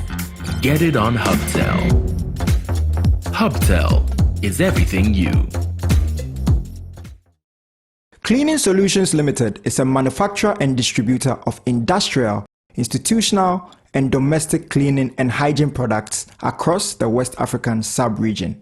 Our products ranges from personal care, room care, kitchen care, laundry care, animal care, and janitorial services. We are ISO 9001-2015 and HACCP certified. Contact us on 020-225-0002-7. The numbers again, 020-225-0002-7. You can also email us at info@cslghana.com. Check our website at www.cslghana.com for more details. Cleaning Solutions Limited, we take care everywhere.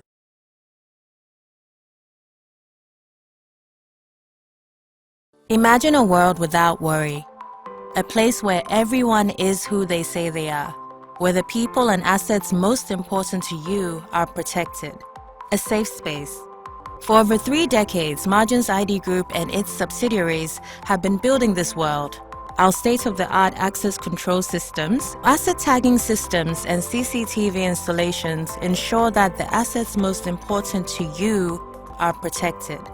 We have designed and built award-winning national identity infrastructures, supported by our ultra-modern in-house designed and built verification system.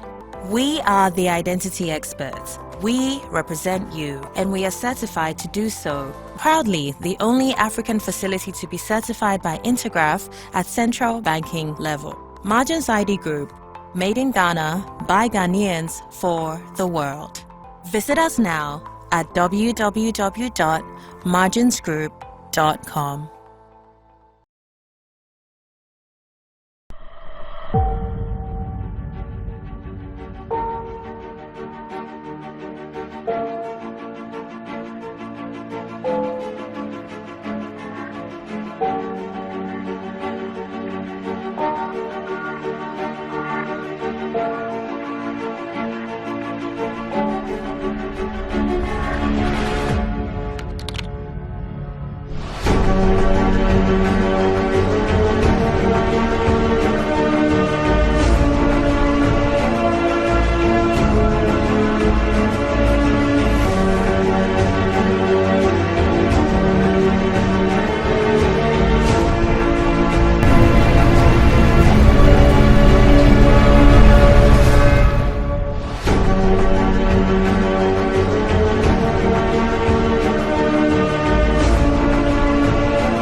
My name is Kofi.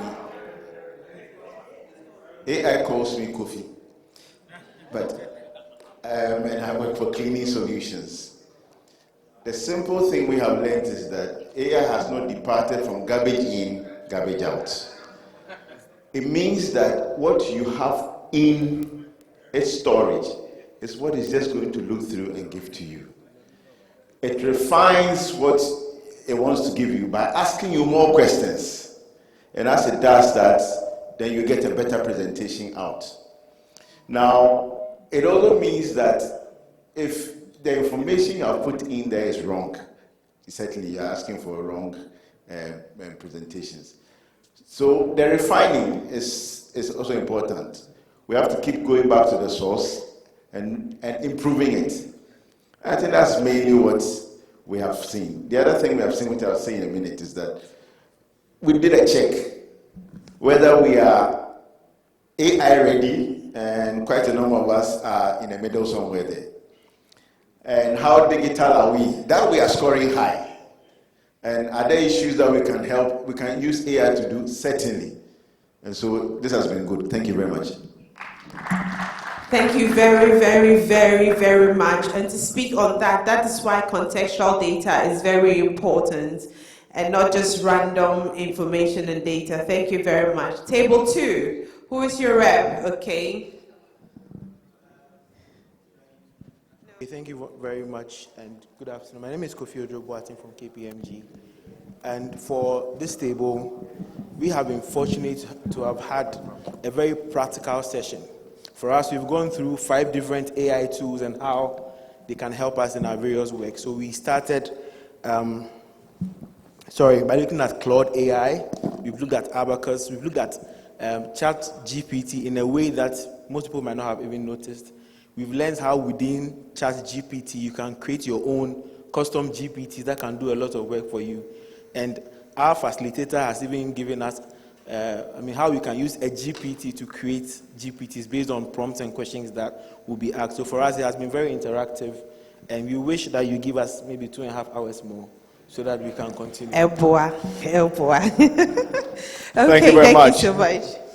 Table 3. Okay, my name is Ignatius, and the name again? Ignatius. Okay. So, our table, we first talked about digital transformation, AI in business and all things we do, and understanding what is prompt engineering, using the right prompt for your AI tool, and then we narrowed it down to the AI called Snowly,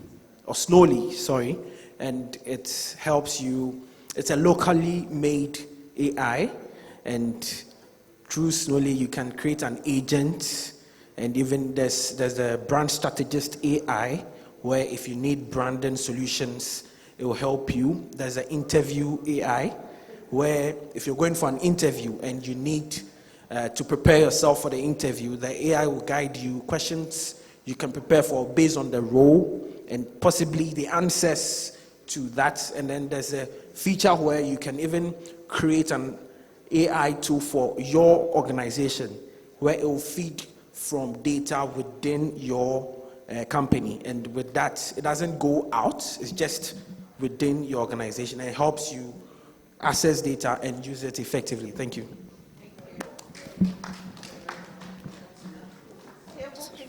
I think this table should get an award for the most excited table. Yeah. ACP table, money table, they have a lot of names. Who is your rep, please?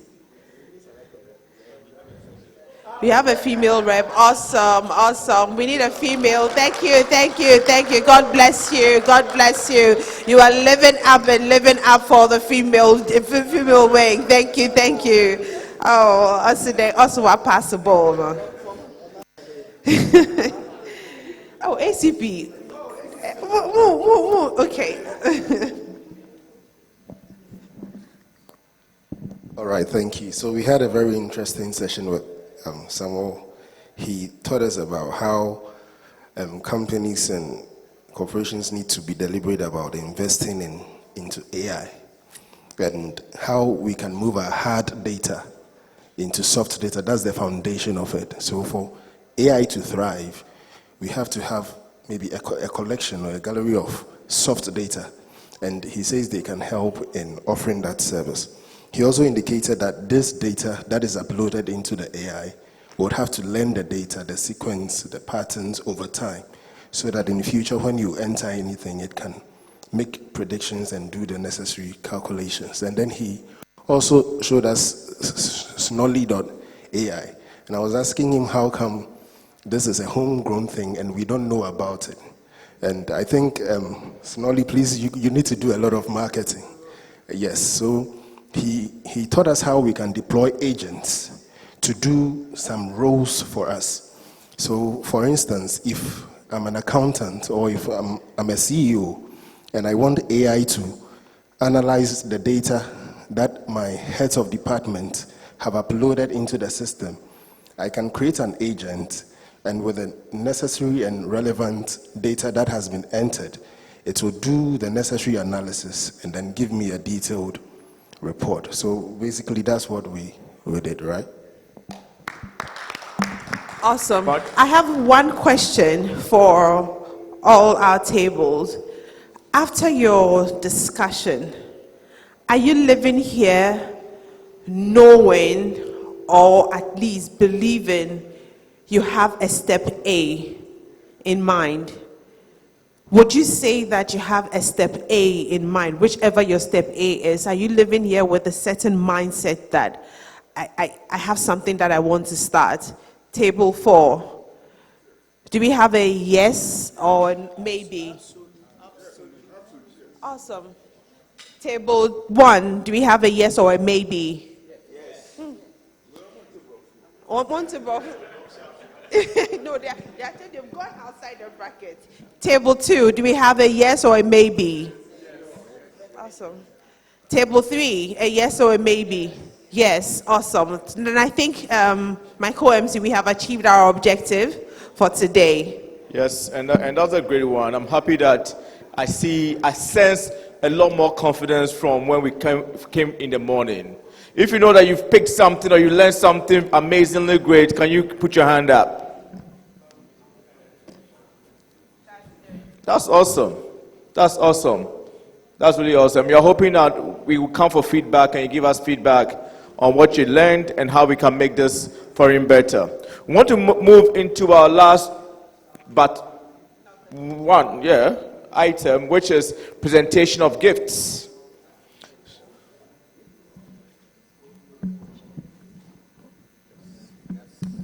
We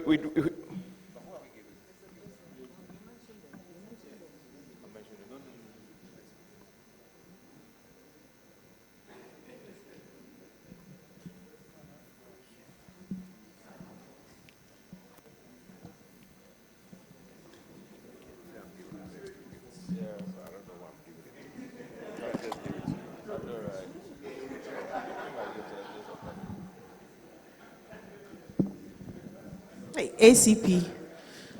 Would you many power?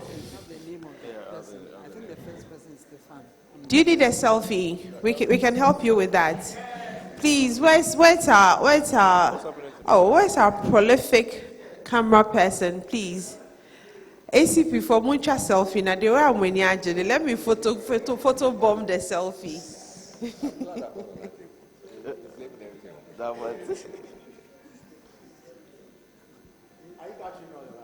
Say ACP. Yes. So we want to do our first presentation, and that goes to Mr. Stefan Inwole.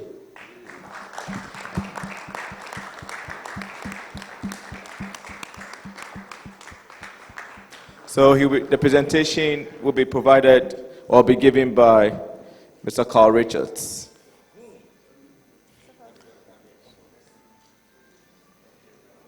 It's quite heavy.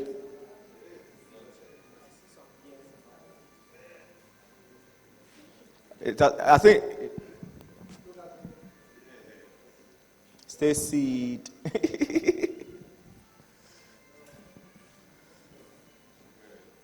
Thank you very much. We have Mr. Claude Hatchful, the CEO of Kari. 2.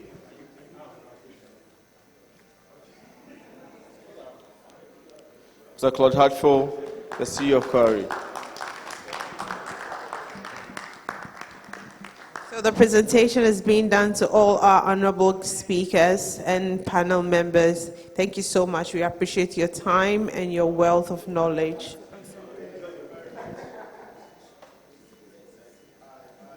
Thank you very much, Mr. Hatchful. Then we have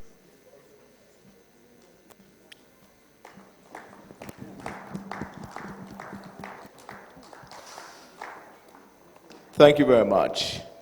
And then I want to call Miss Deborah Asma.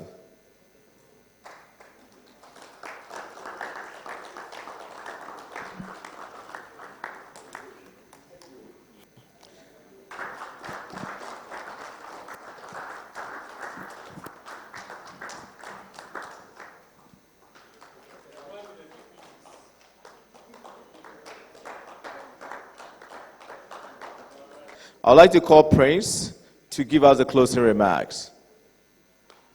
Wow, it's been quite a wonderful day. Let's all clap for ourselves. I've been given the honor to give the vote of thanks. I think, first of all, I want us to thank the Almighty.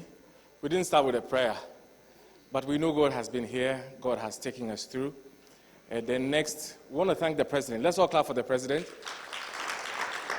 Very important because he had the vision for this, and it's been executed, I can say flawlessly, because when I look around the room, I can tell that people have found value in this conference. Is that right?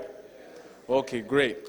Then we want to thank the speakers, the keynote speaker who's no longer here, but the speakers, the panelists, the sponsors. Thank you very much. And if I can get away from all the executives, can we have the executives or SST and wave their hands? Let's thank them. Kobe, can we please stand up? The executives. These people have worked very hard to execute a conference because they are not event organizers, but we've worked really hard to organize something. Thank you. You can take your seats. And then lastly, we want to thank everybody, the participants. Let's clap for ourselves. Thank you for your participation in person and virtually, because without your participation, this wouldn't be a success. From everything we've heard today, I can strongly say that AI, the need to adapt and understand AI is now. It's not for the future. And so I'm very happy, I'm very confident leaving this place today, knowing that I have quite a number of tools that we can all go out and test out. So thank you all for coming, and we look forward to you coming back next year to another conference to tell us your success story. Thank you. So I want to say a very big thank you to the executives, to our sponsors who made this happen. I'd like to mention the sponsors, at least for the last time.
Imagine a world without worry.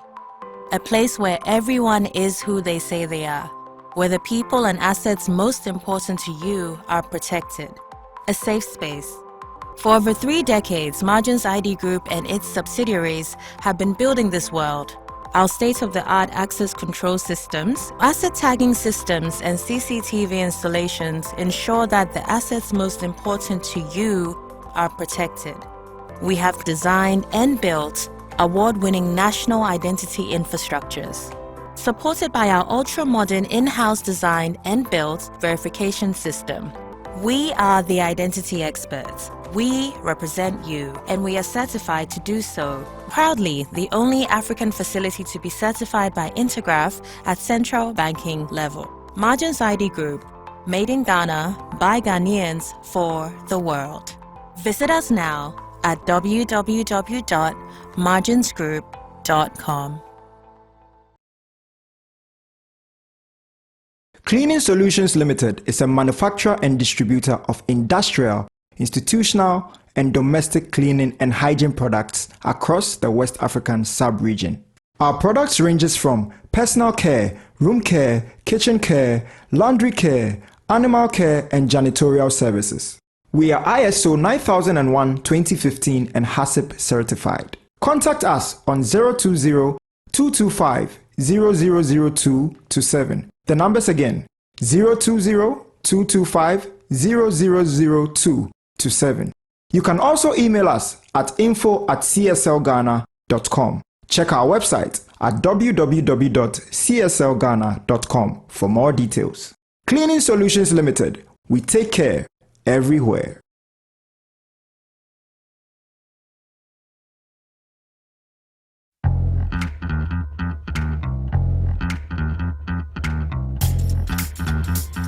Want it? Get it on Hubtel. Hubtel is everything you.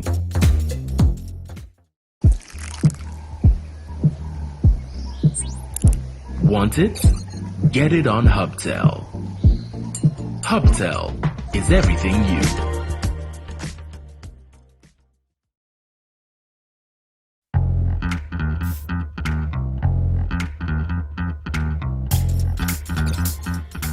Want it?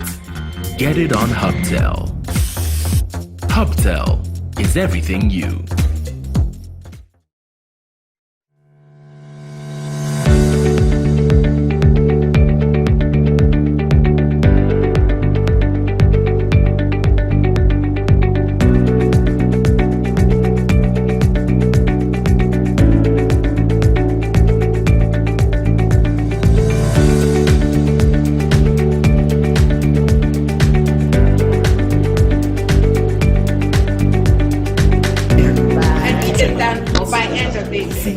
Remember, we have to send the report today.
The Automation Ghana Group consists of 3 member companies: Process and Plant Automation Limited, Automation Solutions Limited, and Electrical Switchgear Limited.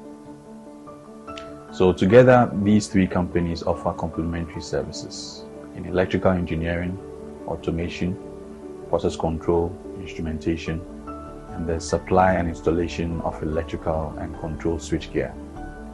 Over the past 20 years, the TAG has deployed solutions in the food and beverage, mining, oil and gas, power generation and distribution, telecommunication industries. TAG is also an expert in industrial automation as well as building automation.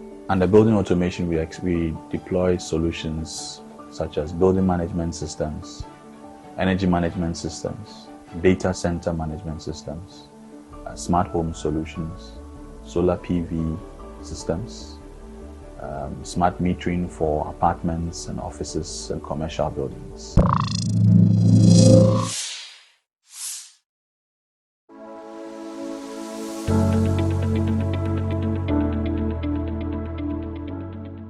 Intravenous was listed in December 2015, and of course the reason why we got listed was to upscale our production. We have a history in the business of pharmaceuticals in this country dating back to the early 1970s, and at that time the company was the only company to have ventured into the production of infusions in this country and the West African sub-region. From 1974, the company has served the health sector of this country and saved millions of lives by making and producing quality infusions that serve our hospitals over the years. The board of directors, together with the shareholders, took a decision to upscale the production, and shareholders decided that in doing so, they can share their ownership of the company with the public so that we can raise capital to be able to fix some of our plants and buy new ones, and also increase our working capital as well. The listing has had a tremendous impact on our operations over the period. It has enabled us to have access to cheaper long-term capital that help us to be able to upscale our capacity by increasing it by more than 100%. This has led to the company becoming profitable and has made consistent profits over the last 6 years. The listing on the exchange has also provided us the recognition in terms of our brand, because we have had a lot of engagement with the media through our presentations that we do to the stock exchange. And also our annual accounts on yearly basis are always in the news because we are a public company. So our existence in the stock exchange has really created a serious brand awareness. A lot more people who were not within the sector of pharmaceutical sector are now getting to know much more about intravenous, including investors as well. Listing on the exchange does not lead to loss of control. You can still list on the exchange and still maintain control of your business, and can still influence decisions at the board level. So what it only does for you by listing on the exchange is that you are able to have access to long-term capital that helps you to upscale your operations and make more profit. I believe that it is important to share in a larger profits than keeping a smaller profit and having 100% control. Those SMEs who have the desire to get listed on the exchange must do so, because they will not lose control of their business. Absolutely. The only source of money where you can say that it's cheaper to have and you have it on a long-term basis is to get access to equity through the Ghana Stock Exchange. We have done it and we know what the benefits are. And we think that SMEs in Ghana would need to take advantage of this, because there's no cheaper funds elsewhere you can use to grow your business. But the stock exchange through the Ghana Alternative Market is available for you. There is a support fund established by Ghana Stock Exchange together with African Development Bank that make funds available in advance to you to finance the transaction. Then after that, when you raise the money, then you pay back. So clearly, as an SME, a decision to list on the exchange doesn't affect your working capital. So my message to SMEs here is that it's important they take advantage of the opportunities that are offered by the Ghana Stock Exchange and get their company listed on the exchange.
Give partnership, see the downstream conference. This is the only conference that, as you heard today, we've dealt in policies, in strategies, in regulation that will address the issues that we have in the downstream. So, on behalf of the Vice President and the government of Ghana, it is my singular privilege to declare this year's Ghana International Petroleum Conference duly open. Ladies and gentlemen, put your hands together and let's celebrate. The petroleum downstream sector has come to maturity, to be honest. Even way before independence, we had service providers bringing petroleum products in and selling to us. We've reached a point where we've gone beyond the basics, and so it is our job to improve upon the efficiency.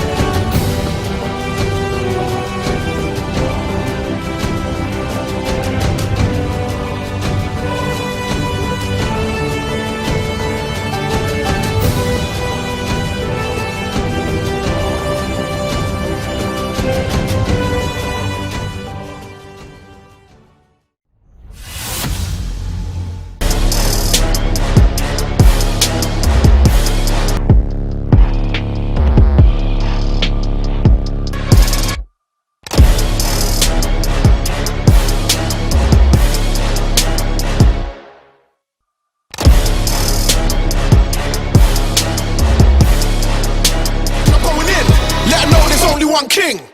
These are the shama. All this stress na majaraba. I don't be meant for your libido. But no, so let me go. No papi, no samana. We don't a joke, but we be dope. We na joke, kabado. We na joke, tamado. We na joke, kabado. We na joke, tamado. I got so many dreams.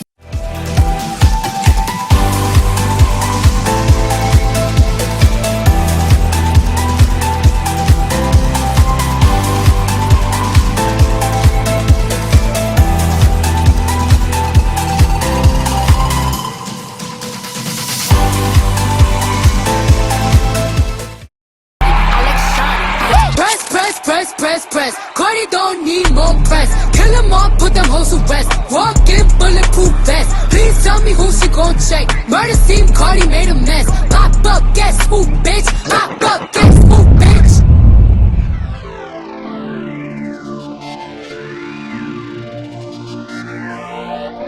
Me kai some ram me sit me now for force me the Ghana beko baby.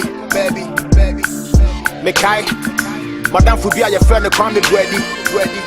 Yeah. And someone me kai in the head no they wanna Mr. K. Hey. Ah boy. Hey.